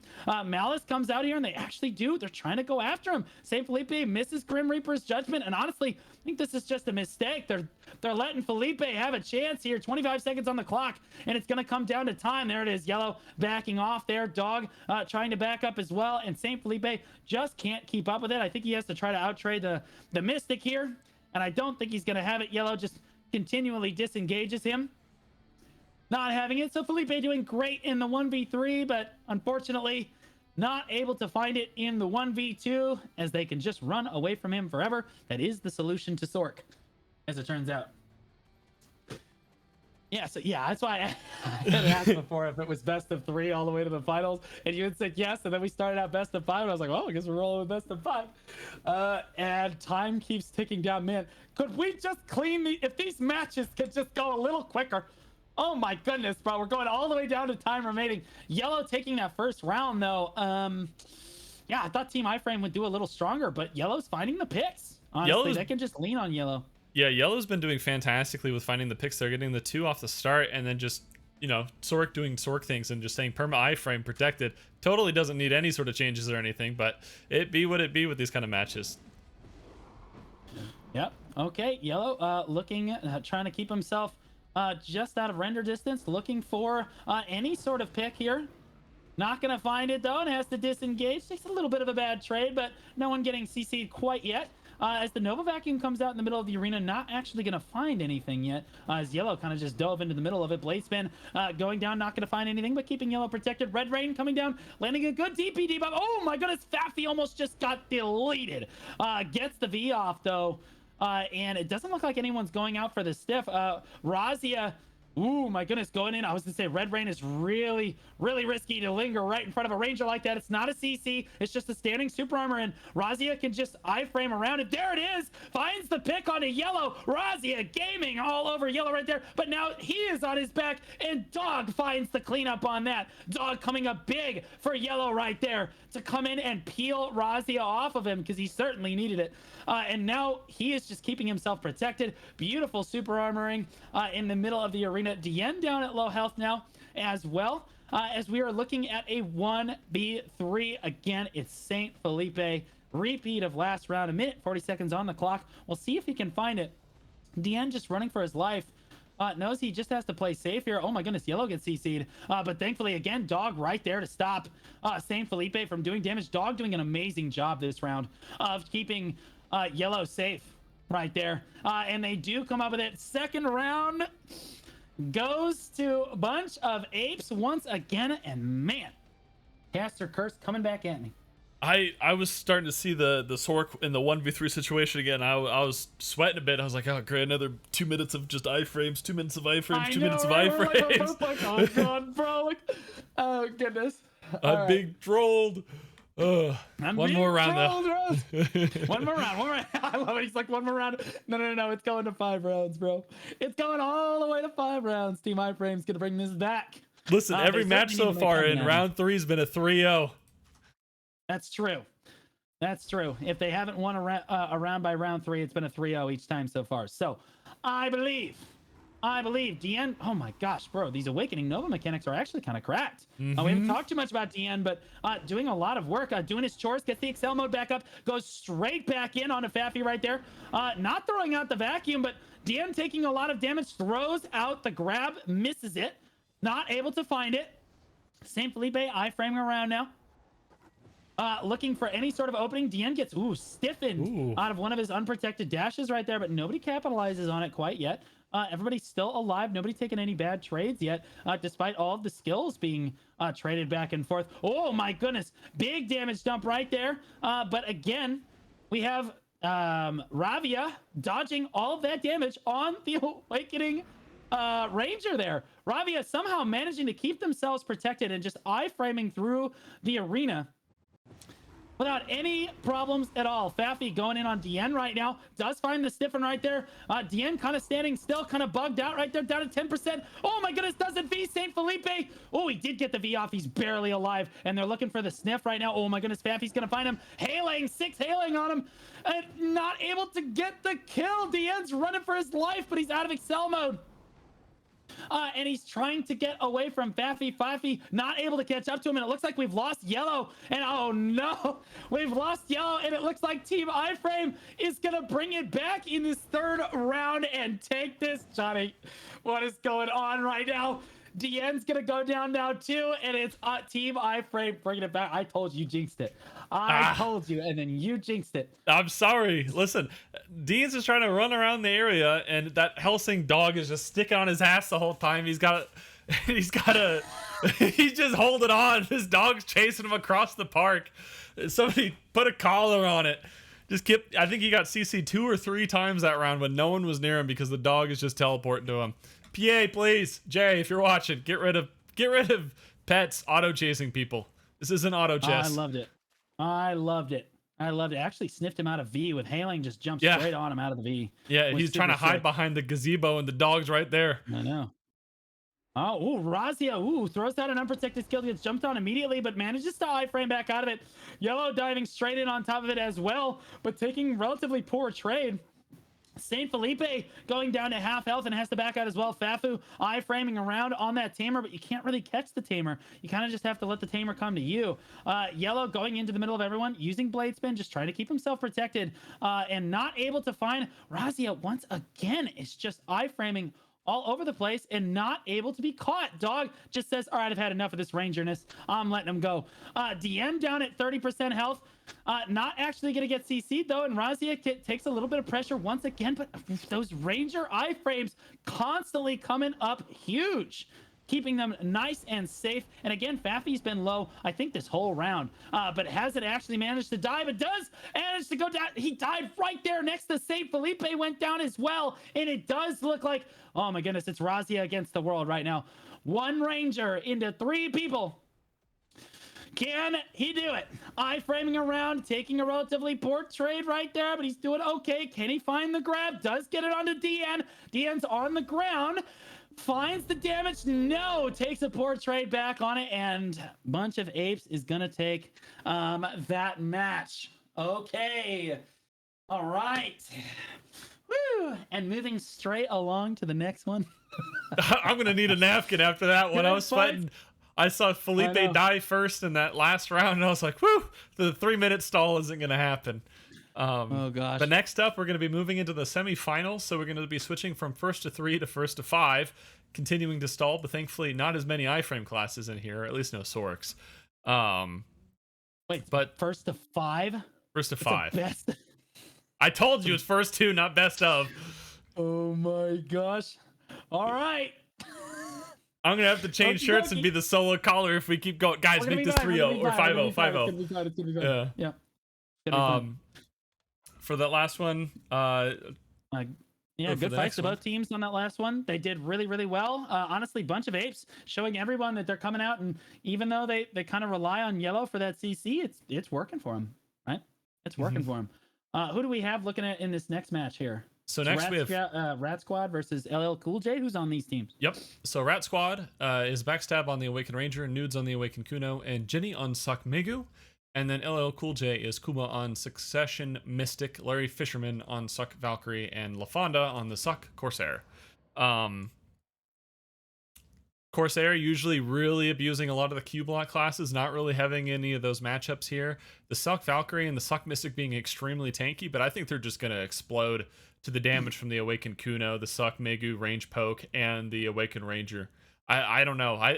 You have your favorite here being LL Cool J, but I think Rat Squad's got this one. I think it's definitely in their favor. It's LL Cool J every time. I'm not even worried. Not even worried.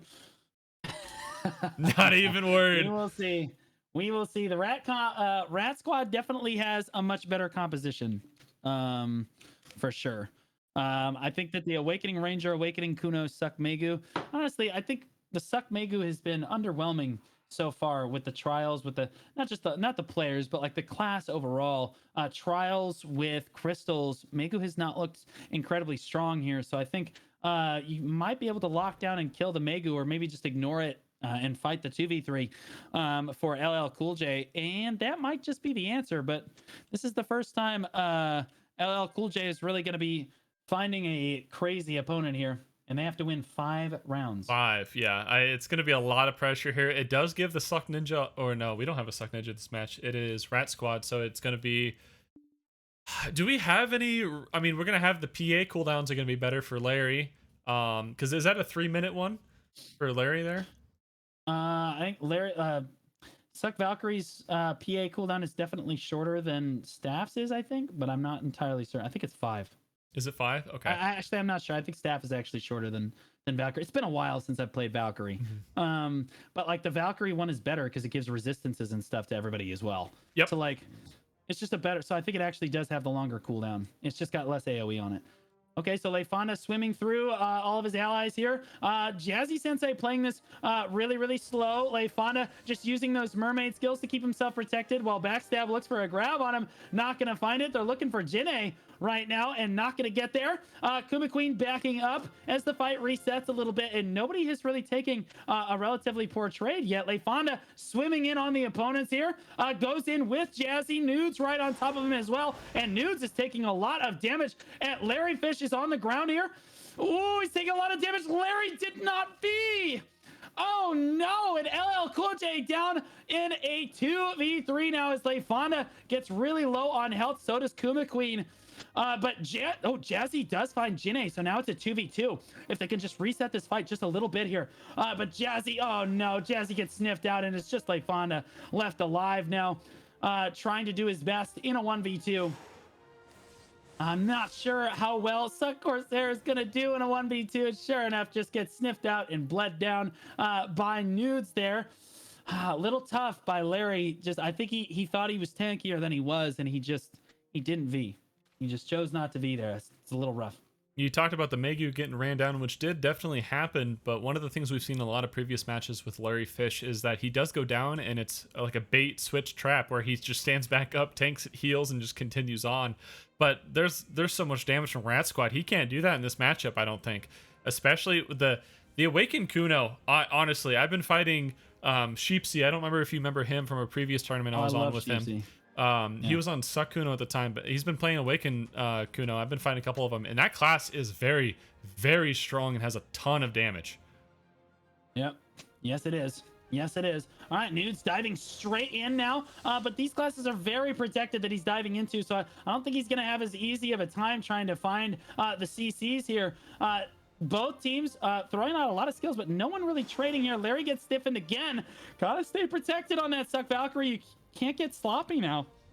Larry, come on now. I've hyped you all up as this king of succession Valkyrie does get himself back to his feet. Blackstab is on the ground now, but does get his V off.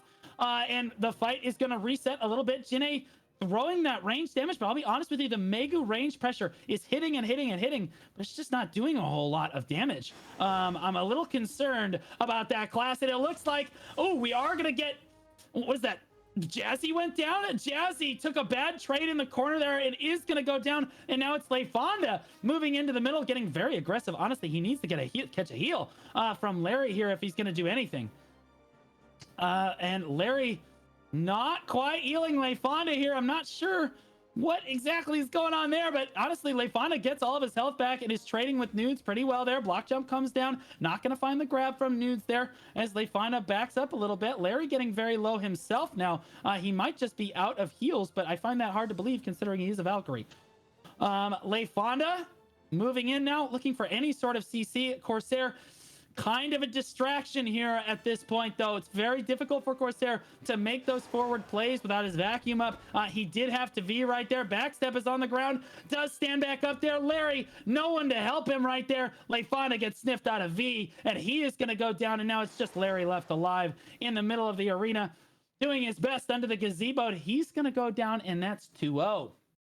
Larry doing a fantastic job getting the CC on on the Ranger on backstab, and just trying to follow up with it. But Nudes doing what Nudes does and instantly coming in to peel his teammate by grabbing Larry, forcing him into V there. Fantastic cooperation. Nudes just kind of sitting in the brush like a little rat. I mean, Rat Squad makes sense for sure, but my God, the peel on him is impressive this match, and especially in this entire tournament, honestly. Yeah, excellent job. And Backstab getting caught there, but not. It just didn't ultimately end up mattering because at that stage it was just over. I think the compositionally LL Cool J is looking a little weak here as Jazzy's just kind of getting run down on that Suck Mystic. Not able to stay protected or not able to stay healthy enough as Larry just kind of selfish with the heals there. And it looks like Jinae, oh my goodness, there's the finding the Megu. Didn't get the V off in time. It looked like Jinae did end up going down. Backstab gets caught again. Larry Fish tries to follow it up with Sharp Light, but not able to get there. And now it's Mist jumping into the middle of everything, trying to find any amount of CC, but not able to, and it's a 2v3. LL Cool J bringing it back in this round here. Oh my goodness, and Backstab just died from standing. Unfortunate. And that's going to be, looks like 1, 2, 3. LL Cool J brings it back that time, a much more aggressive approach, and it worked out for him. LL Cool J definitely bringing it back that time, playing very, very, very tight that time. Just keeping together, keeping the tankiness and any split damage, just spreading it out, making it a lot more sustainable. And even if Larry wants to be a little bit selfish with the heals, it doesn't matter if his partners are 2 feet away, they're going to get it either way. So definitely a better play on LL Cool J that time. Yeah, I mean, just a better approach to the match. We'll see if they execute it correctly here. We know they've found something that's working for them in each of these matches here. All right, it's gates up, and away we go into round 4 of this the first to 5, which could potentially be 10 rounds long. All right, Larry playing very defensively on the Valkyrie. It's an interesting choice because Jazzy drove straight in with Leifonda, and Larry's just playing back. Larry trying to follow Leifonda in now, keeping himself in full protection on that Succession Valkyrie. Throwing down a decent amount of damage, but getting traded back on pretty well. Jinae down at 60%, and it looks like, again, they're just running after that Megu. Larry heals himself back up, and he resets the fight for himself pretty well. Oh, goodness. Larry gets grabbed by the Kunoichi, does get his V down. And Jinae firing from range. Larry not going to get sniffed out here. Jazzy backing up to meet Larry here as the fight resets just a bit. And again, look at this Megu just throwing damage into Larry, and it's just not doing anything. But Jazzy taking too much damage in the middle of the arena, goes down before Larry can do anything about it. Leifonda dies in her arms. Oh, no. And LL Cool J... Larry's the only one left alive. I would have loved to have seen a purification or anything from him right there. Gets knocked down as well. 1, 2, 3. Again, I think that I would love to see any amount of healing coming out. Coming out of the deep there. You just stood there watching Jazzy just taking it in the middle of everyone. And there was no purification. There was no heal. There was no bomb heal. I didn't see a PA, although he might have that on cooldown. Yeah, I think Larry's just got to do a slightly better job of supporting here. Otherwise, this team's just in trouble. And honestly, Jazzy needs to not be in the middle of everything. Jazzy is diving in like she's super tanky and has a tremendous amount of gear. And you just can't survive that, on trials with crystals. All right, so, oh my goodness, we've got the Kuno in stealth out on the flank here as Jinae throws Spirited away at her opponents. That Megu range doing a decent amount there. Foxfire comes out, but again, it's just kind of ranged poke. It's not really doing a whole lot. It's just kind of a distraction. As Nudes looks for damage in the middle of the arena. Backstab takes a good amount of health, a big chunk of health there. Larry finds him on the grab, and Backstab is in V right now. That's actually huge if they can find Backstab out of the V, but it looks like he is going to get a safe V off, and they're going to trade it for damage onto Nudes, who is now down at 30%. Backstab is going to re-engage. On this Backstab getting caught again. He's going to go down for sure. Nudes tries to jump in and save him and dies immediately as well. And LL Cool J just playing that one smarter. Oh my goodness. Dude, this is going to go to 10. This is going to go to 10 rounds, bro. Guys, hey, Johnny, Cool J, I'm gonna PayPal you real quick. I need you to throw these, okay? What are you doing? What? I didn't mean my to. gosh, it's going to go all the way to 10 rounds every match. Listen, I right. didn't expect 25 teams. I'm sorry. Everyone, turn it up. Well, normally we do best of 3 format to this point. We do best of 5.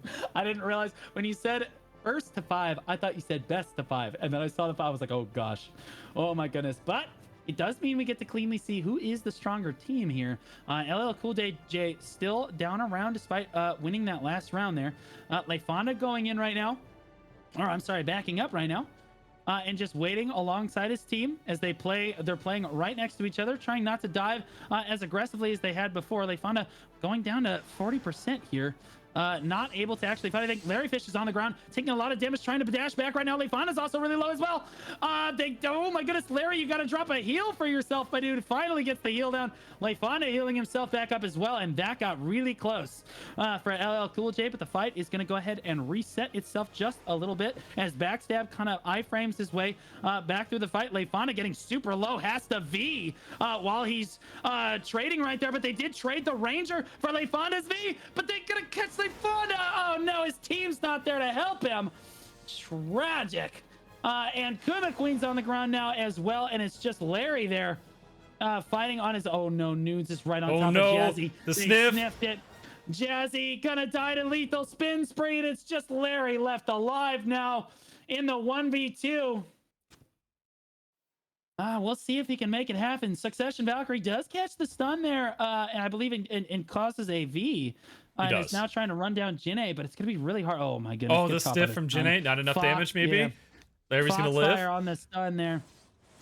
And Larry takes too much trade damage on the back foot, and we are match point now for Rat Squad over LL Cool J. Oh my goodness.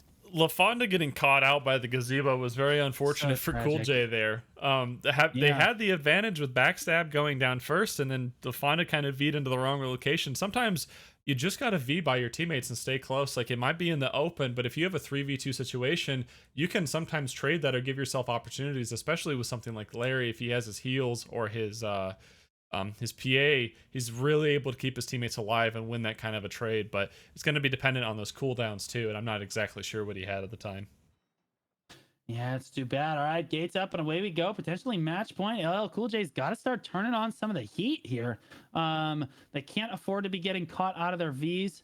Although Nudes has been an excellent at kind of sniffing those out so far in these rounds. Lefonda trying to occupy Nudes' time, gets him with the vacuum, but doesn't actually amount to anything. And the fight resets a little bit. Nudes on the prowl right now, trying to find anything that he can. Finds Kuma Queen, and Jazzy didn't even V. That's just an error. Jazzy goes down, no V, no re-CC. Larry gets grabbed now as well, and he is on the back foot. It does look like that Rat Squad might just take it in this round. Lefonda comes out of V, and he is surfing around. Honestly, this is good because Lefonda needs to be at Siege in about an hour, so this is fine.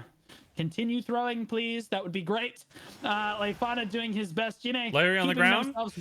Yep, very well positioned. Larry Fish is going to go down now as well, and it's just Lefonda swimming around with that mermaid ass.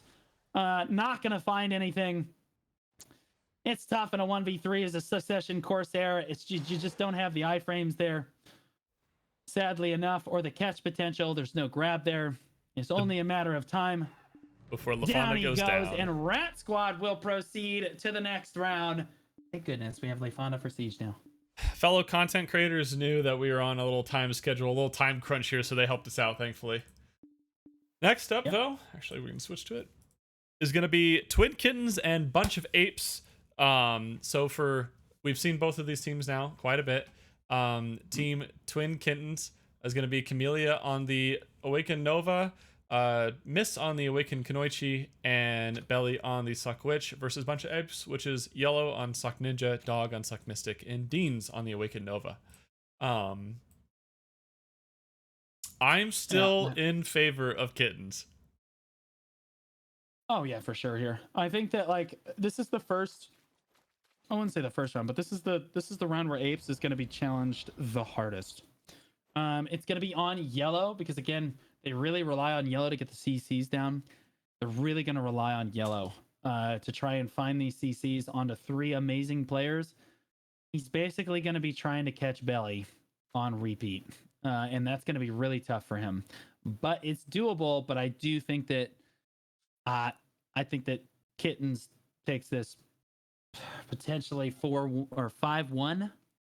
5-1? Okay. 5-1 maybe, yeah. 5-1 maybe. I don't know. What do you think? I think 5-1s is a good bet. Is Kittens no, Kittens is here. Oh wait, no, that's not Kittens. Where's Kittens? Amelia! Uh-oh. We don't have time. Where's your team? Oh no. Oh no. They're doing me dirty. No, Kit's They're here. doing me dirty. Kit's here.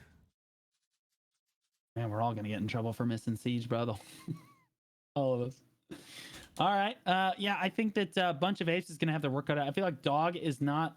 So the problem with Dog is the way he's been playing it the last few rounds, or at least the whole rounds, is that he just stands in super armor and he waits for Yellow to make a play. And if Yellow gets caught, he's the one that jumps in and tries to peel. But you can't just stand in super armor and rely on someone else to make a play against Belly, and against Miss, and against Camila. I think that Dog might just get swept up there, or if anything, Dreeken. Oh, I'm sorry, not Dreeken. Who am I thinking of? Who's it? Deans on the Awakening Nova might also get swept up there. I think that they like you've got to constantly keep pressure on this team, or they just are going to run you down. And I don't know. I don't see them having enough pressure, but we will see.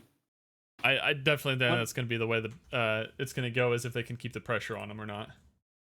What is the what's the format for the next for the finals in the so it's 1 match for the finals, and it's first to 5 again, and then the bronze match. Right. So we got 3 more matches at most. Okay. 3 matches in 30 minutes. All right, we've got this, right?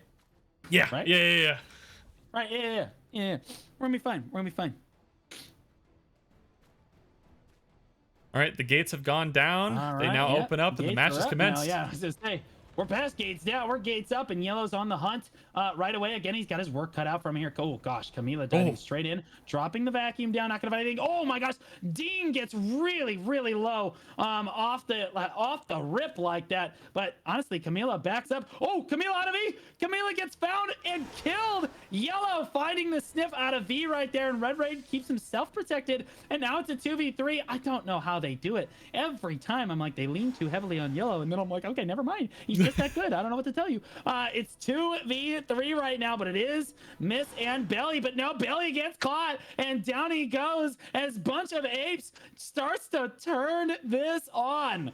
Caster Curse. Oh my goodness. It's Miss all by himself, and all they really have to do is buy time here. And wait out the clock, if anything. Oh, but we the vacuum. Excellent Nova. Yeah, Nova vacuum coming down right there. And the V comes down, and all 3 spread out in different directions. Looking for the sniff. There it is. Found him. Miss is going to go down, and down 1 round. Best of Apes takes that first round, man. That's going to be a really hard team to try to V away from, too, in those kind of situations. Like, Yellow is a Bloodhound, like we were talking about earlier. Dean's is Wicked Nova is so fast, it can blink across the map. And then just a third body of the Succession Mystic who's been playing fantastically. It's going to be hard to get away. And in small-scale situations, with the Awakened Nova vacuum, it doesn't matter which team it's on. It's going to just instantly punish anyone who tries to do those kind of things, because you're just going to get stuck in place and blown up real quick. Right. No, I completely agree. I think a bunch of apes coming out and just stunning me right now. here as Dean doing their chores to try to get their Excel passive up. Throws out the vacuum in the middle of the arena, but doesn't find anything. Camila looks for the damage onto Yellow, and Yellow gets turned around on, does barely get his V off there. I think he is going to get out of V safely in the corner. No, Miss finds him. Oh, the double Yellow CC goes down. Dog's on the ground, and now it's one left alive. And oh my goodness, just a disaster for a bunch of apes there. They look so good in round 1, and in round 2 now they're just getting cleaned up. As it's just Dog left alive, running around on the Suck Mystic, doing his best. Meteor coming down there, not trying to use any of their long cooldowns here. Grabbing Dog, cleaning him up there, and it's back to 1-1 already, Johnny. Yeah, Yellow getting stuck in the corner from the V was very unfortunate. His 2 teammates kind of trying to come into peel, and the double CC from Camellia. Oh my lord, if Dog didn't have his V, he would have instantly exploded just like his teammate. But that was some fantastic gameplay from Kittens there. Yeah. I think that honestly, this has been super back and forth. I'm not sure who is really locked in how they're supposed to play this better, but I mean, Kittens, I think, has the longevity. I'm sticking with my prediction in the first place, but bunch of apes, definitely. If Yellow's able to find Camila once again like he did in the first round, I think it's looking better and better for a bunch of apes here. Belly going to go ahead and speed spell his allies as they come out of the gate using Aqua Jail and then into Earthquake Evade. Earth's response to keep himself full super armored right there. Using, oh my goodness, switched over to Voltaic right there, but Dog finds the grab onto Belly. Oh my gosh, ground slams right away. That was not what we want to see. Or I'm sorry, Rage Hammered right away that without actually having his charges built up. Oh, he finds Belly out of V, and he Rage Hammered right away, but that's okay because Suck Mystic kills the shit out of anything. Clones or not. No problem. And now we're back in the middle of the arena, and Belly just got caught twice. And now we're actually in a 1v2 right now as we have Miss into Yellow and Dog. And honestly, Yellow and Dog can play this really slow, but Miss, oh my goodness, he's so quick moving. They can't really slow down the match. Miss is the one that's going to dictate the tempo right here, as he's just going to dive straight in onto Yellow. He's going to struggle to find the CC onto Dog unless he finds some sort of grab. Block jump coming down for Yellow just to keep himself safe. And Katana Shower as well, as Dog just continues to rotate Skull Basher in the middle of the arena to keep himself nice and super armored. Yellow looking around, down at 50% HP as Miss jumps on top of him. Ooh, finds the Shadow Stomp on to Yellow right there and has to V. Miss, oh my gosh, he was going the right way and then didn't see him. Didn't quite find Yellow out of the V, but Miss actually had him. He just ran straight by him. So tragic right there. Miss in this 1v2 showing up huge as Yellow and Miss kind of 1v1, and Dog is just kind of watching and going, gosh, Yellow, just don't get CC'd. Just don't get CC'd. We're going to be fine. Dog doing his best right now. Blade spin coming out, and again, Yellow just kind of trying to stay protected. Not good enough though, and he doesn't have V. Oh, the double CC! As well. Miss goes huge. What is going on? Miss in the 1v2 finds the double CC, and Dog is now the only one left alive. Miss cleans up both and will take the round by himself. Oh, what my just happened? God. I mean, the Awakening Kuno is going to be able to keep the pace on whatever he wants it to be the entire time. And then if they try to do any sort of trade, the Awakening Kuno, even in 2v1 situation like that, is going to be able to win a lot of those. The spin on Awakened Kuno heals for a lot of HP on hits. And so if he's hitting both of his opponents, he's just going to continue to heal through it. And then getting the CCs on Yellow, using the ninja gaps to get him on the ground, and then immediately trying to grab the Mystic when he tries to come into peel for Yellow, and re-CCing Yellow and finishing him off is just absolutely fantastic gameplay. Insane. What a fucking player. Oh my gosh. And having the presence of mind to literally CC the person coming into peel is absolutely massive, and then finishing the damage come out. Oh my goodness, Shadow Stop comes in, does a lot of damage. Belly's gonna go down. Miss takes a lot of damage as well. Everybody has to be. Oh my goodness, we lost 2 and Miss is the only one left alive, and they said 1v2, no problem, we just bring all 3. Boom, boom, boom, down and out they go. Yellow bunch of apes just takes it back, and then in this 4th round right there, oh my goodness, they all got clumped up in the corner, man. You can't do that. Belly on the ground, no range damage, no assistance from PA or heals, and then just so much damage being dumped on by a bunch of apes. Just absolutely obliterated the rest of them. Miss being the last alive, probably didn't have too much left for skills to get out, and just dies with his team, giving a bunch of apes just a quick win right there. Right. Oh my goodness. All right. And we're tied up 2-2. This is going to 9 rounds. It's going to 9. It's going to 9, man. Gates up and away we go. And Miss is moving straight out into the middle of the arena here. Oh, on the hunt right away before it's how quickly can he find? Oh, Dog got stuck below the arena. Yellow on the ground, V. Sure. Yeah, Yellow had to V, but Dog is underneath the arena. But Wolf frenzied and got back up above. Oh, no, he's still down there. He's stuck. He's in deep. He's in deep. Oh my goodness. Miss gets CC'd now. Yellow really low as well. Lots of fighting going on in the corner over there, but no one ends up dying. Yellow looking for any amount of sniffing for those Vs. All popped right there. Not going to find anything. But Yellow's the one on the ground now. Miss finds him, and Belly hits him with the focus meteor. Down he goes right there. Dog still below the arena. That is tragic. As it's a 2v3 technically. But we have Miss moving around the middle of the arena. Oh, Dog gets out. I was gonna say he can use Wolf Frenzy to kind of get out of the bottom there if he's smart about it, and he does exactly that. So now Dog back in the middle of the match. It is still 2v3. We have the Nova. Miss looking for any amount of CCs here. It is Yellow that is down though. So oh my goodness, Belly's on his back, taking a lot of damage. Lethal spin spree to try to keep him alive, but Belly does manage to survive, gets outside the fight. Dog very low, not gonna go down either. Miss looking for the shadow stomp, block jump under the gazebo right there, gonna kind of keep himself safe from any sort of range pressure that might find him, and they're gonna clean up all three there. A little unfortunate that Dog got caught under the arena the way that he did, but again, he can use Wolf Frenzy. It's one of the few classes in the game that can kind of get out of that once you get stuck there. So he did manage to actually get out, which was good. Belly almost giving us a heart attack right there, getting CC'd again. I think Belly might be the guy to beat. Yellow can't get CC'd again like that though, Johnny. Yeah, he's got to be very careful with that. I mean, it was very unfortunate that Dog got stuck under the ground. Normally it's Tendon Cutter from Kunos that gets people stuck in things. So it was a little bit different with Dog. Did you see it happen? Was it a grab that put him underneath the ground? No, I didn't. I was not able to actually see it. No. Tragically, it happened kind of off screen. And we're engaging right now. Lots of trading coming out, but no one actually being CC'd yet. Miss keeping himself protected in block jump and disengaging, trying to play the outside of the fight here. Oh my goodness, diving straight in to try to help Belly, who got very, very low and had to V. Belly's gonna come out of V. Oh my goodness. Doesn't actually get found, and he's okay. He's gonna recover.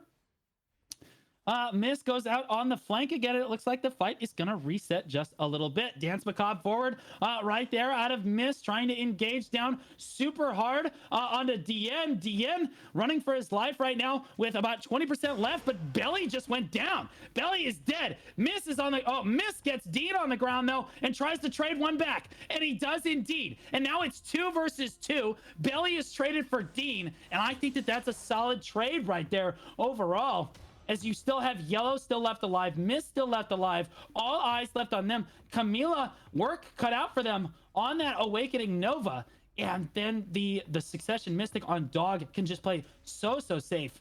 While Yellow tries to kind of make plays here. Miss going into block jump.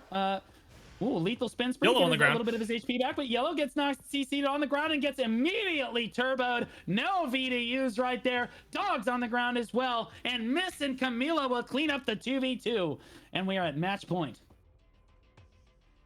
Whew. These rounds are just going back and forth, and during the entire round, like, you don't know until the last few seconds every single time on who's going to win a lot of these. The Miss one is just a fantastic example of, it's a 3v1 situation of surely Miss is going to go down here, and then it just pulls the cat out of the bag and just gets the win. And it's absolutely amazing to see these players play these classes like this and just push them to the utmost potential that they can be. Yeah, and it's Kittens up 4-2 now, looking very dominating, coming into potentially the final round of this match here. Belly keeping himself protected, trying to get away, throwing down that blizzard. Miss stuck in a vacuum in the middle of the arena. Camila finds a CC, but not able to actually capitalize on it. As she dashes forward here on that awakening. No, oh my goodness gracious, Dean just got deleted off the map, and now it's 3v2. Bunch of apes not looking so hot right now. It's gonna be Yellow and Dog once again trying to 2v3 this, and we'll see if Dog can actually help here. Camila is on the ground. Yellow's putting down a decent amount of damage. Miss trying to throw damage over the top as well, but Belly from the outside throwing Meteor, throwing Bolide, throwing the lightning skills, getting the damage down, and Miss and Belly look so strong as they trade one back. It's 2-2 now. It's 2v2, and they traded one back, but they need to recover their HP. Yellow super low on health, on the hunt right now. Miss trying to get on top of him, but Yellow keeping himself protected, trading back on a Miss. Miss has to be. Yellow says, get out of my face. You're just not good enough. Dog moves into the middle of the arena, trying to back up Yellow and keep up with the tempo of the fight. Jumps to the low ground. Yellow fighting Belly, trying to throw damage from range, and it's all out in this 2v2 right now. Yellow can't keep himself protected against Belly as he keeps taking range pressure from him all over the place. Yellow just can't seem to get back up in health. He's just stuck perpetually at 25% health, and Dog constantly running after him with a 90% of his HP. Yellow goes down. Miss says, no, I'm way better. Let's get this right the second time. Miss cleans him up, and it's Dog all by himself, finally moving forward, looking for any amount of CC that he can, but it's Belly and Miss just kiting him around all day. There's the CC right there. Focus Meteor coming down. Miss not actually following up with the damage there, but there's the damage. Belly Kittens takes it 5-2 against Bunch of Apes, but wow, that was a wild round. Absolutely back and forth as much as it could be. Miss chasing Yellow off to the edges, getting an initial CC. Yellow, I think, resisting or just no follow-up from Miss, and then CCing Miss instead, forcing them to V out of there, and then Yellow just dying standing near the end from Belly, who's just been surviving by the skin of his teeth the entire time, just somehow staying on his feet. Against that team, I am baffled that he is able to keep on his feet right now. That is a right. Very tough thing to do against those classes. So very impressive on Belly's end. Great next play up from though, both teams. Next up though, are we doing the finales, and then if we're running late, I can handle the bronze. Is that how we want to run it? No. Run bronze first. You run bronze first. All right, we can do it. We've got this. All right. Bronze first. All right, and who is in our bronze match? Was it LL Cool J versus a bunch of apes? Yes, LL Cool J versus bunches of apes. Yes. LL Cool J, of course. Lay Fonda, Jazzy Sensei, and Larry Fish against bunch of apes, who we just saw. Yellow, Dean, and oh gosh, who's the final person? So for Dean's Larry's team. Dog. Oh, Dean. No, Dean's dog. dog's Yellow. Yellow, Dean's, and Dog. Yeah, I know it's 2 D names. Yeah. So Bunch of Apes versus LL Cool J. Honestly, the way that Bunch of Apes has been playing, I think that they definitely have the advantage compositionally here. I think that they look really good. But Jazzy Sensei essentially with a mirror matchup on that Suck Mystic into Dog. So that'll be interesting to see how the two. Jazzy definitely the more aggressive of the two, goes for more plays than Dog does, but Dog definitely more calm and reserved, and we'll see how the Suck Mystics kind of match up against each other. As far as Dean's goes, though, the Awakening Nova hasn't been too impactful in too many of these matches, but he keeps himself safe. He follows up with really good damage on Yellow CCs, and so I think I like it because I think that Yellow is going to be able to find a decent amount of picks, whether it be onto Lay Fonda or Larry. He's got Ninja's pretty strong in the Succession Valkyrie. I definitely think that he's going to be able to, and if Yellow has his E buff up as well, he's gonna be able to do enough damage to make it so Larry doesn't get to do his little thing of standing back up, healing, and continuing the fight. I think he's going to be able to finish him off quite well.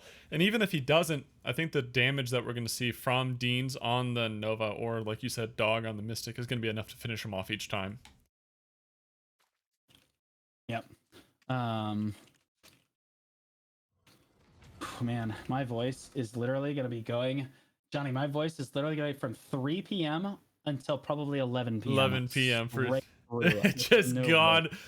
I'm How you going to doing tomorrow, die. Bo? Yeah. Yeah, like tomorrow is going to be a little rough. A little rough. But it's okay. We do it for the content. We love it. We absolutely love it. Okay, it looks Okay. like we're ready to start our third place. We're ready, right? LaFonda had to leave and join back, so he's just loading in now. Okay. Yeah, I Gotcha. drink the coffee or water or whatever you got in the cup and Oh, keep no, not keep the coffee. throat refreshed. Yeah, pro tip: when you're trying to conserve your voice, you never drink anything acidic. You want to drink like I add honey to like an unsweetened diet, like 0 calorie, 0 caffeine tea. Seems to work well for my voice. Vodka. That's true. That is not acidic. It's That's not true. It is acidic. just all alcohol. It's just alcohol groups. That is true. But yeah, voice is honestly holding up pretty well. We're doing okay. We just need to get LaFonda back in here so we can run this third place match. Every minute is going to matter. Actually, gonna go ahead and turn on my streaming PC real quick.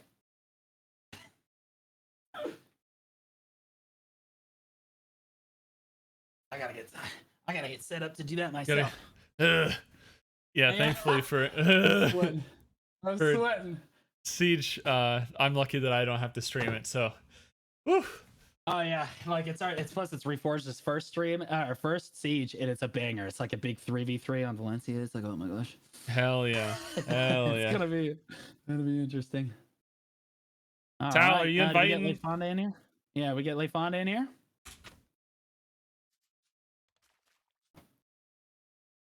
Should be. I'm waiting. I'm messaging. All right.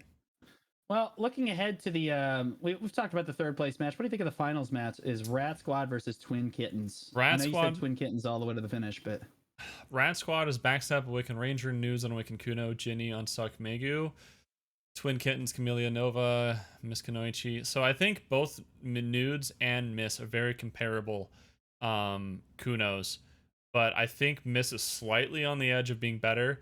The big thing with that matchup, though, I think is Ginny. Ginny's gonna have to stay alive on the Megu.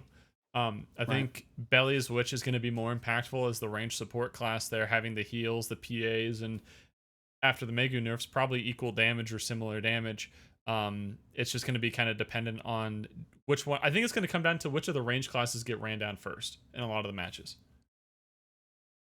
Yeah, it's going to be really interesting. I think Kittens definitely has the advantage, and it would be really cool to see Belly actually come out and win a tournament. Every time I shoutcast a tournament, Belly comes up short, sadly, so it's really cool to see him and Miss going all the way in. Camilla go all the way to the finals here like this. Looks like we have the boys R-ing up here. Yep. All right, get it. We'll go ahead and get it started here. Get the bronze match. Yep, this is for third place. Remind us what is at stake here. What are the rewards for third place? So for third place, it's going to be 3,000 pearls apiece per player for the winners of third place, and then it really ramps up as we get into second and first, with second being 5,000 pearls per player and first place being a whopping 7,000 pearls with $75 cash. So it's going to be quite a prize pool for the match after this, but even this one's got a nice amount of cash that these players will be getting to spend on whatever outfits they prefer, maybe a value pack or others similar things. Right. Yeah, no, I mean, like, this is so now we're playing for money now. We're playing for money now. It's gates up and away we go. Pearls on the line for this third place match. LL Cool J, oh my goodness, getting swarmed on as a bunch of apes just kind of collapses down, but that's okay because LL Cool J, very protected classes, Suck Valkyrie, Succession Corsair, and Succession Mystic, very, very protected. Not super worried about getting caught like that, but Yellow is, and Yellow's on his back and it has to be. Dean playing the outside of the match and trying to run away on that Awakening Nova, and LaFonda saying, get out of here, you. Yellow gets sniffed out of V and is going to go down. LaFonda finds him. And Dog tries to get there for Yellow and not able to actually peel it because these classes are so protected. Oh my goodness. Dog takes a really bad trade into all three of them and is going to go down. So that leaves our boy Dean left alive on the Awakening Nova. Does get a really solid vacuum off in the middle of the arena, but unfortunately does get CC'd, and it's round 1 to LL Cool J kind of quickly.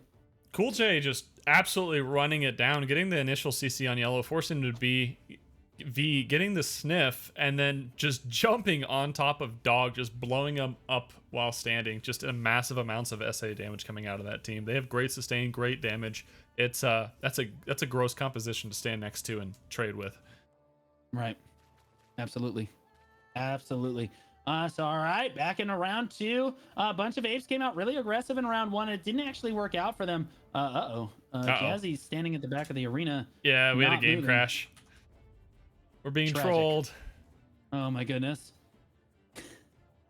Tragedy, bro.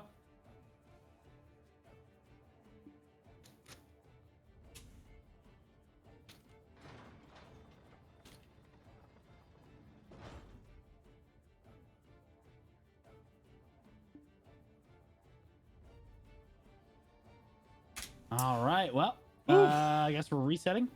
Yeah. Yeah, we're waiting for Jazzy to come back here. And we first to well, I guess we just have to reset it and just remember that LL Cool J has a round. The technology is not there yet to be able to set up matches with wins already installed on them, tragically. So and it's okay, it happens from time to time. It is the Arena of Arsha, so we do get bugs from time to time.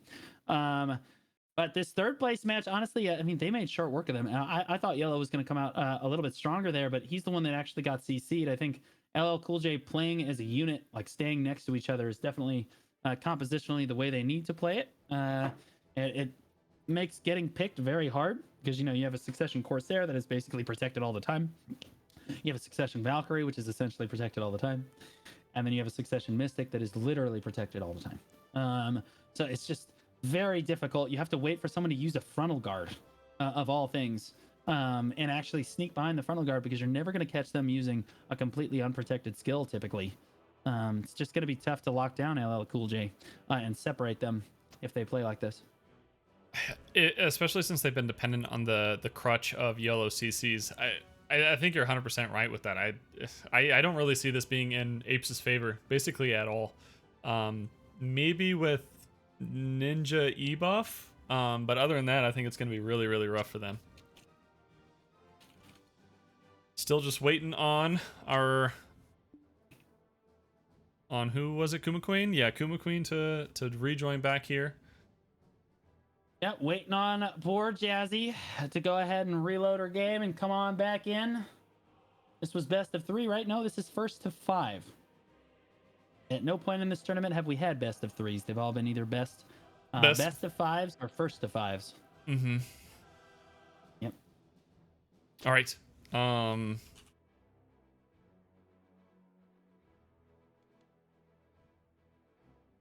There we go. Back underway. Hopefully no more crashes here. Yeah, there we go. We're restarting this round here. We do know that LL Cool J is still up by 1 round off the gun, so they only really need to win 4 of the next matches to take this one. And if they just play next to each other like they have been, I think they're going to be okay. Yeah, I think as long as they stay on top of each other and don't allow Yellow to pick anyone off solo, they'll be plenty fine. Especially if Larry Fish is standing, if he keeps his PA and his heals ready for if something like that does happen, he can definitely keep them alive. And his teammates are tanky enough that they'll definitely live those kind of trades. Absolutely. Absolutely. All right, it's gates up and away we go. And again, a bunch of apes really just diving straight in here, looking for a pick. Dog not going to find one. Oh my goodness, who just went down? Yellow gets caught again. And oh no, that is not good for a bunch of apes. It looks like Dog is also very low. And it looks like Jazzy is running him down now. As he kind of sprints across the arena. It looks like Larry Fish had to V there, but comes out of V nice and safely. And we're fighting in a 2v3, and we don't have the primary initiator. Dog taking a lot of damage, has to V out of it, and is going to reset. They're sniffing. There it is. They found Dog. Oh my goodness, they're on all 3 sides of him. That's pretty rough. Dean tries to dive in and save him, and he's going to go down too. That is 2-0 for LL Cool J. Yellow jumping in. I don't know if he got CC'd or what happened, but he instantly disappeared from the match right there, just jumping into that dog pile. LL Cool J just Dog tried to do it later, where he jumped into the three of them, and you just disappear with that team. You can't do that. It's similar to Ironside earlier in the tournament, where if you jump between those three classes, even if you jump in with all three, it's going to be really rough for your health bars.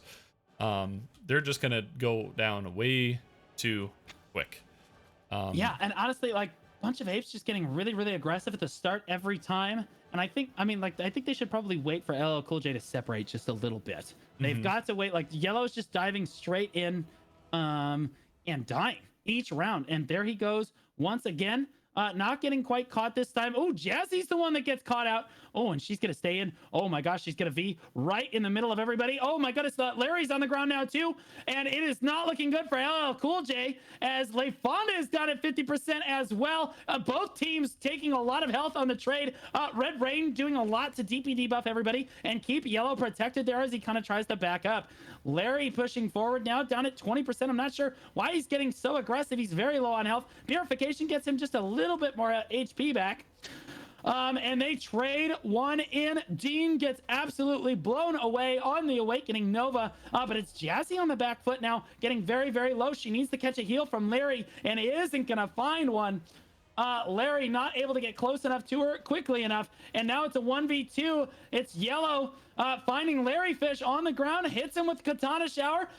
Not gonna find it, gets stunned. Oh no, Yellow gets cleaned up, and that's 3-0. LL Cool J.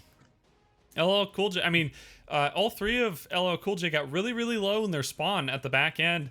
And Bunch of Apes kind of dove in, trying to use the opportunity to maybe take one or two of them out. And even with Jazzy getting low and CC'd, Larry Fish is pumping out the PAs and heals. I believe he used both of them there to keep his team alive. His health bar just flickering back and forth, just going to bottom to top, and his class is tanky enough that he can just survive any of the damage, and keeping LaFonda up is huge as well. I think Jazzy did have to V at that point, but still, keeping all three of your teammates alive when you're in such a back-footed position like that is huge. Yep. All right, let's see what they do again. Yellow coming straight in, same strategy. On his back. On the ground. Down he goes. No, he does get the V off. Oh my gosh, bro. Dog finds Larry Fish. Oh my god, taking a lot of damage. Larry Fish very low, but heals himself back up. Dog cannot do the same on that Suck Mystic, and he is running for his life.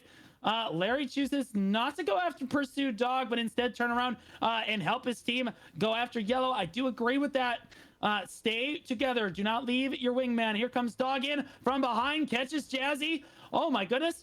And we're all on the ground right now, and everyone's trying to trade back and forth. V's are coming out every which way. Everyone getting very, very low. No one actually dying, though, except, Kuma Queen. It's Jazzy that takes the poor trade. Larry not able to keep him alive. Does heal LeFonda up, but didn't choose to heal Jazzy up. Tragically enough. Really good trade right there. Over for a Bunch of Apes.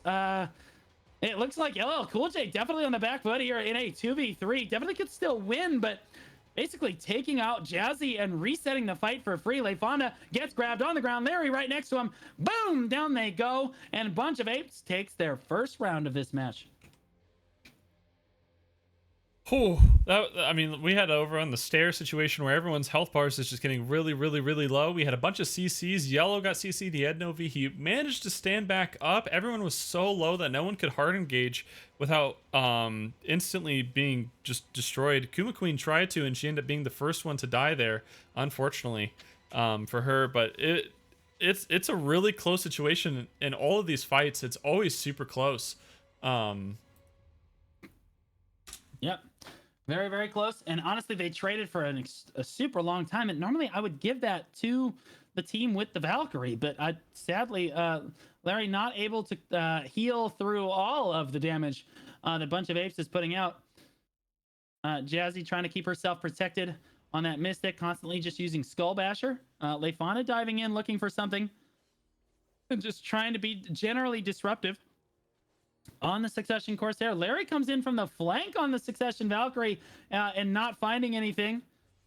Yellow trying to keep himself protected this time, is doing so. Dean finds the CC onto Jazzy. Jazzy's on her back, but doesn't even have to V, just stands back up. No capitalization. Excellent vacuum, though, out of that Awakening Nova to catch Larry in the middle of the arena like that. Unfortunately, Yellow not capitalizing on that vacuum. I was hoping to see a grab there, but it may have been on cooldown. Dog trades very poorly. No, it's Dean trades very poorly. Dean goes down, and the Awakening Nova disappears. LL Cool J in a 3v2 now in this third place match. Yellow getting very low. Stiffened Celestial Spear finishes the job. Yellow goes down, and it's Dog all alone. He dies as well. And it's now LL Cool J up 4-1. Yeah, for anyone who missed it, yeah. or as a reminder, there was a crash earlier when LL was up by 1, and unfortunately we can't put the win up. So it is 4-1 right now. Yeah, it is 4-1. Bunch of apes need to bring this back. They were able to take one round, but honestly, LL Cool J has looked very, very dominant here. I think that they've had success trying to find Jazzy. I think they just need to try to keep going on Jazzy and try to burst her out before Larry is able to get there on the Valkyrie. Just isolate and destroy. And I think on LL Cool J's side, they just need to stand near each other. Mm-hmm. They've had a lot of success just standing here and waiting for Yellow to come in and int himself. And Yellow, there we go, diving in again because he feels like he has to get in and try to make some sort of pick happen. They've isolated Jazzy just a little bit here, but it's Dean taking the damage. Larry is on the ground. It doesn't look like he's going to take a whole lot of damage. Instead, it looks like Dog is taking a tremendous amount of damage, and Lefonda as well, as Larry gets sniffed out of V, but Dog not able to find the Thunder Pound to see him out of it, and he is able to get back on his feet. Larry right there to support his teammate Lefonda. Oh my goodness, does manage to back out as the Corsair. Larry all out of heals on the Valkyrie, used every single one of them there, and now he's on the ground. Yellow 1v1ing him and takes him down. Larry is gonna go down right there, and now it's 1v3. It's Jazzy all alone trying to find picks, uses Wolf Frenzy, tries to get behind her opponent, not gonna find it. Goes Thunder Pound. Not about it. Using those iframes to kind of kite back in a 1v3. She might just be trying to buy her time. Ooh, gets stiffened. V does come down there. And it looks like Bunch of Apes is going to battle this one back with match point here as Jazzy gets sniffed out and destroyed. 4-2. Bunch of Apes battles back. But is it enough, Johnny? The only thing that I saw was different there was Yellow managed to stay on his feet the whole time, and that might have just been the difference. They might have been able to trade. I don't know if Yellow used his E-buff there, which would be huge in the SA trade situations, especially if he's able to just get all of his damage out without getting CC'd at all. So if he was reliant on the E-buff, it might be rough going into future matches. He's got to stall and win another match. While LL Cool J is at 4-2 right now, and it's match point, so he has to win another round without the E-buff if it did carry him through that round. But we'll see, I guess. Yeah. All right. It's gates up, and away we go here. Yellow jumping straight in, as is tradition. Oh, not getting CC'd quite yet this time, using Blade Spin. Red Rain to keep himself protected. The only SAs really that he's got in the kit that he can rely on, and then he immediately backed up. Larry stuck in a vacuum, can't help his team out. Honestly, perfect vacuum placement right there. Yellow taking a lot of damage. Celestial Spear landing short for Larry right there. Oh my goodness, Dog jumps over the gazebo wall and tries to take on Jazzy. Dean dropping down to 20% health. Larry is caught out of V, and this is not looking good. Where is his team at? Oh, Jazzy's there. Just that Jazzy and Lefonda get there to get Larry back to his feet, and then he heals back up, and Yellow on the retreat now as LL Cool J heals themselves all the way back up, and a Bunch of Apes just has no way to sustain their way through this fight. Larry jumping up and down. That Valkyrie jump in the middle. Judgment of Light coming out. Ooh, does force a V. Dog down at 40% here. And Larry trying to put as much pressure down on him as he can. Purification keeps Jazzy alive. No heals left, though, so Jazzy's kind of going to get to her feet on her own at this point. And now Larry trading back a lot of damage onto Dog right now, as well as Jazzy rejoins the fight and throws out a Monster Thunder Pound. Dog is very, very low on health and has to back out. Dean also getting super low. Larry catches him with the bound on that Valkyrie jump there. And it looks like it is all three of that is LL Cool J taking round 5 and third place of this tournament. Very good showing from both teams. With one match to go. Yeah, we gotta go. We gotta We gotta go. Yep, we gotta go. We All gotta right. go. We are going straight into the finals as quickly as we can here, guys. We know that a lot of people have Siege. It is going to be Rat Squad versus Twin Kittens. Please tell me who is on Rat Squad and Twin Kittens while they get the match set up here. All right, so Rat Squad is going to be Backstab on Awakened Ranger, Nudes on Awakened Kuno, Ginny on Suck Megu, and Twin Kittens is going to be Camellia on Awakened Nova, Miss on Kuno, Awakened Kuno, and Belly on Suck Witch. I know going into this, Kittens was my favorite for the winning, and they have made it to the finale, so let's see if they can keep through and keep my prediction accurate. Maybe one of the... I'm not completely cast or cursed. We'll find out in a couple moments here, but just waiting for everyone to kind of shuffle in. It looks like everyone is already in the Arena of Arsham arena. Just waiting for the last of them to get in here. Right on. Good stuff. Honestly, we've seen great stuff from both of these teams here. Sorry, I'm handling I'm handling stuff now. It looks like, honestly, we've seen great stuff from both teams. Remind us what's on the line in this match. So either way, both of these teams are going to get paid out in some way. If they get second place, they're going to get 5,000 pearls. And if they get first place, they get 7,000 pearls. Again, both of these are per player. 5,000 pearls for second, 7,000 pearls for first. And if you get first place along with that 7,000 pearls, you get $75 cash. So it's an absolute big one on the line. Daddy needs a new pair of shoes kind of a moment. So let's see if Twin Kittens can get the bag, or let's see if it goes over to the Rats. Get themselves a new thing of cheese. It's the Cats versus the Rats right now. Is it going to be Tom or Jerry in this next match? That's right. Let's see. Excellent. I cannot wait. I think it's Kittens. I think it's Kittens. Predictions. What do you think for this round? I know you think it's Kittens all the way, but what, like 5 what? What do you, how many rounds do you think it's going to go to? I think it's going to be a 5-3. I think it's going to be a 5-3, honestly. I think both of these teams are very, very good. I still think it entirely comes down to whether the Megu can stay on their feet and stay protected, or if it's going to be Belly going down first. I think Belly is a better player on the Suck Witch, but I think Megu is a better class to stay protected, so it's going to be difficult to know for sure until we actually get into this. They've had plenty of matches now to warm up and get used to their classes, get used to the arena again. So hopefully everyone should be at their top notch, but I think it's going to be a good fight. It's going to be the kind of a fight you want for a finale, hopefully. I would agree with that, and we are gates up into the finals right now with everything on the line. And neither team is really running out of the gate. Uh-oh. Oh, the gates went down. Never mind. Just kidding. Belly? All right, looks like we are reset. Oh no, did he crash? He didn't crash. Apparently he disappeared from Mike for a second. Belly went to take a pee at the wrong time. Oh, why at this moment? Why would you choose like right now? You had like the entire time, and right now is when you're like, I gotta pee right now. Okie dokie. All right, we're waiting on Belly to pee at the moment.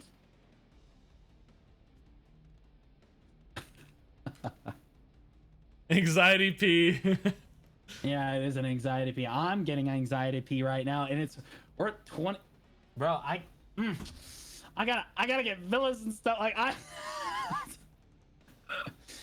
this is not it. I do have my stream up too if you need to get your character out of their arena. That is true. That is true. It is a couple seconds behind though, so it's gonna be awkward. Oh, there we go. He's back. All right. All right, he's back. Okay. All right, here we go. All right, looks like this time for real though, we're gonna go into the finals any second now. There we go. The gates go down. All right. I've never wanted to see a 5-0 so quickly in my life. Yeah.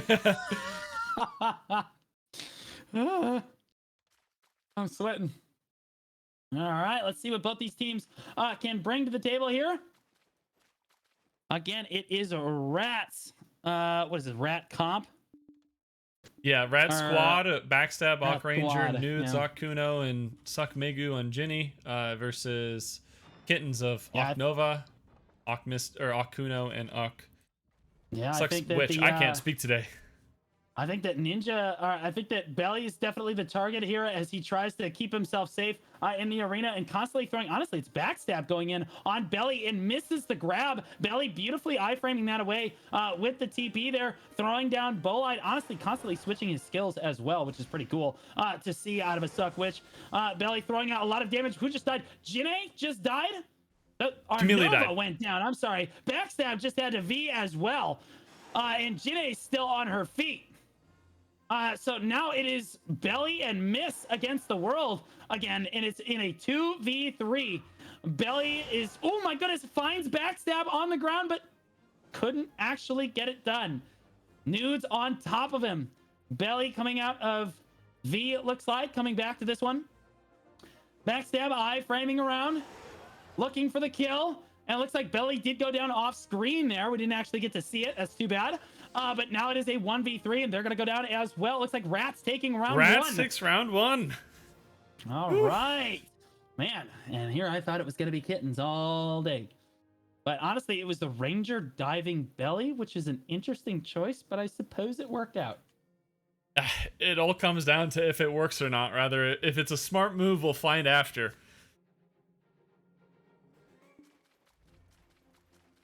I've never wanted these match starts to be less than 20 seconds more than ever. Yeah, I know.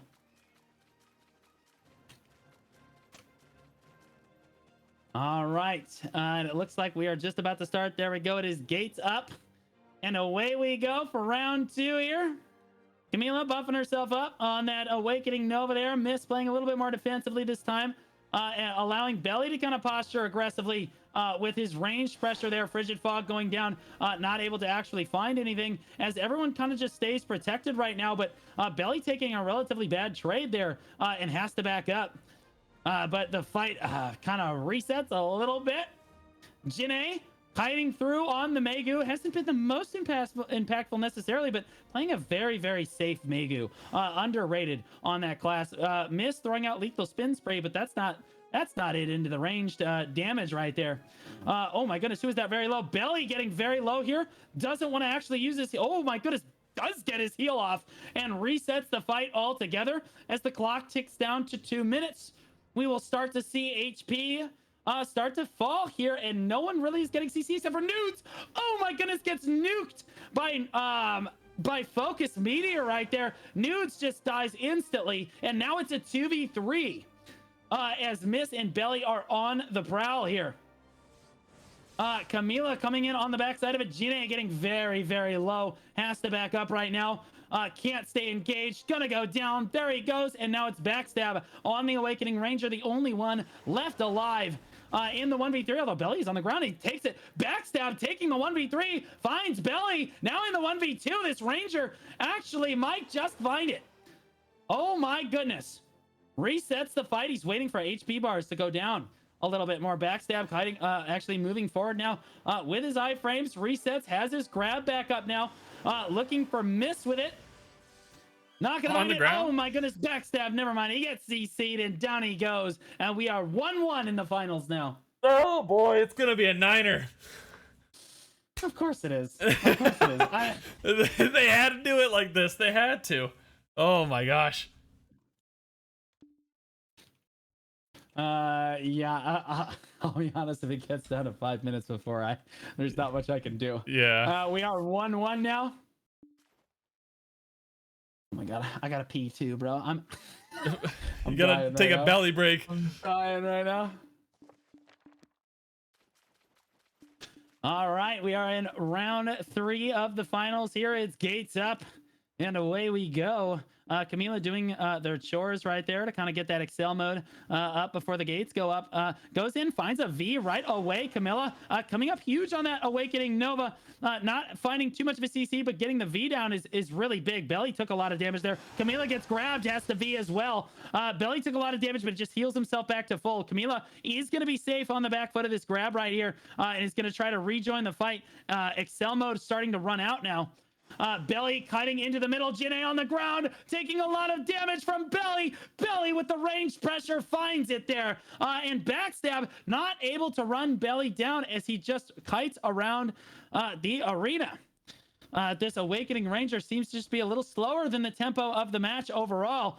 Goes straight on to Belly once again. And he just TPs away. Every time. He just TPs away. That split teleport working wonders on that Succession Witch. As the fight kind of resets a little bit here. Oh my goodness, we got one person stuck under the arena right now. That is not good at all. As the block jump comes down for Nudes, he finds the grab onto Camila. There's the re-CC. Lethal spin spree finds Camila, and Nudes gets the kill there. Belly's gonna go down as well, and I think Kitna is actually just stuck below the arena. The good old tendon cutter that I talked about earlier, getting you stuck underneath the ground. Oh, it's always good, is to run the match all the way to the end. And are we? So what do we do with this? Is it just a too bad? Can't help it? Yeah, we did that earlier with apes, so we're gonna do it again here. Yep, not much we can do about it. That is too bad. Target's action is invalid. Oh no, they're trying to help him up. But it does look like Nudes and the Rats is going to take round 3 here and go up 2-1 in these finals here. It's just time is going to run out. Of course, time is going to run out. It's got to be this way, I guess. This game sometimes is cursed. Oh my lord. Oh my gosh. All right. Esports viable. I agree. Esports ready. Looks good to me. That's all right. Honestly, it's too bad that Perlibus has absolutely no sort of ranked arena with custom maps. Maybe perhaps a ranked mode that they could pull from that we could do, tournaments on with random maps and have that be super cool and way less buggy. The technology is just not there, tragically. And it looks like we are going into round 4 of this, and Rats is up by 1 round here. Jerry taking the lead over Tom. Yep. Oh. It's gonna be back and forth the whole. It's gonna be back. It's gonna be around 9. Hey, Kunos, we're banning tendon cutter. No more of that. No more under the. No more under the floor. I mean, they can. It's just at their own expense, bro. Oh. Or maybe All only right, Kitten's tendon cutter, so that way it's a 5-1 here. Yep. All right, so Kitten's down 2-1 now. 10 seconds for the start of round 4. Please, no one gets stuck, man. Please, no one gets stuck.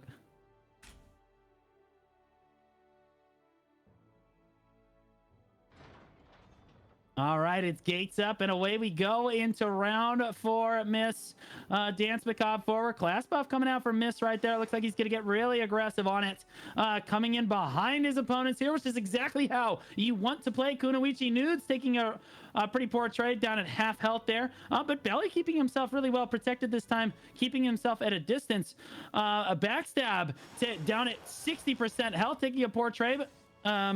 Wheel of Wrath coming down just to keep himself protected in the middle of everything. And Camila down at 20%, taking a bad trade. Backstabbing, comes out of V, gets sniffed. Miss finds him, down he goes. And it looks like Rats is down 2-3. It's absolutely gonna go all the way to 9 rounds. Jim on the ground. Miss is gonna find him. There it is, 1v3. Dudes, I beg, dudes. Not looking super hot here for Rats in this round. Please don't just wait out the clock. You're killing me. You're killing me. All right, there. Look, they sniffed the V. There we go. Nudes doing his best to kind of kite around here. Do eventually find him, and now we're tied up 2-2. I have 2-2. Oh my goodness. Oh my god. Oh my goodness. Maybe we should have audibled and started it at 2 like you thought it originally was at. Yeah, that's why. Oh gosh, bro, I'm sweating. First to 5. Oh my god, 9 rounds of match. Oh my goodness. Yeah, this is gonna get close. I'm thinking I'm thinking unless one of these teams just pulls away with this. All right, it gates up and away we go. Camila did their chores before they started here. That Excel mode is up for them. Popping it and moving in now on Jin there. Not finding a CC quite yet. But, oh my goodness, Backstab had a V right there. And that is going to be critical. Nudes gets stiffened. Doesn't have to V off the back of it. Nobody follows him up right there. Backstab coming out of V. Oh, Jin is on the ground. Here comes the Nova damage in from the side. Jin down. Kitna finds it. And now it's 2v3. Oh my goodness. Who is very low? That looks like Camille. Oh my goodness, it's Camila coming out of V right now. Does get out safely, but the Excel mode is starting to wear off now. And Belly still playing very safe, constantly a menace on that race. Oh my goodness. Oh, it looked like he found the CC, but didn't quite actually find it. Belly lingering the super armors out. Not gonna get CC'd. Camila just backing him up just in case anyone does try to dive onto Belly. Camila is right there to peel him. And it is a 2v3 right now. We have, honestly, Backstab on that Ranger. We've seen him do some pretty crazy stuff in this tournament so far, so I wouldn't count them down and out in this round, but I would say that Belly is just putting on so much pressure. It's just very, very difficult to get anything done. Nudes spinning right now, trying to keep his health bar up, but to no avail. Oh my goodness, Backstab's on the ground. That's not good. Down he goes. He had no V. Belly got low on the return trade, but not able to find it. Nudes does find the grab down on a Camila, but taking too much damage in the back from Belly. Can't capitalize on it. Camila just backs off and tries to heal back up. And it does look like Kittens probably takes this round, although they're gonna wait all the way. All the way. They're gonna wait all the way until time runs out. Miz gonna come in on him right now. Camila throws out a couple CCs. Not gonna find it though. Nude's trying to stay alive here in the 3v1. Yeah, Nude's doing his best in the 3v1. Not able to find anything. Hiding under the gazebo, running for his life right now. And honestly, there's 37 seconds left on the clock right now, so it's now or never. He's kind of got to go in and try to make something happen. There's the dive in right there. Nudes going for it, gets really low. Oh my goodness, gets down to 1% health, gets traded off, and down he goes. Kittens is gonna take that. 3-2. 3-2. If Rats takes the this is getting really out of I hand. have to take the TV, bro. Yeah. Yeah. All right. So now we are 3-2 coming off of this. Rats down one round on this. Well, on the bright side, we're just pushing Castle off the rip, so not really much to call there. So that's good. Gates up and away we go. It is 3-2 right now. Oh, an initial grab by Camellia. Camila gets a grab on a backstab immediately right there, and he has to force a V. That's actually kind of huge for the Awakening Ranger. Miss moving in on him, not going to find backstab out of V. He does manage to get his tempo back under him there. Nudes on the ground? Nudes on the ground right there. Trying to capitalize on it. Not going to find that either, though. A couple CCs, but no damage quite yet coming out for either team here. As Backstab kind of just runs through the arena on this Ranger here. Belly doing his best to kind of... Oh, there's the class buff out of Belly. Throwing down Voltaic Pulse. Belly takes a really bad trade right there in the back from the Megu. Does get the CC down. Oh, Focus Meteor just barely misses Jinae as they get that V off just in time. And Belly kind of scrambles to safety. Oh, we got Nudes pushing on to Belly right now as he TPs away. And gets to safety. Earthquake of 8 into Voltaic. Throws out the Blizzard, looking to try to slow his opponents right there. Beautiful heal to keep Miz alive. Miz got CC'd, but is it enough? Miz got CC'd. Miz is dead. So is Jinae. What is going on? Oh, no. Okay, so Camila took it too. Kittens took round 4. And okay. All right. All right. It's round 4. Okay. All right. Okay. All right, we've got this. That was a S tier heal by Belly there, just keeping both of his teammates alive when they're on the ground. Oh my lord, I was sweating again, expecting it to go to Rats. Yeah, it turned. Yeah, like I thought Miss for sure was gonna die, but Belly kept both of his teammates alive with those heals. Was actually just insane. Won them the whole round right there. All right, it's match point with everything on the line here. Oh god, it's 54. All right, and Belly's coming out. I've never rooted for Belly so hard in my life, bro. Voltaic False coming out right there, keeping Belly safe, keeping himself at a distance right there. Earth's response, he can linger that all day for the super armor, and throwing out Voltaic to try to catch anybody that dives onto him. The Megu trying to throw out some damage. Belly dives in without Voltaic ready, which was an interesting choice, but does manage to get out of it. Oh gosh, who just went down? No, nobody. He just V's. He gets out of it. Nude scrambling for his life, though. Down at 10%. Belly throwing a lot of damage his way. I'm not sure he's going to be able to escape it. Down he goes. Rats. Oh my goodness. Belly gets grabbed by Backstab and is now in V over by the gazebo. Oh my goodness. I am clenched right now. They're trying to group back up. Belly does get out of V safely, and it is a 3v2 now. With Jinae and Backstab, the only two left alive. Belly taking a good amount of damage from that Megu trade right there. Now throwing Focus Meteor out. Not going to find anything right there. This team just playing this very, very safely right now while Belly just shells out as much damage as he can. Backstab trying to dive in onto Belly, but isn't going to make it all the way through. Earthquake evade back. Ooh, double TP. Camellia gets knocked. Belly. Yep, tries to get behind him. Gets knocked over.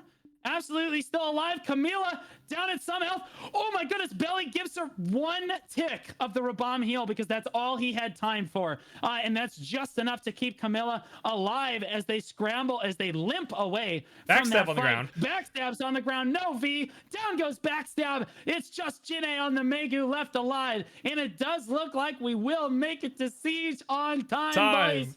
It's Kittens looking pretty dominant the whole tournament. They made it all the way. Jinae goes down. It's Kittens taking the W. All right, Johnny, I absolutely love you to death. That was an absolute treat to Shoutcast. I'm going to let you handle the wrap up because I have to get to Siege. All good. Thank you, Blue, for joining in today. So good luck in your stream and good luck in Siege, and I'll see you in a moment. Yeah, thank you so much. Well, absolutely fantastic tourney from all of our participants. Fantastic calling from Blue. Thank you, Blue, for calling for that. Thank you to all the participants that came into the tourney today. It was an absolutely fun time to be the casting analyst for it. I had a blast hosting it, and I had a blast watching it as well. I wish I could play and cast, but unfortunately I can't, but I'll take this for sure. As a reminder, for third place, it was 3,000 pearls per person. Second place was 5,000 pearls per person. First place was 7,000 pearls and $75 cash in USD. All of the winners from first, second, and third place teams, please DM me your family names, and I'll set up the cash payment for first place team. Otherwise, thank you for everyone who came in to watch today. I hope all of you enjoyed the stream. I hope all of you had an absolutely fantastic time. If you would like to join the Node War Hub for future events, because I plan to do more than just tournaments, do !Discord in the chat. Otherwise, I'm going to go ahead and find Blue's stream here in just a moment because he is going to be starting. So I'm going to go ahead and raid him to continue the content. I hope to get a lot more PvP stuff for you guys. So drop a follow in the chat if you would like to watch more. Otherwise, once again, I'm thankful to all of you who came out to watch in the tournament and to come out and play for it. It was an absolute blast to watch you guys game the fuck out. Otherwise, I will see all of you later.